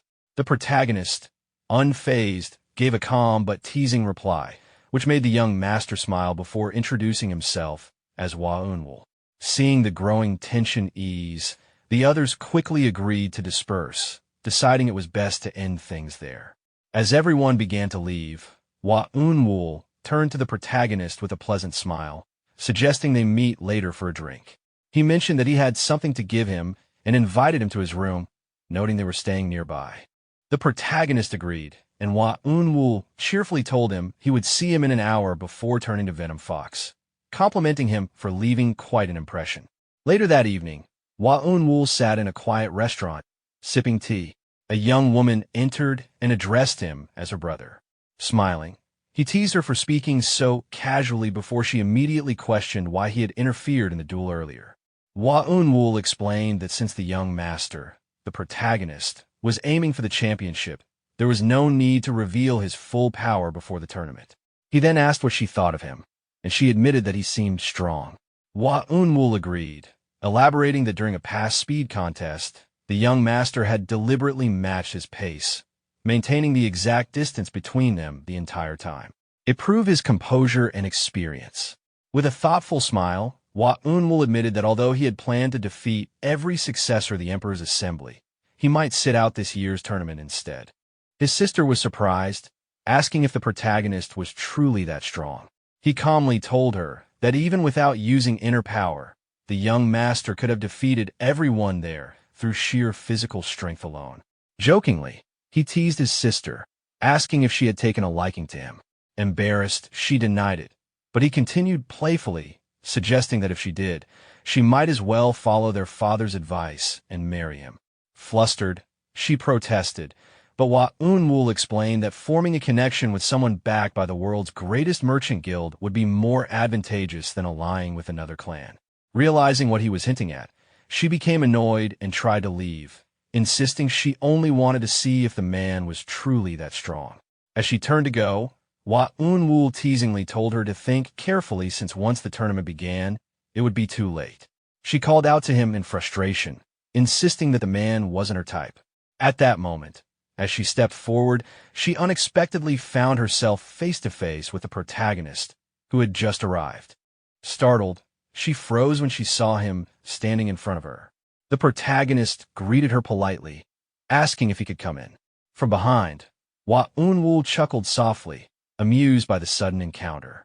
When the protagonist appeared before her, Yinseal instantly avoided eye contact and, in her panic, accidentally slammed her forehead against the door. Watching her awkward reaction, the protagonist could only stare in confusion, wondering if she was actually insane before dismissing the thought. Before the situation could get any more awkward, Waunwul interrupted with a calm tone, introducing his sister. He explained that the girl with her head against the wall was his foolish younger sister, Yinseal, one of the strongest candidates for the Dragon Phoenix tournament. He added that she had a tomboyish nature, but before he could finish, Yinseal shouted angrily at him and ran to hug him in embarrassment. After calming down, she turned toward the protagonist and introduced herself properly as Yinseal. The protagonist, slightly awkward, introduced himself in return as Li Jianian. Later, the three of them sat together at a table as Yinseal poured tea for him. While trying to compose herself, she silently questioned why she was even there. Breaking the silence, Waunwul handed something to his sister and asked her to give it to the young master. She protested, confused about why she had to do it, but her brother only smiled and turned toward Li Jianian, teasing that Yinseal had earlier found him impressive and wanted to offer him something personally. The protagonist, taken aback, thought to himself that he hadn't done anything to deserve such praise. Yinseal, trying to remain composed, presented him with a small box and explained that it contained the treasured fist guard of their clan. It wasn't a weapon, but a protective piece meant for the hands, offered as a gesture of goodwill. The protagonist was surprised, recognizing its value and craftsmanship, and quietly admired how fine it looked. He accepted it respectfully, promising to make good use of it. As the atmosphere eased, Hua Unwoo shifted the topic and asked if the protagonist knew who the main contenders for the Dragon Phoenix tournament were. When Lee Ji-neon admitted he didn't, Hua Unwoo looked surprised and lightly scolded him for being so unaware of current affairs. He then told his sister to explain the details. Yinseal, clearly annoyed, complained that her brother knew this information better than she did. Ignoring her irritation, Hua Unwoo gave her a stern look, insisting she explain. Then, with a teasing tone, he added that if she refused, he could always tell Lee Ji-neon stories about her childhood instead. Annoyed but unwilling to let that happen, she sighed and agreed to explain. She began outlining the situation clearly, saying that although many names were being mentioned as possible winners, the real competition was between two dominant powers, the Murim Alliance and the Rulers Association. The Murim Alliance was represented by Jin Jiol of the Manhwa sect and Lim Jiryong of the Wudong sect, though their participation was still uncertain. She explained that the Manhwa sect was known for risking their lives in every duel, while the Wudong sect preferred to stay away from worldly affairs. On the other hand, the Rulers Association was backing two strong contenders, Dako Han and Nam Gung-wai. If the two ended up facing each other in the finals, neither would walk away unharmed. The reason, she revealed, was because both men were rivals in love, infatuated with the same woman, Baek Yun, known across the South as its greatest beauty. Their rivalry had long gone beyond martial arts. They were both determined to humiliate each other in front of her. Listening to the explanation, the protagonist's thoughts lingered on one name, Baek Yun. He remembered a little girl from his past life, the daughter of a senior he deeply respected. He realized that she had now grown into a woman admired by every heir of the great clans. It felt strange for him, someone who had once been like an uncle to her, now standing among her peers. Hua Unwoo continued, mentioning that his own brother was also part of the Rulers Association, a dark horse in the tournament, though no one expected him to win since he had never fought a public duel and found most things in life bothersome. Lee Ji-neon observed him quietly, thinking that perhaps this man either lacked the will to fight or was so powerful that he didn't need to struggle at all. Yinseal then continued her explanation, mentioning two unpredictable variables in this year's competition, one from the Hainan sect and the other being Lee Ji-neon himself. Hearing that, he smiled faintly and decided that he had heard enough. Hua Unwoo leaned forward with curiosity, asking how prepared he was. Without hesitation, Lee Ji-neon raised his hand, showing the fist guard, and confidently declared that none of the competitors he'd heard about so far were even within his consideration. His composure shocked both siblings, leaving them speechless for a moment before Hua Unwoo burst into laughter, impressed by his unshakable confidence. As he laughed, he silently analyzed Lee Ji-neon, realizing how difficult he was to read. No matter how much he observed, he couldn't determine his martial arts style, his true level, or even whether he was interested in Yinseal, despite her fame as the Snow Phoenix. When he offered to pour more tea, Lee Ji-neon simply thanked him, appearing calm and detached, his focus elsewhere. While Hua Unwoo pondered over his mysterious nature, Lee Ji-neon's eyes lingered on the teapot, appreciating its craftsmanship. Yinseal, watching him, realized he was entirely focused on becoming stronger. He, meanwhile, examined the fist guard once more, admiring its fine design. Sometime later, as their meeting came to an end, Lee Ji-neon stood up and politely took his leave, bidding farewell to both siblings. They both wished him well in return as he walked away. After Lee Ji-neon left, Hua Yinseal, her eyes gleaming with curiosity, turned toward her brother and asked what he planned to do about the Dragon Phoenix tournament. Hua Unwoo pondered for a moment before calmly replying that he had finally met someone truly worthwhile. Yet, instead of forming genuine camaraderie, everyone seemed obsessed with winning a tournament. With a small smile, he decided that he would yield to young Master Lee. Yinseal blinked in surprise, her thoughts trailing. So, he wasn't going to participate? She couldn't help but comment, half teasingly, that her brother sure had a way with words. But then, smirking, she added that he was truly shameless. Hua Unwoo chuckled quietly to himself, recalling his encounter with Li Jianian. A faint laugh escaped him as he murmured, amused, that the young man's demeanor was eloquent as flowing water and falling like autumn leaves. Yinseal stared at him in confusion, raising a brow and asking what he meant by that sudden remark. Waving his hand dismissively, Hua Unwoo smiled and brushed it off, joking that it was just a random thought. He then teased his sister, calling Li Jianian quite a bling man, someone who didn't even attempt to hurt her and didn't seem like a womanizer at all. Yinseal crossed her arms and muttered that maybe he was just pretending to be uninterested. Her brother shook his head immediately, saying he didn't think so, that Li Jianian genuinely didn't care. Annoyed, she snapped that she didn't care about him either. Hua Unwoo laughed again, his tone playful but soon turning serious. He told her to experience life freely, to look, feel, and enjoy it for what it was. He explained that in life, she would meet merchant heirs stronger than martial ones, and clan heirs more despicable than bandits. Not everyone in the Murim Alliance was a true hero, and not every man from the underworld was dishonorable. She should see the world with her own eyes, listen carefully to others' words, and then choose the man she truly loved. He told her not to take his earlier teasing to heart. Yinseal nodded softly, acknowledging his words. Hua Unwoo then chuckled again, remarking that Li Jianian had boldly dismissed even Namgung Wai and Dako Han, two men so prideful that if they'd heard it, they would have drawn their swords on the spot. But before he could finish his thought, a deep voice echoed from behind them. Did I just hear that right? Both siblings froze and turned in alarm. A man approached them with a stern, angry expression, his steps firm and heavy. The air tensed as the two realized who it was, the future patriarch of the Dako clan, Dako Han himself. His sharp gaze fixed on them, and in a cold, furious tone, he demanded, "Who the hell dared to say that?" As the tense silence filled the air, Hua Unwoo told his sister to go inside, and she quickly obeyed. As she walked away, Dako Han's eyes followed her with ill intent, making Unwoo's expression darken. He stepped forward, tried to defuse the moment, but Dako Han, clearly angered, began ranting about someone daring to insult him and Namgung Wai.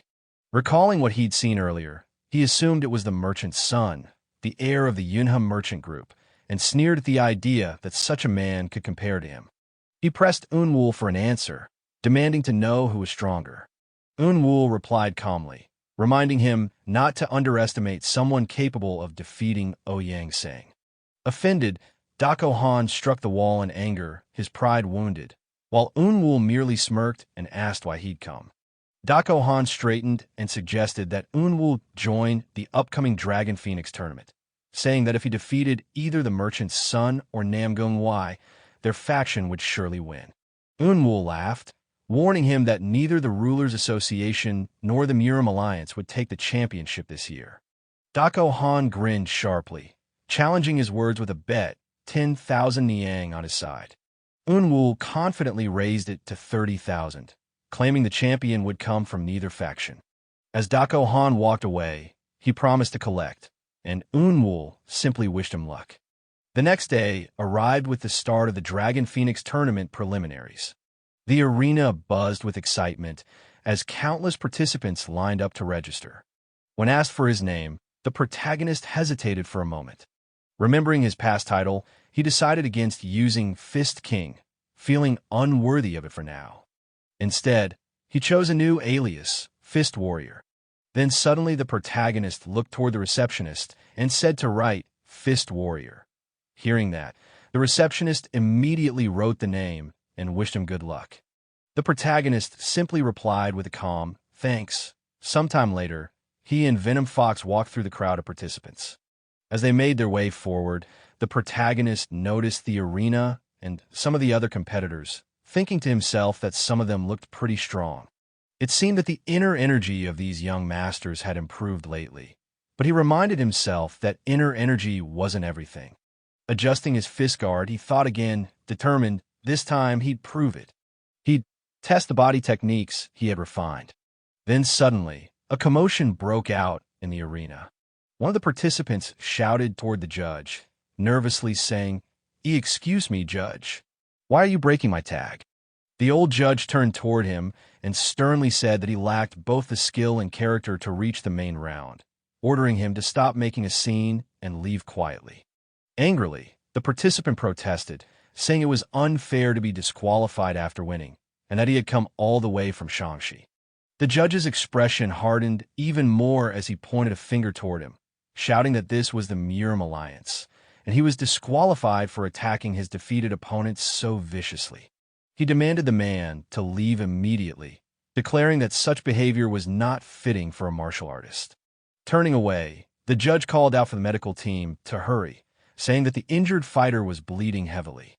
Seeing the scene unfold, the protagonist couldn't help but smile slightly to himself, thinking that the man had quite the temper. Then he remembered the people he had encountered back when he was still part of the mercenary group. Thinking to himself, he reflected that sometimes the orthodox groups could be just as infuriating as the Ouyang clan. However, because of elders like the old judge, men who still held on to righteousness, he could never truly bring himself to hate the orthodox side. Then suddenly, he approached one of the tournament staff members and asked where the judge who had just scolded that participant went. The staff member casually replied that it didn't matter because one spot had just opened up due to the injured contestant, so he could go up right away. Sometime later, he stood before that same old judge, bowing respectfully. The old judge glanced at him and commented that he was a polite young man, then asked for his tag.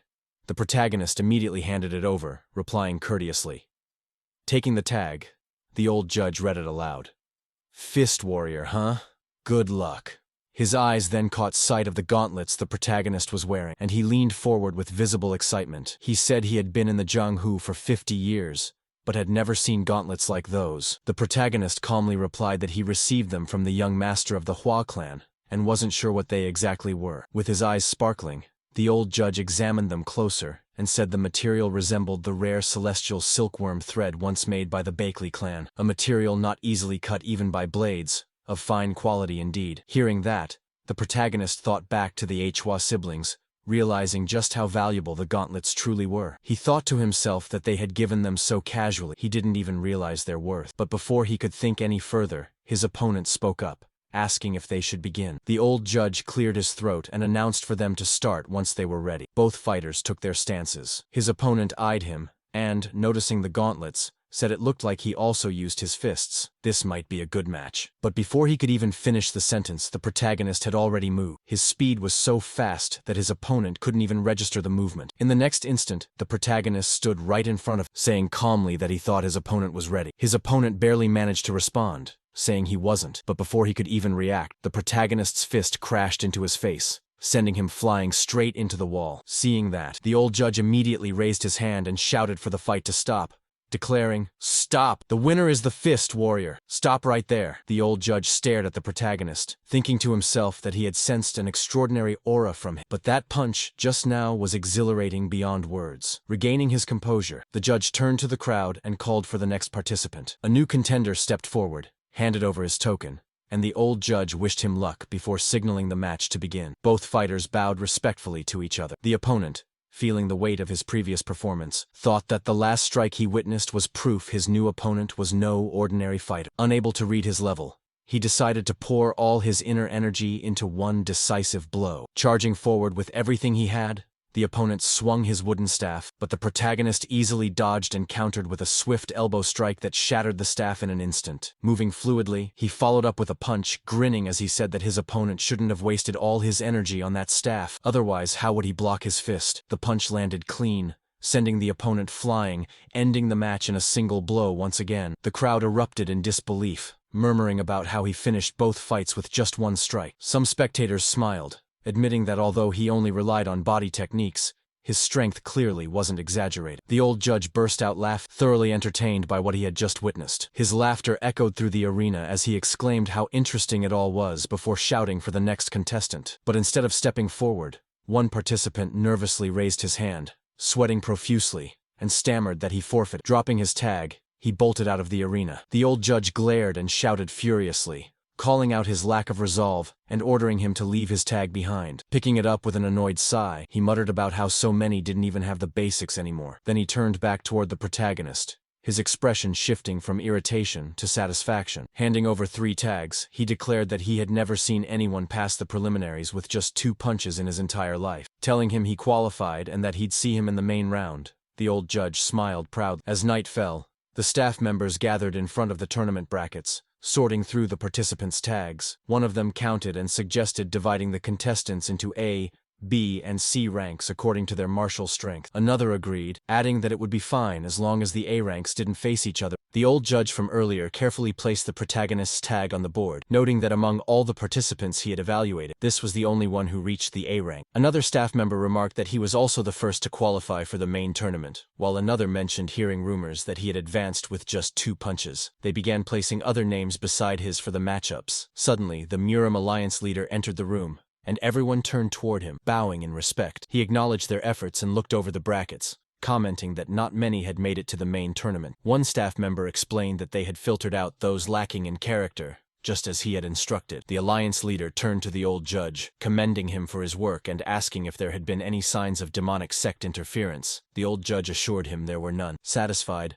the alliance leader gave further orders to have the Flying Dragon, Cloud Dragon, and White Dragon units monitor the participants' positions, ensuring they wouldn't be ambushed or caught in unnecessary fights. From the shadows, several men appeared, bowing deeply as they acknowledged his command. The alliance leader continued, instructing that anyone who tried to harm a tournament participant, regardless of whether they belonged to a righteous sect or noble clan, was to be captured and imprisoned as an example. One of the men wearing glasses affirmed that they would carry out his orders. Before leaving, the alliance leader gave one final command, his expression unwavering. For the honor of the Murim Alliance, no participant was to be harmed. Once he departed and the door closed, the tense atmosphere eased. One of the staff members exhaled and muttered that the leader was still terrified. The scene then shifted to the day of the Dragon Phoenix Grand Tournament, the main event. In front of the Grand Murim Alliance building, all the participants stood in formation. A bald-headed man pulled down a curtain to reveal the brackets, and the crowd erupted in excitement. Inside the building, the alliance leader stood silently before the grand throne, gazing at the mural behind it. A subordinate approached and informed him respectfully that the preparations were complete. The leader gave a simple nod and replied calmly, The alliance leader heard a commotion from outside,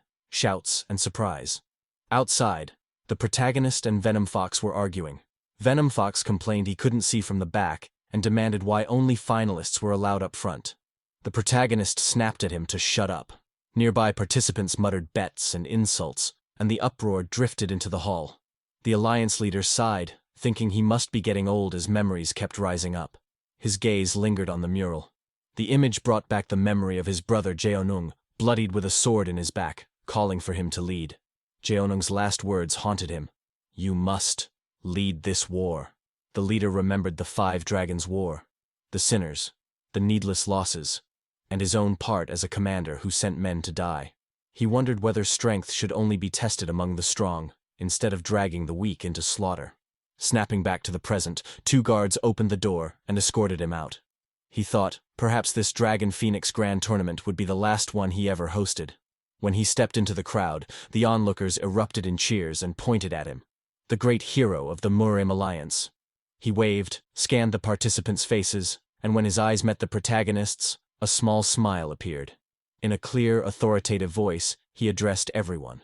He recalled 45 years ago, when a scruffy young man arrived here with borrowed travel money, hoping only to join the tournament. Now that same man stood before them. He spoke of how hard victory once was, how some died from bad luck, how he had defeated masters from noble clans and the Golden Blood sect. He remembered Jeonung taking 2nd place that year and later joining him in the Murim Alliance. Turning toward the contestants, he continued. At that time, Jeonung received the Taesong blade as a gift, and he himself was given the Suwol sword. It wasn't customary for tournament champions to receive prizes then, but the alliance leaders and elders had graciously presented them. The pride of receiving the Suwol sword drove him to become stronger. It bound him to the Murim Alliance. A girl stepped forward holding a box. The alliance leader opened it and announced the grand prize, the Century Purity Root from the Mount Ma sect. Murmurs swept the crowd. The Century Purity Root. The one they say is impossible to find no matter how much gold you offer, someone cried.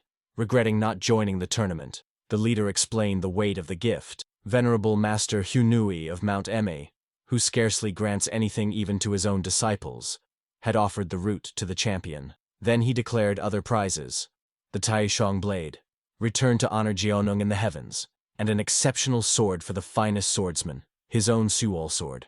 The old judge in the audience stiffened and rose, clearly uncomfortable. Catching the shift, the alliance leader amended his words. He couldn't hand over that exact blade. Instead, they would present a sword specially crafted by Gucheol Workshop for the tournament. As he explained, he reminded them that Gucheol had forged the Bulmang sword, famed among Hwasan's greatest swordsmen. A participant gasped, sweating with excitement. The Bulmang sword of our Hwasan sect? They say the one who earns this new blade may name it themselves. Holding a sword aloft, the leader addressed his juniors solemnly. He spoke of the Suwol sword, how though years pass it remains sharp and unbent, and urged them to keep their integrity just as long. When they ascend to the heavens, it will be the juniors who stand guard over the place. The century purity root, the Taishong blade, and the Gucheol sword were given for a single reason.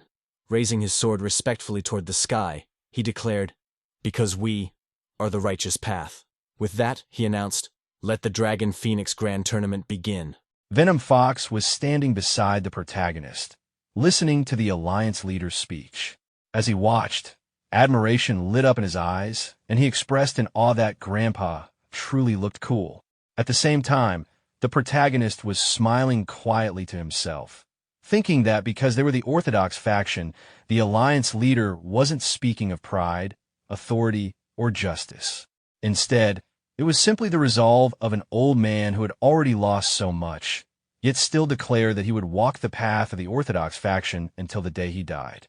Standing here, always in this place, were those who burned their lives away fighting to uphold their beliefs, and that was why the Orthodox faction were such stubborn, maddened folk. Sometime later, the announcer declared that the first match of the Dragon Phoenix Grand Tournament Finals would begin. The finalists, the Fist Fighter and the Hebei Twin Spears, were called onto the stage. Hearing the announcement, Venom Fox looked toward the protagonist and said it was him. The protagonist walked toward the arena, thinking that it was time to see what kind of skills a member of the Orthodox faction possessed. Inside the arena, he faced his opponent, who stood holding twin spears. The protagonist noted that it was his first time fighting someone who wielded twin spears. His opponent, seeing he had no weapon, asked if he was a fist practitioner. The protagonist casually pointed at himself and called himself the Fist King. Hearing that, the opponent smiled inwardly, thinking that fist practitioners had wide skill gaps, and since he'd never seen this one before, he must be weak, meaning the victory was his. The referee signaled for them to bow and then begin. In the next moment, both fighters closed the distance. When the opponent launched his first attack, the protagonist easily dodged, and the opponent noted that he had dodged and immediately moved in for a counterattack. Realizing that getting close was dangerous, he instantly leaped into the air, letting go of the spear shaft, and planned to restrain the protagonist from a distance as he prepared his next move. From his attack, a cloud of dust burst up from the ground, and when it settled, the protagonist was revealed standing firmly with the spear caught in his bare hand, blocking the strike with ease. He looked calmly toward his opponent, who stared back with sweat running down his face, and exclaimed that he had caught the descending spear with his bare hands. Before he could even finish speaking, the protagonist stepped in and kicked him straight in the stomach, sending him flying toward the elders. One of the elders looked at the collapsed fighter and called out to Elder Song.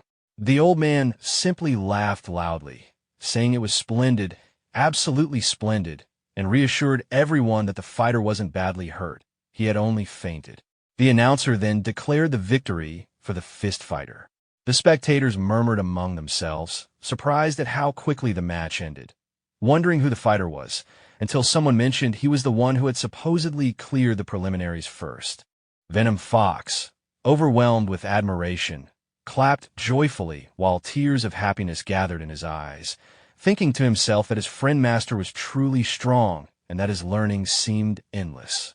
As the protagonist stepped out of the arena, Venom Fox excitedly waved at him, calling out to his friend master. At that moment, young Master Hua appeared from behind Venom Fox and offered congratulations for the win, saying it was good to see Master Umbrella.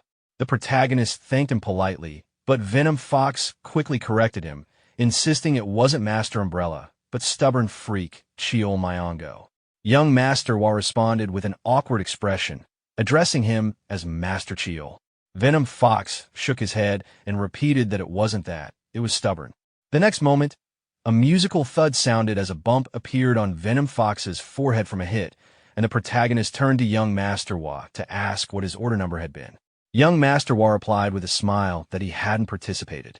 Someone had provoked him, and on impulse he wagered 30,000 nying on the protagonist's victory, assuring that it wasn't meant as pressure. Venom Fox, startled, repeated the amount in disbelief, noting that it was almost the price of 3 houses. The protagonist smiled, cracked his knuckles, and told him well done, promising to ensure he wouldn't lose that money. He then mentioned the gauntlets he had been given and explained that he had heard from a senior in the Martial Alliance that they might be the heavenly silkworm's white silk made by the bakery family. Young Master Wa confirmed this, explaining that the senior's guess was accurate. They had once written a word to the head of the bakery family for his birthday, and in return, he gifted them the item, saying he liked the sword. Since the bakery family had been a sword-focused clan for generations, they felt it better for a skilled owner to use it. Hearing the explanation, the protagonist looked down at the gauntlets and said he saw. Inside his mind, he thought about how impressive it was to have a sword that satisfied the head of the bakery family. He recalled that Lady Wa had also carried a sword before, and seeing the head of the So family wield a fan suggested that they used a variety of weapons. The Wa family was hiding their true strength better than expected. Suddenly, young Master Wa looked toward the protagonist with a smile and said that his betting opponent was about to appear. He pointed toward the arena and explained that the man wielding the black Lana sword was Dako Han of the Dako family, one of the favorites to win, so the match should be over quickly. Venom Fox glanced at the protagonist and said it felt like anyone and everyone was suddenly a favorite to win. After a short while, just as young Master Wa predicted, the announcer declared Dako Han as the winner. The crowd erupted in cheers. From the arena, Dako Han looked straight toward the protagonist group, and the group looked back at him. With a confident smile, Dako Han remarked about making such a fuss over finishing in one strike. Dako Han then approached the group and, staring at young Master Wa, asked if he still felt like betting after seeing that duel, warning him that he'd regret risking so much on the son of the top faction. Young Master Wa, irritated, poked his ear and demanded what he had said. Dako Han walked past them with annoyance, calling it unfortunate, and muttered about the next Supreme Commander of the Emperor's assembly having such terrible judgment. Venom Fox, wearing a mocking expression, questioned what he was saying, calling him an idiot. The protagonist and young Master Wa both looked awkward and remained silent until young Master Wa quietly said Master Chiol. Venom Fox replied mockingly that he never said who the idiot was and asked if there was a problem. Dako Han suddenly turned back toward the group and, in a threatening voice, told Venom Fox to try talking again, calling him an insect. But suddenly, Dako Han slid his sword back into its case and laughed, staring at Venom Fox as he asked if he was fearless or just stupid, saying he'd remember him and see him in the duel. Venom Fox replied that he wasn't participating and called him an asshole, trying to act dramatic. Hearing Venom Fox's words, Dako Han's expression twisted with anger as he demanded that Venom Fox draw his weapon, so he could straighten him out right there. Watching everything unfold in front of him, young Master Wa thought that things were getting out of hand. He tried to intervene, telling them to wait and calm down. But before anything else could happen, a man suddenly appeared, carrying a massive sword on his back, and ordered them to move aside because they were in the way. This was Namgung Wai, Namgung's strongest swordsman and a participant of the Dragon Phoenix tournament. Dako Han looked toward the new arrival, and Venom Fox, also staring at him, asked who he was. Namgung Wai answered by scolding Dako Han, saying he had wasted his inner energy on a trivial opponent earlier and was now squabbling with these people, implying he must have too much free time. Dako Han, angry, said Namgung Wai's name. Inside his mind, he thought about how Namgung Wai was the grandson of the Sword Emperor. At the same time, the protagonist looked at Namgung Wai and thought that his appearance really did resemble the Sword Emperor, and even at a young age, he seemed quite skilled. Then Namgung Wai looked toward the protagonist and said that he assumed he was the one from the merchant group. And suddenly, Dako Han spoke again, asking Namgung why if he wasn't the one who should be busy with the duel and why he was meddling here, saying he must have a lot of free time. Namgung Wai simply replied that the duel was already finished and he was on his way down. Hearing that, the group members were a little shocked, and Venom Fox quickly looked toward Namgung Wai, saying the last match had only ended moments ago. At the same time, people in the arena were tending to a participant covered in blood. With confidence, Namgung Wai explained that Dako had ended his match with a single strike, so of course he shouldn't take too long. The protagonist looked toward the arena again and thought that no wonder the match had progressed so quickly. That was Namgung Wai. Hearing this, Dako Han glared at Namgung Wai angrily and said his name through clenched teeth.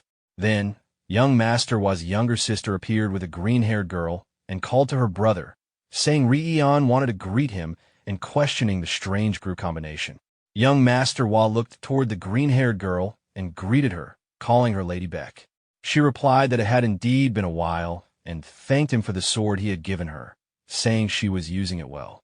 He smiled and said he was glad she liked it. Suddenly, Namgung Wai spoke to Lady Beck with a flushed face, but she ignored him and bowed respectfully to the protagonist. The protagonist bowed back, and Lady Beck began to walk away. Seeing that, Dako Han tried to call out to her, telling her to wait, but she continued walking. The group fell silent for a moment, and both Dako Han and Namgung Wai turned their angry stares toward the protagonist. Sometime later, the announcer called out to the protagonist, telling the round 1 winners to wait there for their next match. The protagonist rested in an air tent while young Master Wa looked toward him and reminded him that it was almost time for round 2, asking if he was prepared. The protagonist answered that he was ready. He then noticed the glares from Dako Han and Namgung Wai and wondered why they kept glaring at him. Young Master Wa replied that, as he mentioned earlier, they were rivals in love. The protagonist, confused, asked why that meant glaring at him. Young Master Wa thought to himself that it was because he had become the enemy of their love rivalry. Venom Fox, also watching them, commented that the whole commotion earlier had been because of a woman and questioned what the point was of being a child of a prestigious clan if they acted like fools blinded by lust. Then suddenly, Venom Fox poked fun with a teasing laugh, saying, "Oh dear. Haha."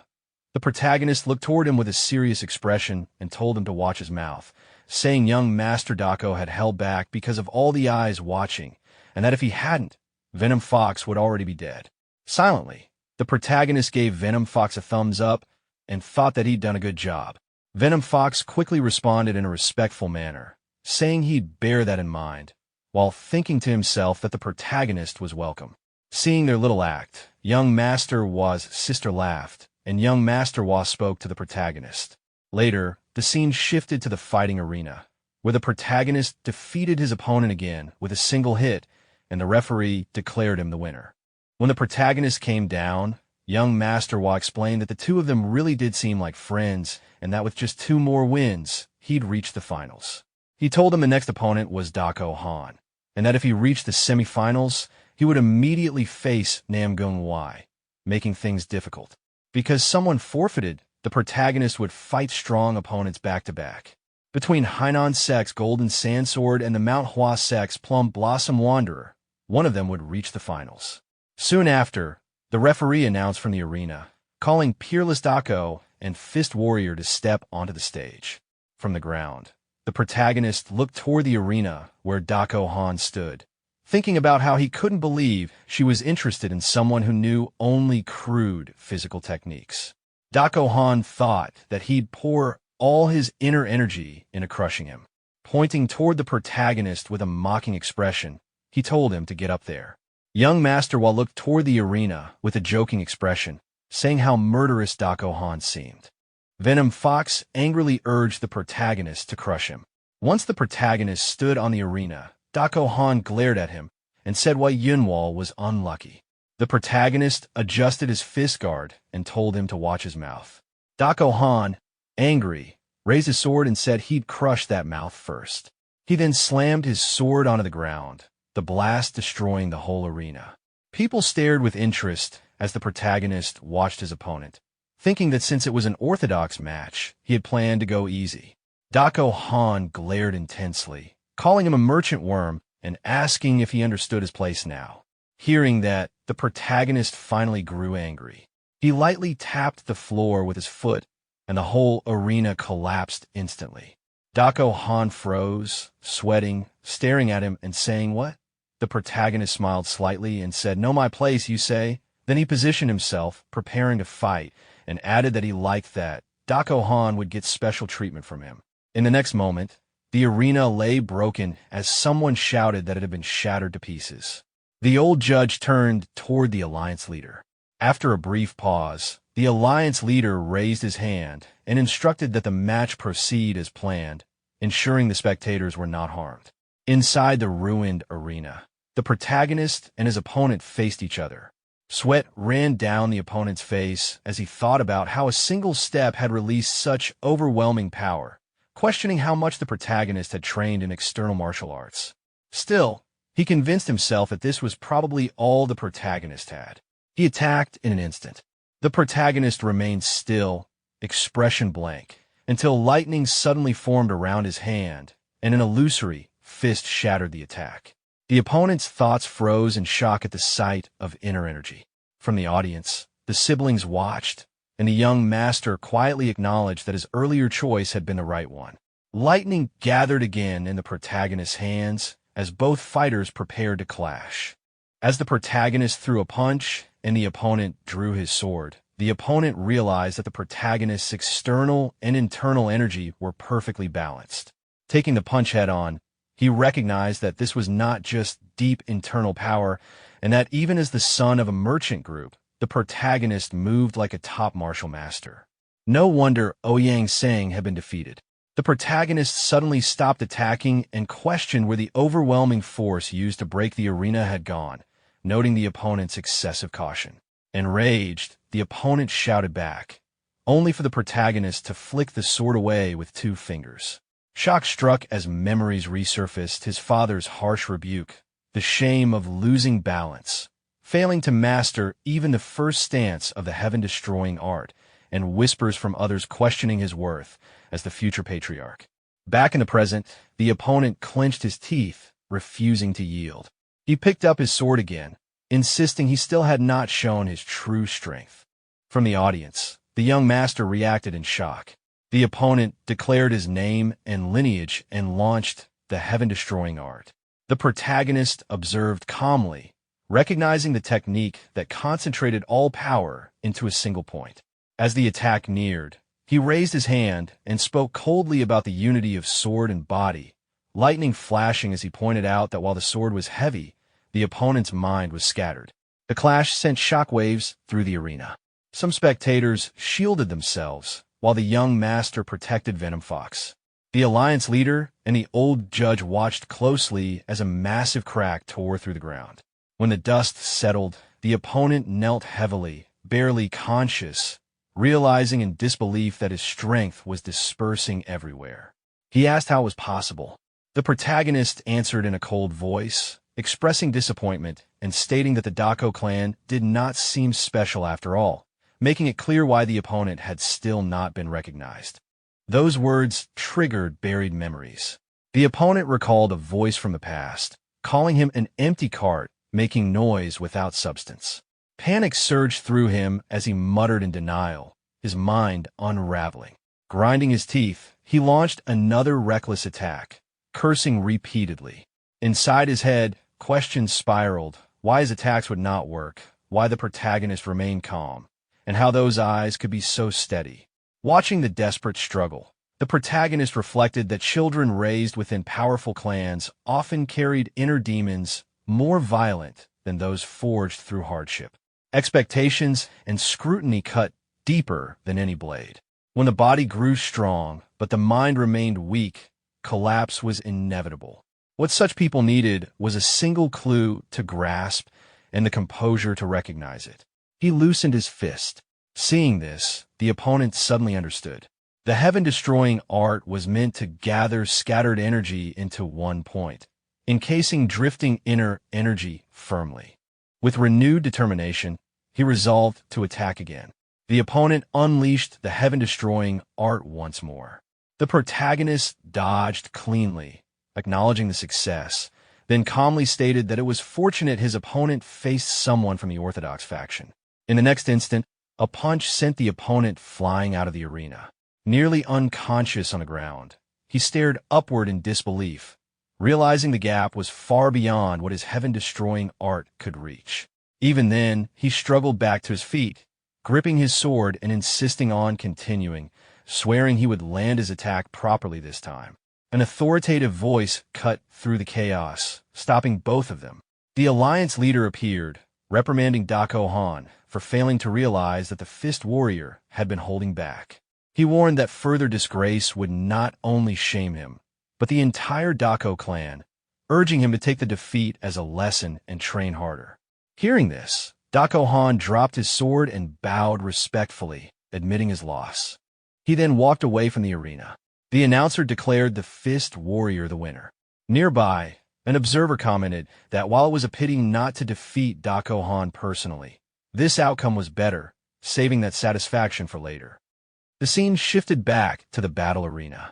The young master approached the protagonist and said that he had learned a great deal and congratulated him on his victory.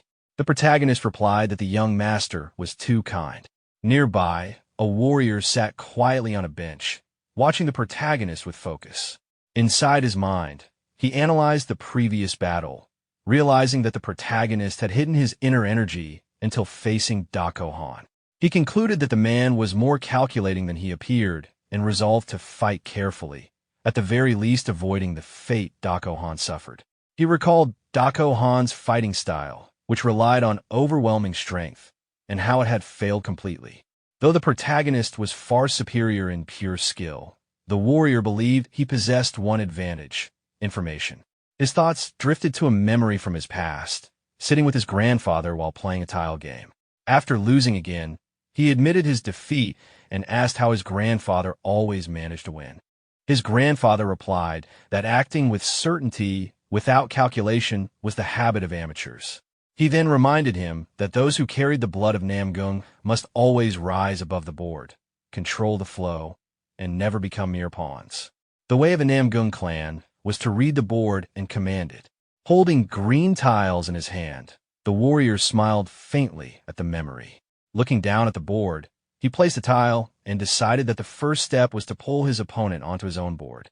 Back in the present, the warrior stood up and drew his sword as the announcement echoed, calling the strongest swordsman of Namgung to the sparring platform. The protagonist tightened his stance, preparing himself. The two stepped onto the battlefield, facing each other. Voices from the crowd rang out, some cheering for Namgung, others shouting for the protagonist to tear him apart. Observing his opponent's calm demeanor, the protagonist noted that he seemed steadier and more serious than Dako Han and decided to make the first move. He attacked, but his opponent received the strike without his center wavering. The protagonist recognized the ruler's unrivaled sword art. The opponent announced the third technique and unleashed the ruler's 8 slashes. Despite the flurry, the protagonist remained unmoved, standing firm as the sword energy formed a defensive barrier. From the audience, the young master realized that the technique, normally meant to shave away inner energy, was being used as a specialized defense. Within the barrier, the opponent calculated that touching the sword energy would wear down inner energy, leaving vaulting over the empty space above as the only clean path through. He waited to see what choice the protagonist would make. Smiling, the protagonist remarked that it seemed like an attempt to lure him into jumping. Instead, he charged forward directly. To the opponent's shock, the barrier held, but sweat formed on his face as he realized the protagonist was forcing his way in head-on. Calling him a lunatic, he braced himself. In the next instant, the protagonist landed a fist to his stomach, sending him flying. With a smile, he remarked that he wanted to see how long his opponent could hold out while overthinking. From the ground, the opponent questioned whether fists alone could really break such a technique. Forcing himself to calm down, he resolved to retake control and attack first. He launched a renewed assault, but every strike was calmly defended and deflected with minimal effort. The audience gasped as they realized none of the attacks were landing. Watching closely, the protagonist acknowledged that his opponent was holding out well and had clearly been trained properly by the Sword Emperor. Still, he knew that surpassing the Sword Emperor was inevitable if he was to become the strongest under heaven. This young warrior was already using the Namgung clan's ultimate techniques. Feeling a spark of excitement, the protagonist recognized the fight as valuable preparation for his eventual battle against the Sword Emperor. Straining under the pressure, the Namgung warrior swung his sword in a wide arc, grinding his teeth in frustration as the clash continued. At the same time, his opponent realized that none of his slashes were landing properly. As he continued exchanging blows, a realization slowly formed in his mind. The sequence of attacks was repeating: palm strikes, fist strikes, kicks, then back again. There was a pattern hidden within the chaos. When a kick came in and was blocked, he suddenly understood what should come next. He moved forward, confident that he had finally read the flow correctly. However, the moment he acted on that assumption, he was proven wrong. The protagonist's response shattered his expectation completely. The impact was not just physical, it shook his mind. He realized in disbelief that this was not ordinary fist martial arts. The techniques carried an unfamiliar element that disrupted his perception and rhythm entirely. Memories from the past surfaced, moments spent playing board games with his grandfather. He finally understood what had gone wrong. From the very beginning, there had never been a fixed board. He had been trying to control something that could not be controlled. Another heavy strike landed, sending him reeling.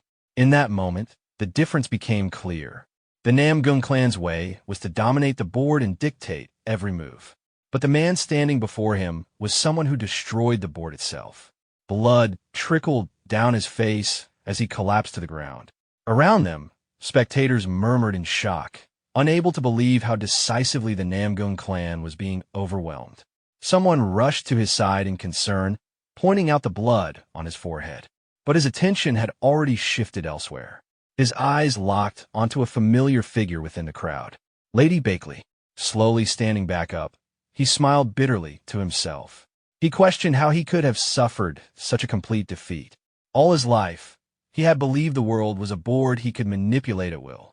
Lifting his blood-stained hand in front of his eyes, he looked through it toward the protagonist and finally understood the truth.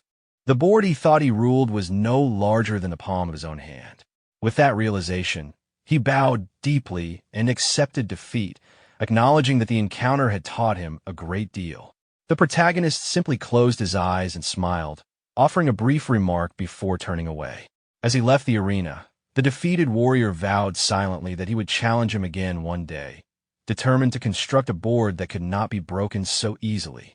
Soon after, the announcer officially declared the Fist Warrior as the winner of the semi-final match.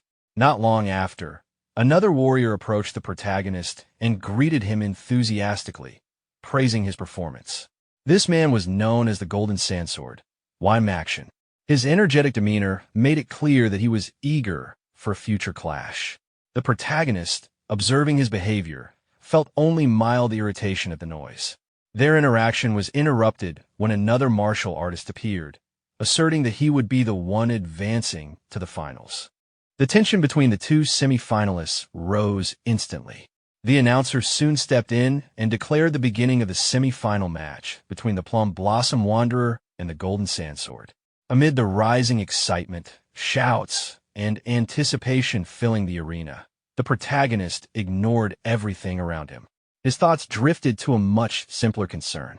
He was hungry. The scene shifted as the second semi-final was about to begin. The referee formally announced the start of the match between the Plum Blossom Wanderer and the Golden Sandsword. As the two fighters stood facing each other, the Golden Sandsword drew his weapon and immediately advanced without hesitation, declaring his intent through action alone. Activating Gale Rush, he leapt into the air and descended with a powerful, aggressive strike. The Plum Blossom Wanderer met the attack head-on, blocking it with a solid and refined counter, showcasing the strength of Manhwa's swordsmanship. From the crowd, spectators observed closely.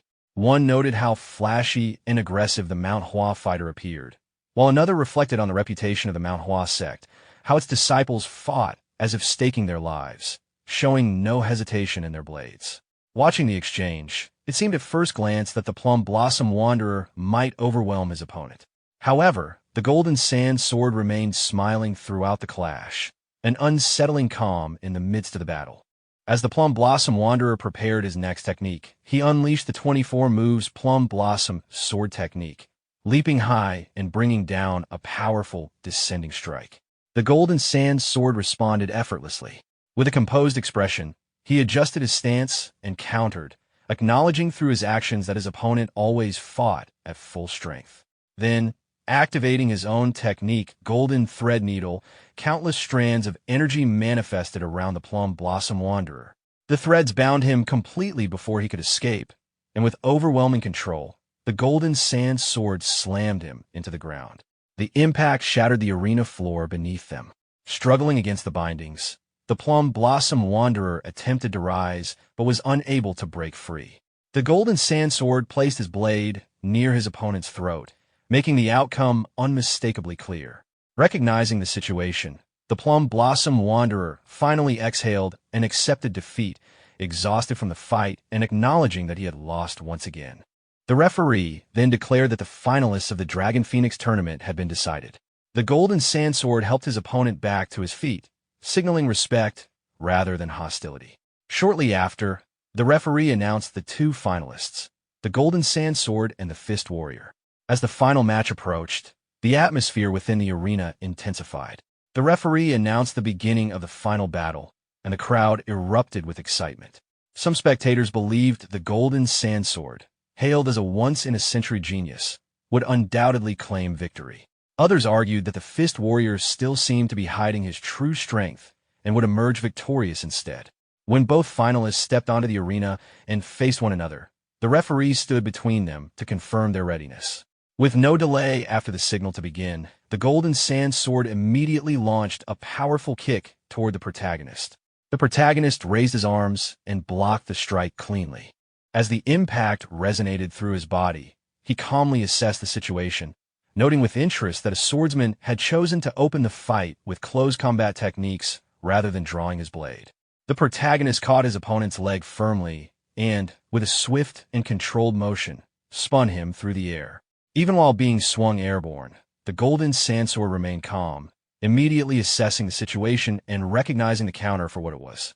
Mid-spin, he drew his sword and adjusted his grip, deliberately shifting into a reverse grip technique. Using the momentum, he flipped his body in the air and forced the protagonist back toward the ground.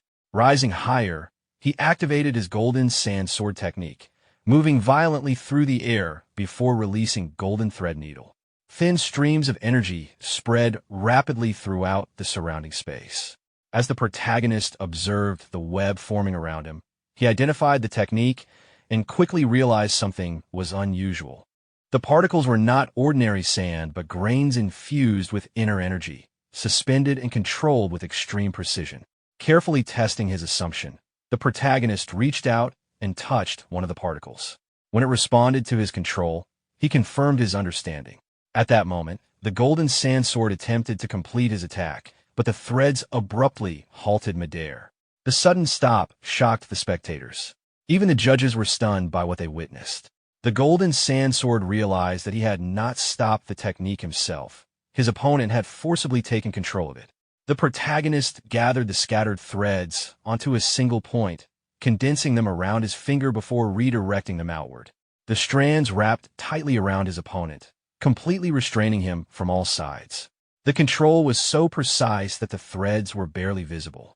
Trapped and unable to resist, the Golden Sand Sword understood the gap between them. He recognized that the technique had been replicated and surpassed after being seen only once. The realization felt like standing before an insurmountable wall. The protagonist calmly withdrew the energy threads, releasing his opponent. Acknowledging the result, the Golden Sand Sword bowed in defeat.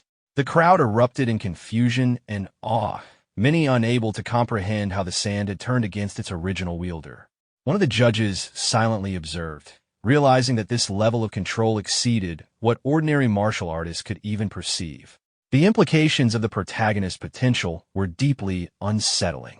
As the two fighters stood facing each other, the Golden Sand Sword openly acknowledged the overwhelming difference between them and expressed his desire for another spar in the future. The protagonist accepted without hesitation. Seeing the outcome clearly, the judges concluded that the champion of the Dragon Phoenix tournament had been decided. The announcement confirmed the Fist Warrior as the victor. The crowd reacted with mixed emotions, excitement, disbelief, and pride. One of the protagonist's companions rose in celebration, overwhelmed by the result. Elsewhere, a mysterious figure quietly departed the arena, remarking on how formidable the younger generation had become. He moved swiftly across rooftops until he reached his destination. Upon arriving at a secluded residence, he entered and formally reported on the rising talents of the orthodox factions, noting that while some showed promise, they were still immature. The leader, satisfied with the assessment, decided to proceed with a revised plan. As questions arose, another individual entered the room, revealing that someone existed whom even the Heavenly Demon and the Sword Demon had failed to defeat. The newcomer was identified as the captain of the secret demon corps of the Myriad Demon Palace, Okyung. His presence immediately commanded respect. After issuing brief instructions, he left the others to prepare. The leader then issued new orders. The individual who had escaped the demon's grasp was expected to head toward the Murim Alliance, requiring a shift in focus. A formation was ordered to be established between the Murim Alliance and Gurung Gorge. Once the Dragon Phoenix tournament concluded, the plan was set in motion to eliminate the rising talents as they returned home. The Alliance leader looked toward the arena and calmly judged the situation. From his perspective, it was already clear that the outcome of this year's Dragon Phoenix tournament had been decided and that the champion was no longer in doubt. Near the stands, the protagonist's friend and the Venom Fox enjoyed the moment in their own way. They did not fully grasp how everything had unfolded so quickly, but the result was obvious. The protagonist had emerged victorious. The announcer then formally called the key figures forward, requesting the Fist Warrior, Golden Sandsword, and Namgung's strongest swordsman to step onto the platform. Namgung's strongest swordsman was momentarily surprised when he realized his name had been called. As the Alliance leader addressed him directly, he immediately responded with proper respect. The Alliance leader presented him with the Supreme Star Blade, explaining that it was a sword he personally treasured and offering it to him. Upon hearing this, Namgung Wai reflected inwardly with admiration. He had once believed that the Murim Alliance leader would never bestow such a gift upon someone affiliated with the Rulers Association, and he recognized that his assumption had been misplaced. With a composed smile, he accepted the sword and resolved to treasure it. The Alliance leader then called the next name, Maxian. Maxian stepped onto the stage, where the Alliance leader praised him as a once-in-a-century genius and acknowledged how impressive his performance had been throughout the tournament. Maxian responded with humility, stating that compared to the young hero from the Yunha merchant group, he still had much room to grow. The Alliance leader reacted with an amused smile, clearly aware that Maxian already understood the situation. Maxian confirmed that it would have been impossible not to notice. The Alliance leader then shifted his attention to the sword and asked whether Maxian had chosen a name for it. Maxian answered respectfully, expressing his wish to name it the Golden Sand Sword. The Alliance leader accepted this without objection, noting that the name aligned well with Maxian's sword art. After settling that matter, the Alliance leader turned his gaze toward the true winner and instructed him to remain behind for a moment. As night fell, the scene shifted to the Alliance grounds, now filled with gathered figures. The Alliance leader issued a series of firm commands, directing the White Dragon squad to secure the perimeter, ordering the elders to form a defensive formation centered on the platform, and instructing everyone else to withdraw below it. Each order was acknowledged immediately. From the sidelines, the protagonist stood quietly with a wooden box in his hands. The Venom Fox and the young master watched him closely. Confused by the situation, the Venom Fox questioned what was happening, and the young master explained that in the Murim, consuming an elixir was the most dangerous moment for a martial artist. During that time, one could not defend oneself, and even a slight mistake could result in energy deviation. Because of this risk, it was evident that the Alliance leader intended to personally oversee and protect the protagonist. The Venom Fox remained puzzled, wondering why the Alliance leader was showing such consideration. When he looked again, he noticed the Alliance leader silently signaling for restraint. The young master then explained that the Alliance leader had always treated juniors in this manner. Hearing this, the Venom Fox reflected inwardly that while not everyone in the Jianghu was extraordinary, the Alliance leader truly stood out as an impressive figure. Amid the controlled activity, The Alliance leader instructed the protagonist to consume the item immediately and assured him that he could take as much time as needed. While the protagonist circulated his energy, the Alliance leader and the Alliance members would stand guard. The protagonist paused briefly, then sat down at the center of the gathering. He opened the wooden box, revealing a century-old purified ginseng, and swallowed it whole. Closing his eyes, he began to meditate. Memories of his past life surfaced, and he reflected on how unimaginable it once would have been back when he lived as a mere wanderer to have others standing guard for his sake. The Venom Fox reacted with visible excitement, but the young master stopped him at once. The Alliance leader also maintained a calm, steady gaze. Meanwhile, the protagonist continued meditating, a faint blue form gradually taking shape within his dantian. He sensed that an entirely different Jianghu was unfolding before him, far removed from the lonely life he had once known. After some time, the protagonist slowly opened his eyes. Clenching his fist, he assessed the result internally. Thanks to the azurite essence, the absorption of the century-old purified ginseng had taken far less time than expected, and a cultivation had reached the 9th level. He then informed the Alliance leader that the process was complete. The Alliance leader expressed surprise at how quickly it had ended and questioned whether the protagonist was truly all right. The protagonist rose calmly from where he had been sitting and indicated that there was nothing wrong with him. Seeing this, the Alliance leader allowed him to withdraw. However, the Alliance leader was still clearly surprised by how quickly everything had concluded and asked if there were any lingering issues. At that moment, the atmosphere turned slightly awkward when the protagonist admitted that he was extremely hungry. The Alliance leader laughed at the unexpected response and decided that, under the circumstances, he should treat the winner to a proper meal. From the back, the Venom Fox loudly reacted, realizing that everything was finally over and openly complaining about his own hunger. The Alliance leader glanced in their direction and told the protagonist to call his friends over as well. After a brief pause, the protagonist agreed. The scene then shifted to the dining hall. Everyone sat together at the same table and began eating. The Venom Fox ate stiffly and awkwardly, clearly uncomfortable with the setting. While eating, the protagonist quietly observed him and noted inwardly that Shulmyungo was unusually quiet, likely because he was sitting in front of the Alliance leader. The Alliance leader soon turned his attention to the Venom Fox and casually brought up his nickname. Hearing this, the Venom Fox became visibly embarrassed and hurriedly clarified his proper title and name. The Alliance leader responded with a gentle smile, acknowledging it and asking whether he had gotten used to the umbrella he was now using. The Venom Fox answered hesitantly, and the Alliance leader commented that it must feel quite different from the one he had used before, encouraging him to continue working hard. The Venom Fox immediately affirmed this with renewed nervousness.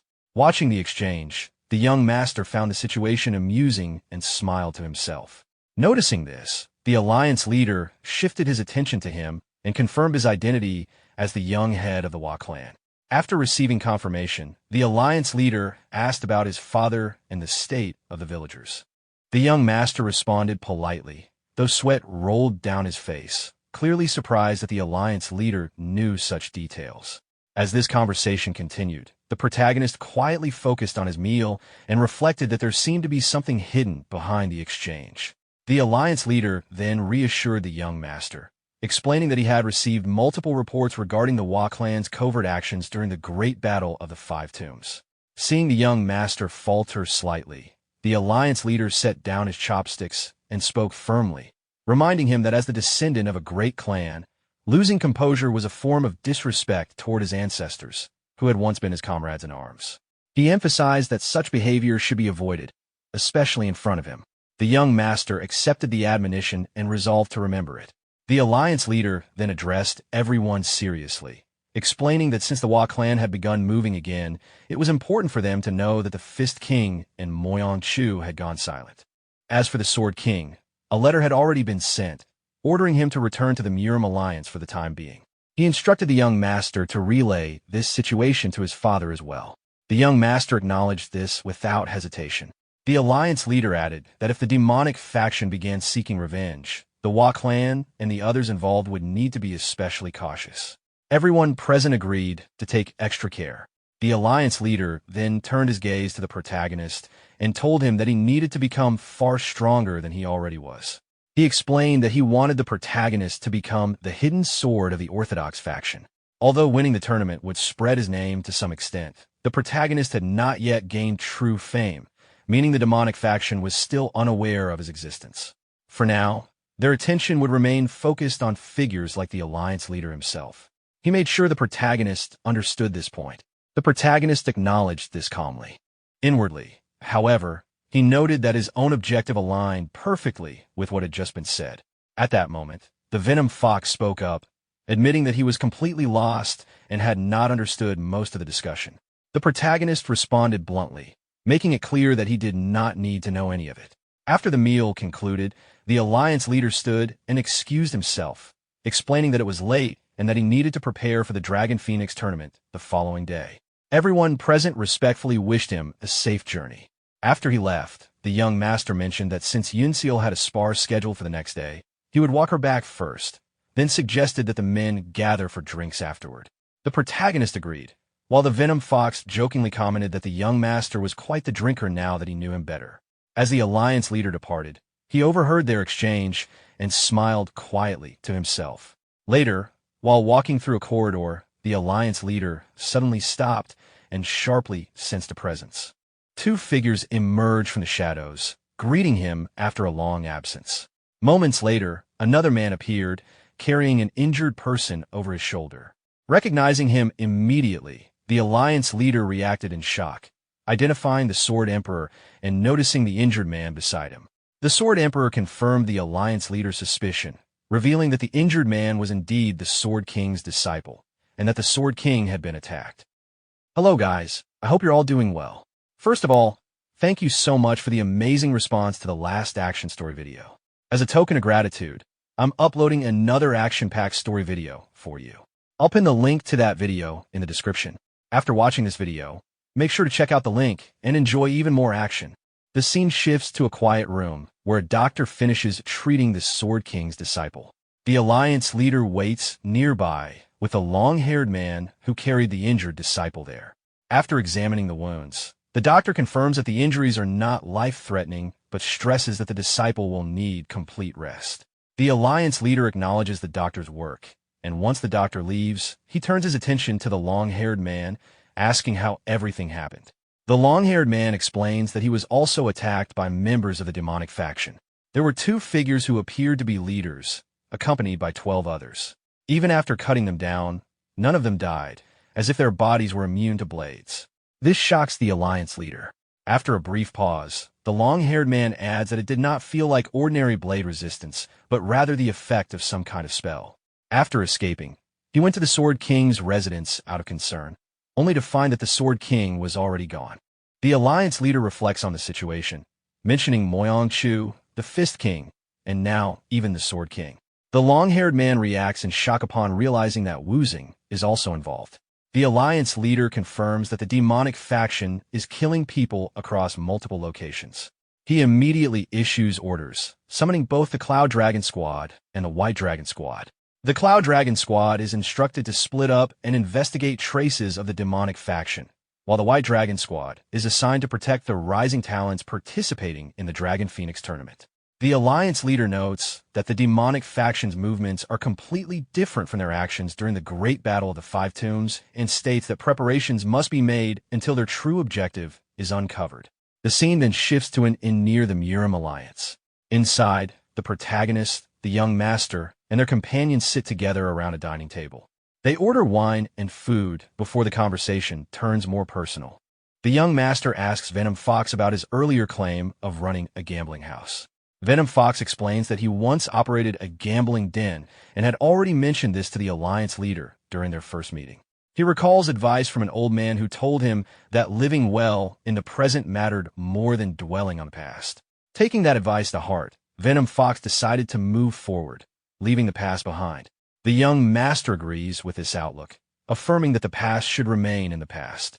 Venom Fox then asks about the young master's clan and why it is regarded as a great clan by the Alliance leader. The young master explains that his ancestor, the first clan head, originally had no name and lived only as a tool who killed or obeyed orders without question. His first name, Hua Sam, reflected his low standing. Later, while delivering a letter to Cloud Dragonfalls, he met the Wudong Sword Immortal, who gave him a new name, Wal Wunryong. Being called by that name made him feel human for the first time in his life, even though he was already an adult. After a short pause, the young master explains that this moment marked the true beginning of the Wa clan, a clan born from a man finally being treated as a person. He admits that the story became long because it is a past he does not feel the need to hide. The protagonist then raises his glass, suggesting they drink together. He lightly points out the strange mix the three of them represent: a descendant of an assassin, a former gambling den owner, and the son of a merchant group. As more wine is poured, the young master notes that perhaps the reason the liquor tastes so good is because the table is full of such unusual people. Venom Fox responds with a relaxed smile, remarking that drinking companions are better the more unfamiliar they are. At that moment, a brown-haired boy suddenly appears beside their table, drawing shocked looks from everyone present. Venom Fox recognizes him immediately and reacts with a grin. The boy, clearly annoyed by the attention, brushes it off and explains that he only came to grab a drink before leaving. He takes a seat at their table and mentions that after losing his match, he stayed to watch the tournament all the way to the finals. He casually adds that the protagonist went easy on him during their fight. As the protagonist pours wine, he gives the boy an awkward look. The boy quietly sips his drink while studying the young master, who in turn observes him carefully, thinking to himself. With a tired sigh, the boy pulls out a pouch of coins and places it on the table, commenting that it is his first time drinking such expensive wine. He then stands up, thanks them for the drink, and turns toward the protagonist, expressing his wish to spar again in the future. Immediately after, he leaps away and disappears. The young master laughs softly, realizing that the boy came specifically to pay the wager. Venom Fox jokes that they should have included the person who lost 30,000 Niang in their toast as well.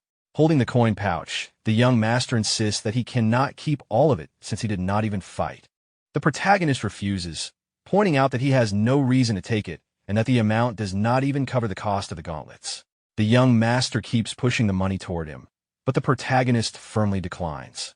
Watching the exchange, Venom Fox thinks to himself how ridiculous rich people can be. The scene shifts to the next day at the main venue of the Dragon Phoenix tournament.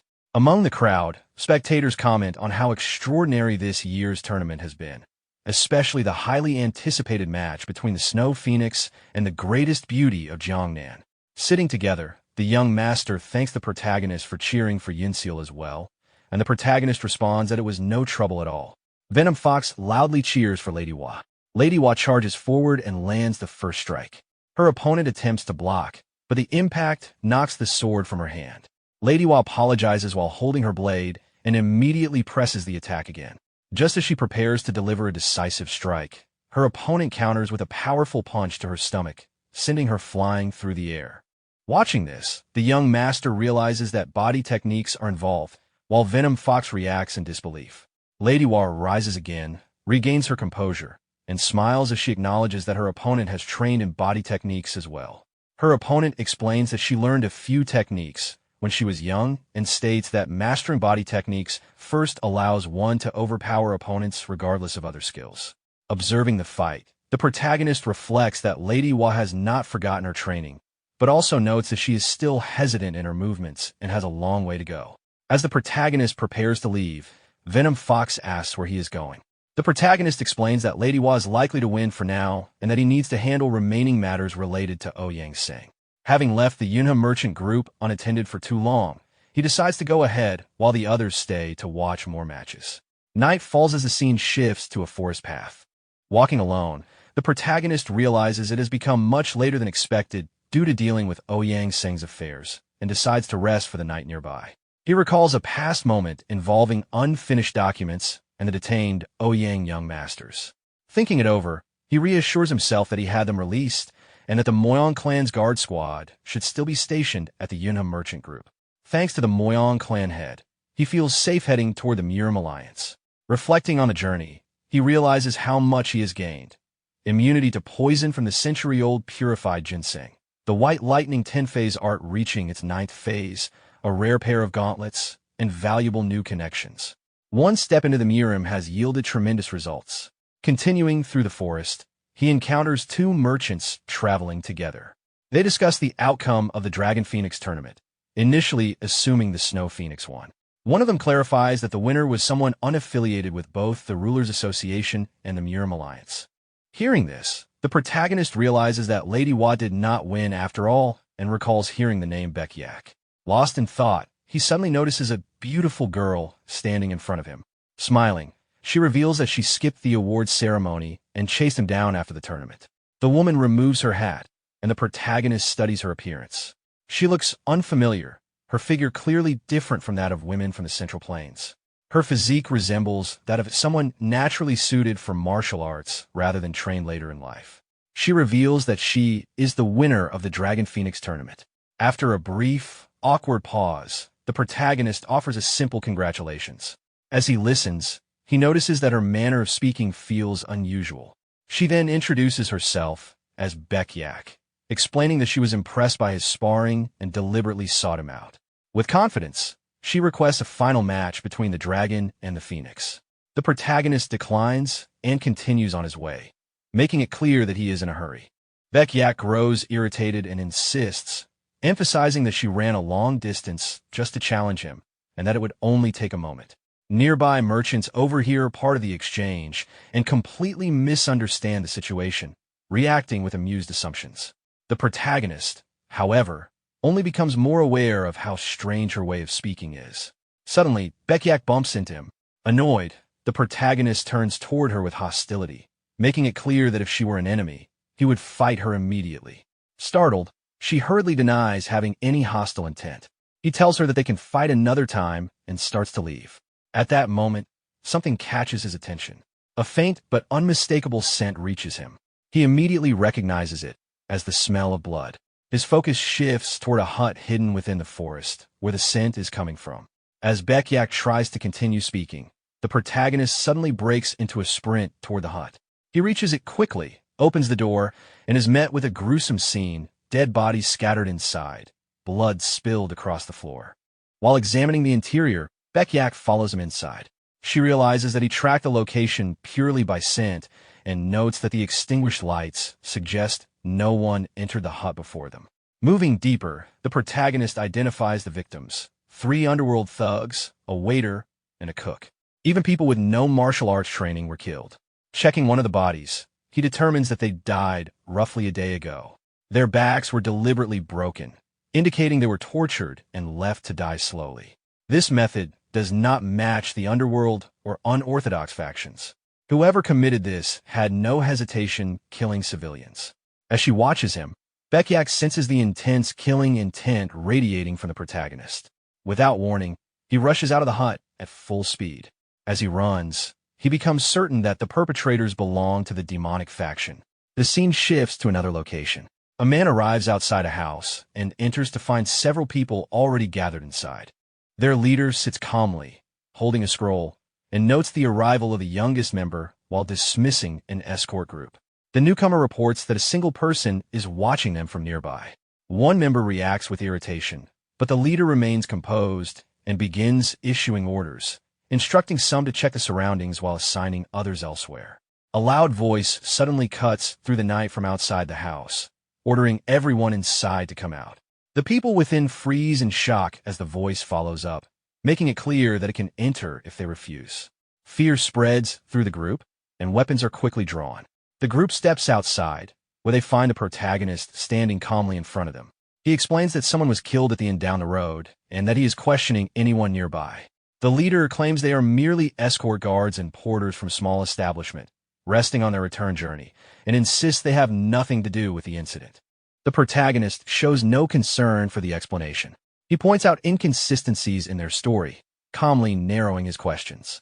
As tension rises, one of the men secretly prepares a concealed explosive. Before the protagonist can react, the grenade is thrown. The explosion erupts, filling the area with smoke, debris, and dust. Amid the chaos, the group immediately moves into formation. The protagonist remains standing in the center of the blast zone, completely unharmed. As the smoke swirls around him, he recognizes the techniques being used as ancient demonic arts. The group launches a full assault. Their leader orders them to kill him without hesitation, but before the command can be finished, the protagonist strikes first. A single punch crushes the leader's face and sends him flying across the ground. Before the man can recover, a second blow caves in his chest, killing him instantly. The remaining members falter in terror. One tries to react, but the protagonist moves faster than their eyes can follow. A punch obliterates one man's head on the spot. Another looks around desperately, unable to track the protagonist's movements, before being struck from above and slammed in the ground, his skull shattered on impact. As the protagonist withdraws his hand, he briefly notes that despite their fear, the group was still well trained. The remaining members charge again. Lightning begins to gather around the protagonist's hand as he activates the incomplete form of the white lightning 10-phase art. The sky flashes brightly. Panic spreads through the attackers, but before they can respond, lightning crashes down upon them. The remaining enemies are burned to death instantly. From a distance, Baek-yak watches in silence, noticing that he is fighting despite previously refusing to spar. Standing among the still-burning bodies, the protagonist notices a signal flare near one of the corpses. He realizes the group was only a diversion, meant to call reinforcements. Without hesitation, he fires the flare into the sky, prepared to kill whoever answers it. Not long after, a man wearing an unusual hat appears in the forest and approaches cautiously. Upon reaching a safe distance, he studies the protagonist and realizes he is not affiliated with the Murim Alliance or the Rulers Association. The protagonist responds casually, making it clear that he is alone. The man wearing the hat questions the protagonist's background, first suspecting a connection to the Orthodox faction, then the underworld. Each assumption is denied calmly. When pressed further, the protagonist identifies himself only as the son of a merchant and states that one of them will die here, demanding the man's affiliation. The man introduces himself as Oh Kyung, a captain of the Myriad Demon Palace's secret demon corps. The name is unfamiliar to the protagonist, and he finds it strange that Oh Kyung reveals his identity so easily, noting that his attitude resembles that of a martial artist more than a typical member of the demonic faction. Oh Kyung removes an encrypted cloth hidden within his hat and ignites it, signaling that further explanations are unnecessary. He makes it clear that the encounter will end in death regardless. In the next instant, countless identical clones of Oh Kyung emerge from the forest and sky, completely surrounding the protagonist. At Oh Kyung's command, the clones draw their swords and advance together. The protagonist studies them carefully, unable to determine which body is real or whether the clones are illusions or physical forms. Preparing to counter, he launches a powerful punch, deciding to uncover the truth by destroying every last one. He moves at extreme speed, crushing the clones one after another. However, even after eliminating them all, more identical soldiers immediately appear from the forest and sky. Growing impatient, the protagonist releases his electric energy. Channeling his power into a single strike, he slams his fist into the ground, unleashing violent lightning and thunder. Bolts of white-blue lightning tear through the area, striking both the clones on the ground and those in the air. The entire forest lights up as the clones are annihilated in an instant. Watching from a distance, Oh Kyung is left stunned by the absurdity of the situation. Realizing the danger, he creates a paper bird infused with magic and sends it flying to deliver a warning, recognizing the protagonist as a serious risk factor that must be reported to the young palace master immediately. Before he can escape, the protagonist suddenly appears above him, standing on a tree branch. Startled, Oh Kyung tears away the last piece of cloth from his hat. In a flash, the protagonist moves behind him, but at that moment, another wave of clones descends from the sky, briefly disrupting his momentum. Using the opening, Oh Kyung attempts to flee. The protagonist reacts instantly, eliminating several clones in rapid succession before closing the distance. He strikes Oh Kyung directly, slamming him into the ground with overwhelming force. As Oh Kyung struggles to recover, surrounded by the remains of his destroyed clones, he realizes the truth of the situation. This operation has failed completely. The white cloth covering Captain Kyung's face begins to burn away. Accepting the outcome, he issues a final order to one of his remaining clone soldiers to retrieve his sword. In his mind, he resolves to take responsibility until the very end. Kyung suddenly grabs hold of the protagonist, restraining him in place. At the same time, the clone soldier rushes forward with his sword raised. As he maintains his grip, Kyung steals his resolve, believing this act to be his final repayment to the Myriad Demon Palace.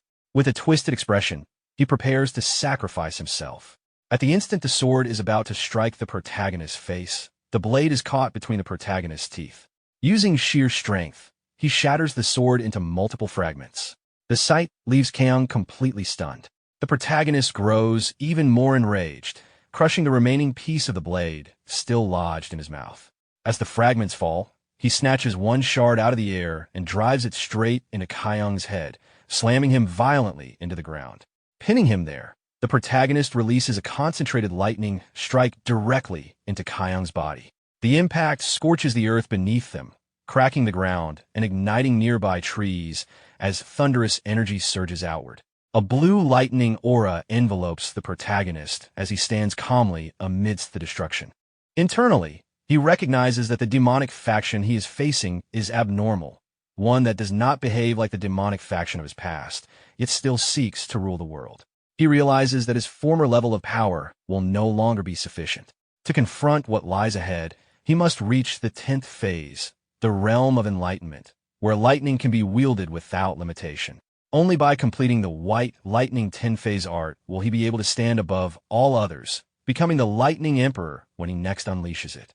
At that moment, Baekyak suddenly appears behind him, breaking his concentration. Approaching closer, she makes her presence known and reveals that she has chased after him countless times throughout the day. She then produces the magical paper bird, explaining that she intercepted it while following the sound of the battle, suspecting it carried information related to him. The protagonist immediately understands that the demonic faction had been attempting to pass intelligence about him along. He acknowledges her assistance. Baekyak, however, does not let the moment pass lightly. While observing his hand, she presses the matter of their unresolved spar, clearly unwilling to let it go. The scene then shifts far away to a distant palace. Inside the palace, a cat yawns lazily and wanders through the halls before entering a chamber. As it does, a cloth hanging from the ceiling suddenly ignites on its own. The atmosphere in the room instantly turns tense as those present begin to panic. The members quickly realize that the secret Demon Corps' captain has fallen, though none can comprehend how such a thing could have occurred. Turning their attention to the young palace master, they seek direction. The young palace master responds calmly, urging the gathered clan heads to remain composed. He declares that he will personally investigate the matter. The scene shifts back to the Myriad Demon Palace, where the young palace master is quietly reading when someone announces their presence and enters the room. The man reports the results of the investigation, confirming that Oh Kyung, the captain of the secret Demon Corps, along with the entire squad on standby, has been completely wiped out by a single unidentified martial master. The palace master is visibly shaken by the news. He reflects on Oh Kyung's strength and acknowledges that his downfall was largely caused by traitors within their ranks. Regretfully, he accepts the loss of such a capable subordinate. Honoring Oh Kyung's final wish, he appoints the leader of Squad 1 as the next captain of the secret Demon Corps and orders him to reorganize the unit. The man accepts the command and leaves the room. Left alone, the young palace master sinks in a deep thought. With the failure of this operation, he realizes that the number of clans aligned with the Myriad Demon Palace may decrease. He recalls the foundation of the palace under his father's rule, a place that sheltered orphaned children with talent, raised them through harsh discipline, and passed down demonic arts so they could later repay the palace as its fighting force. However, the betrayal of the Heavenly Demon and the Sword Demon shattered that system. Their formation of the Heavenly Sword Alliance created a force far beyond the palace's control. Their power has already reached a level where even those who have stepped into the realm of kings can be killed with ease. This operation was meant to prove that the Myriad Demon Palace still stood strong, yet it ended in failure. Grief weighs heavily on him as he acknowledges the loss of his most loyal right-hand man. Though his methods were never meant to be ruthless, he questions whether the gap between the palace and the Heavenly Sword Alliance has grown too large to overcome. At that moment, a white cat wanders in, meowing softly before leaping into his lap. As he pets the cat, his thoughts turn darker. He reflects on how the very orphans they fed, sheltered, and raised, just like this cat, have continued to betray them. He wonders whether he, too, must become a demon, someone who schemes relentlessly and betrays without gratitude. Yet even as he strokes the cat, a bitter clarity settles in. The Heavenly Sword Alliance is now stronger than the Myriad Demon Palace. If they came for his life, begging or submission would earn no mercy. There is no other path forward. He resolves to become a demon himself and decides to send a letter to Yu Jonghong, the leader of the Murim Alliance. The scene then shifts to the Yuna Merchant Group's town. As the protagonist returns, he is warmly greeted by familiar faces. His friend reports that nothing major occurred during his absence. The Moyang clan's warriors maintained protection, and the young masters of the Ouyang clan departed a few days earlier. The protagonist acknowledges their efforts, and the Moyang soldiers prepare to return now that he has come back. From a distance, the brown-haired boy notices how late the protagonist has returned. The protagonist casually mentions that matters came up during his absence, and that he ended up winning the Dragon Phoenix tournament. His friend reacts with excitement, while the brown-haired boy is consumed by disbelief and jealousy, unable to accept the result. As the protagonist looks around, he notices that the merchant group seems far more crowded than usual. Before he can think further, a young woman approaches him. She introduces herself as Zhonghua, reminding him of their past meeting at the courtesan house. She explains that thanks to him, she was able to free the girls and leave safely. Now running a small shop of her own, she expresses her gratitude and eagerly invites him to visit later, promising the best hospitality. The protagonist is left confused, trying to process how he became the reason for her new beginning. The protagonist's friend interrupts the moment, explaining that the recent surge of people is likely due to the alliance the protagonist proposed, the Great Merchants Association, created to protect merchants. Not only local traders, but merchant groups of all sizes have begun joining, and as a result, the Yunha Merchant Group has scarcely had a quiet day. The protagonist responds modestly, claiming he did nothing and instead praising Wei Yan for handling things well.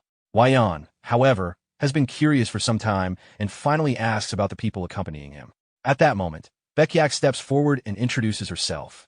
She explains that the protagonist told her he would proceed together with her once he returned to the merchant group, so she followed along despite feeling that it was not her place. Her words shock Wei Yan, whose thoughts immediately spiral in the wrong direction. The protagonist quickly intervenes, firmly denying the implication and ordering tea to be brought to the reception room to defuse the situation. Around them, murmurs spread among the group. Some note that this is the first time he has brought a woman with him since recovering his health, while others openly comment on her beauty. Wei Yan laughs it off, joking that he may end up gaining a sister-in-law. After some time, the scene shifts to the training ground, where the protagonist and Baekyak stand facing one another. He asks whether it is truly fine to begin immediately. Baekyak confirms that she would rather spar than waste time on tea. She proposes a match excluding striking techniques, relying only on grappling and body techniques, with defeat decided when a shoulder touches the ground. The protagonist reflects briefly, finding body techniques acceptable but feeling uneasy about grappling with a woman. He voices concern over whether she will be all right, noting that such movements can become rough.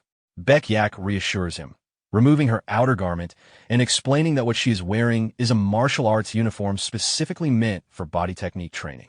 He accepts this without further objection, though inwardly he finds both her speech and actions difficult to predict. Announcing her advance, Baekyak rushes forward with remarkable speed.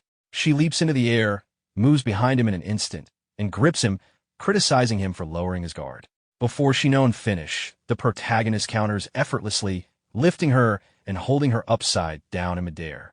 He remarks that it feels as though he could simply slam her into the ground. Suspended helplessly, Baekyak admits he is not wrong, but asks him to try breaking her balance properly instead and requests another chance. He releases her, and she flips through the air, landing cleanly back in position and proposing a rematch. The protagonist agrees, and she attacks again. This time, before she can fully engage, he grabs her clothing and advises her to secure it properly, warning that an opponent may seize it. She acknowledges the advice with a smile. He then questions whether this ends the spar, but Baekyak insists on continuing once more. He reluctantly agrees. They continue sparring non-stop until evening, both growing increasingly exhausted. Even while gasping for breath, Baekyak asks for yet another round. The protagonist observes that he seems to be a level above her in body techniques and suggests that she use inner energy instead, expressing interest in testing her capabilities. As he channels lightning into his clenched fist, something unexpected happens. Suddenly, he feels a chilling sensation. Ice rapidly spreads over his body, freezing him in place. He is stunned, immediately recognizing the technique and realizing that both in the past and now, her mastery of ice arts is extraordinary. As Baekyak approaches, she warns him that if she truly uses inner energy, he will regret it. Confused, the protagonist comments on her deep familiarity with ice arts. He then unleashes lightning once more, recalling that in the Central Plains, all known ice art practitioners disappeared except those belonging to the demonic faction. With a surge of thunderous energy, he shatters the encasing ice and voices a grave suspicion that she may be a descendant of the heavenly demon. Baek Yak confirms it, clarifying that her lineage traces back to the first heavenly demon himself. She reveals that she is a descendant of Baek Mujin. Baek Yak calmly states that, personally, she finds it ridiculous that her ancestor is worshipped as the first heavenly demon. Seeing the protagonist staring at her, she elaborates. She explains that Baek Mujin was not originally the first heavenly demon. He came to be called that because his overwhelming ice-based martial arts inspired fanatic devotion from unstable followers. Later generations who restored his martial arts, or even those who mastered only fragments of it, were also labeled heavenly demons. Among all the greatest martial masters born in turbulent eras, Baek Mujin stood at the very peak. He was known as martial god Baek Mujin. Hearing this, the protagonist reflects inwardly on the fact that Lady Baek is a direct descendant of such a figure. He then admits that he has never once heard of Baek Mujin's bloodline appearing in the Jianghu and asks what happened. After a brief silence, Baek Yak avoids answering directly and instead suggests that they eat while they talk. The scene shifts indoors, where they sit across from each other at a dining table filled with food. Baek Yak eats as though she has not had a proper meal in quite some time. After a while, she remarks that, as expected of the Yunhe merchant group, one of the greatest in the Central Plains, the food is exceptional. Meanwhile, the girl serving them cannot help but think to herself that the young master now has two women around him. The protagonist steers the conversation back to the matter at hand. He asks whether her entire clan left the Central Plains and notes that it does not seem like she came merely to participate in the Dragon Phoenix tournament. Baek Yak confirms this. She explains that the creators of their martial art, the White Blossom Divine Art, allowed it to be classified as a demonic art. Only much later did they learn that it caused upheaval in the Jianghu. As a result, prejudice spread throughout the Central Plains that ice arts belonged solely to the demonic faction. Even though her descendants committed no wrongdoing, they have lived under suspicion, as if merely practicing their inherited art were a crime. In truth, her clan has only done what was necessary to preserve Baek Mujin's martial legacy. However, a successor capable of fully mastering the White Blossom Divine Art appears only rarely, sometimes once in several generations. If they remained in a stagnant place without elixirs or worthy rivals, the martial art left behind by the first heavenly demon would inevitably disappear. That is why she came to the Central Plains, to ensure she does not lose what she inherited. And beyond that, she intends to set things right. The protagonist asks what she means by setting things right. In response, Baek Yak forms a spear of ice and casually kills a fly with it. The protagonist calmly observes the display. She then states her true intention, to prove that they are not part of the demonic faction, and she intends to do so by eradicating the demonic faction with her own hands. Inwardly, she acknowledges that she has heard of the many prejudices within the Central Plains, but she does not care. She has a goal. The protagonist repeats her ambition thoughtfully, a faint smile forming on his face. She watches him carefully. He then tells her that it is a fine idea and suggests that the two of them may form a meaningful connection. His reaction surprises her. Internally, he calculates the benefit. If a martial artist of her caliber were to lend her strength against the demonic faction, it would be an enormous gain. The prospect is good enough to bring a genuine smile to his face. Noticing how late it has become, Baek Yak stands and says she should return to her lodging. He agrees and they rise. Later, after she leaves the house, a group of women wearing hats approaches her. Among them is Baek Ran, her cousin and guard. Baek Ran immediately notices her slightly flushed face and asks if something happened inside. Baek Yak brushes it off, saying it merely felt warm, perhaps because she used intense body techniques for the first time in a while. Baek Ran then asks about the spar. As they walk together, Baek Yak admits she could not defeat him. What he displayed at the Dragon Phoenix tournament must have been only a small fraction of his true ability. Baek Ran, surprised, asks if he is truly that strong, and whether there was anything else. Baek Yak casually answers Baek Ran's question by saying that, more than anything else, the food at the merchant group suits her tastes. Baek Ran teases her, asking whether food has ever not suited her taste, and pointing out her stomach. Baek Yak firmly insists that it is not a belly, but a martial arts pouch. The scene shifts to the next morning. After waking up, Baek Yak stretches and wonders if she ate too much the previous night. She then makes her way to a nearby lake she had heard about, wanting to see it for herself. Standing by the water, she notes that it truly does look as perfect for a walk as people claim. Finishing her stretching, she decides to go for a run and suddenly leaps off a cliff. Unbeknownst to her, the protagonist is already below, training while holding stones in his hands. As she descends, she notices him and immediately realizes the landing will be rough.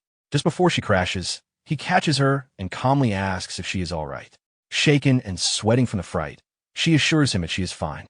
Afterward, as they walk together, she apologizes, explaining that she did not expect anyone to be below the cliff. He tells her not to worry about it. She then asks whether he is also taking a walk. He replies that he always trains and walks by the lake in the mornings.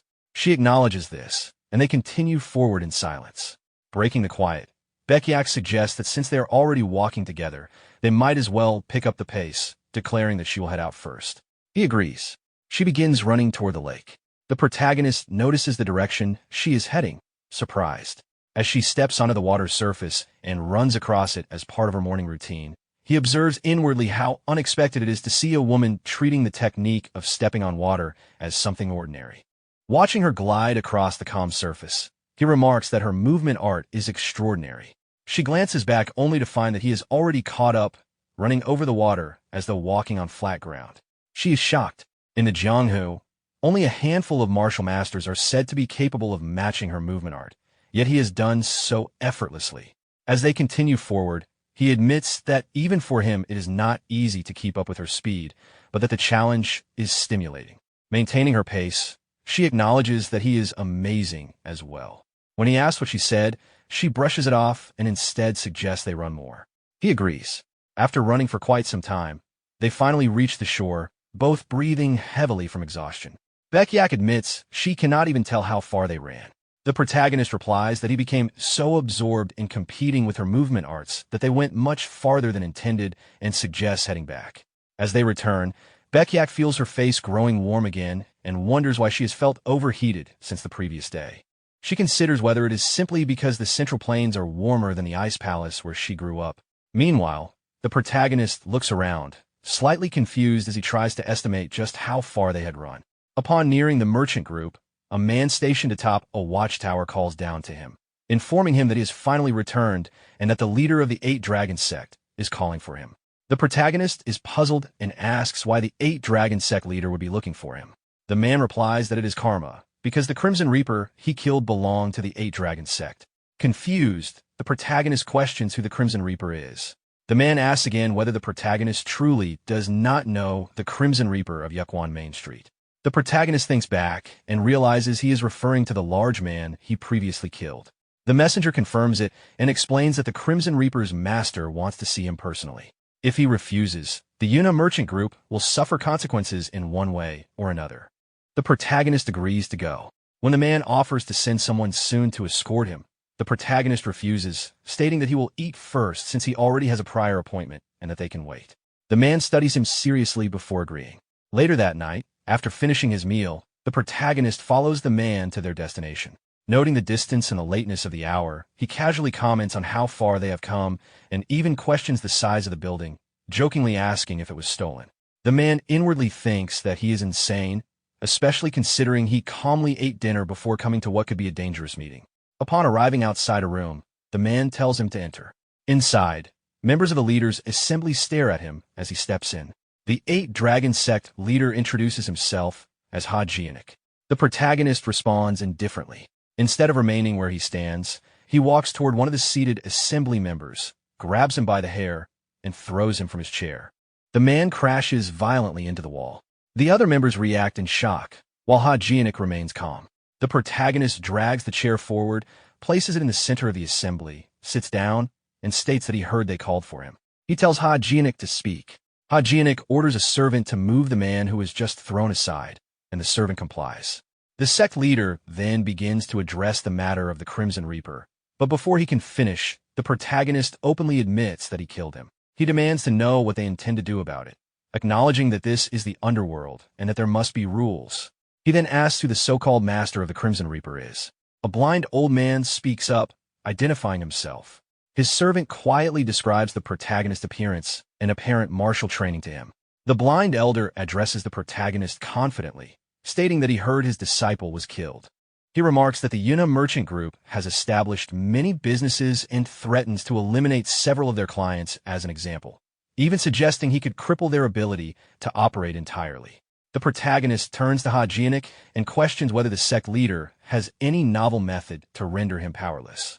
He makes it clear that the only reason he is sitting there calmly instead of slaughtering everyone present is because the 8 Dragon sect did not interfere with the Yuna Merchant Group while he was away. Now, however, they are attempting to threaten him through it, which he finds disappointing. The blind old man dismisses him as a reckless youth and suggests they simply deal with him rather than waste words. Hajinic refuses. He clarifies that the Crimson Reaper was merely a disciple raised by the blind elder to increase his own wealth and was not an official member of the 8 Dragon sect. Therefore, the matter is the elder's responsibility. If the elder dies, Hajinic will avenge him, but he will not intervene now. The blind elder protests, arguing that his disciple's money was his money and that he even paid the 8 Dragon sect with it, making this their business as well. Hajinic responds that he does not care about the source of the funds and that he has already helped enough by summoning the protagonist under the sect's name. The elder must handle it himself. As the blind elder tries to object again, the protagonist stands up. He curses the underworld figures before him, insulting both the blind elder and the sect leader. He approaches Hajinic directly and questions whether he truly understands the position he is in. Hajinic calls him arrogant. At once, the surrounding soldiers draw their swords, encircling the protagonist from every direction. The assembly members react with anger and shock. Hajinic rises, drawing his own sword, accusing the protagonist of daring to show killing intent within the 8 Dragon sect itself. He unleashes a powerful strike toward the protagonist. The protagonist begins to respond, calling them the truly arrogant ones. As Hajinic's sword descends, the protagonist catches the blade between 2 fingers and smiles, asking whether they truly believe they can do this to him. Before the sect leader can even process what has happened, the protagonist delivers a powerful kick. The force sends Hajinic flying backward along with the soldiers behind him. He crashes violently against the far wall of the assembly hall, coughing in pain. The remaining soldiers rush forward in fury. Calmly drawing his sword, the protagonist remarks that he has been letting things slide for too long. As multiple soldiers charge at him, he advances as well and delivers a single precise strike. The slash cuts through them instantly, and the impact rattles the surrounding walls. The blind old man is shaken. Sensing the energy released, he realizes it is lightning. In shock, he deduces that only someone capable of wielding such lightning energy could be responsible and questions whether this young man is the Fist King's disciple. The protagonist smiles brightly and confirms the elder's sharp insight. Realizing the danger, the blind old man immediately attempts to flee, ordering his servant not to engage and to run instead, admitting they cannot face someone like this. Before he can escape, the protagonist throws his sword. It pierces the old man's head, killing him instantly. His servant collapses in horror, crying out in despair. Hajinic, witnessing everything, is visibly shaken. The protagonist coldly remarks that it is unfortunate the smartest one present has already died. He repeats the earlier threats about ruining the Yuna Merchant Group's business and eliminating its clients, questioning why Hajinic allowed the blind elder to gamble his life so recklessly. He then asks whether the 8 Dragon sect leader has a family. Hajinic confirms that he does. The protagonist's tone hardens. He questions how someone with a family could act so confidently while making such threats. Sweat forms on Hajinic's face as he realizes the implication that if he dares touch the Yuna Merchant Group, his own family will not be spared. Overcome with fear, Hajinic orders all remaining soldiers to put their weapons down. Confused but obedient, they drop their swords. He admits he completely misjudged the protagonist's abilities.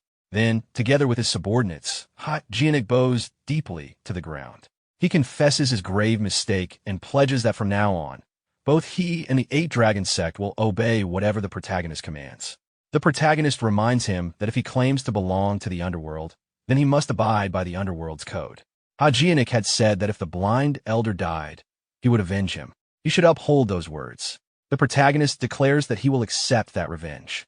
Still bowing, Hajinic admits he lacks the ability to keep such a promise. The protagonist replies that in the underworld, promises are kept regardless of ability. Sweating and trembling, Hajinic suddenly draws his sword and cuts off one of his own fingers. The protagonist watches calmly. Hajinic declares that from now on, Every time he speaks words he cannot uphold, he will cut off a finger. He orders his men to do the same. Without hesitation, they obey, severing one of their own fingers as well. The protagonist makes it clear that he has no intention of gathering weak men or unifying the underworld.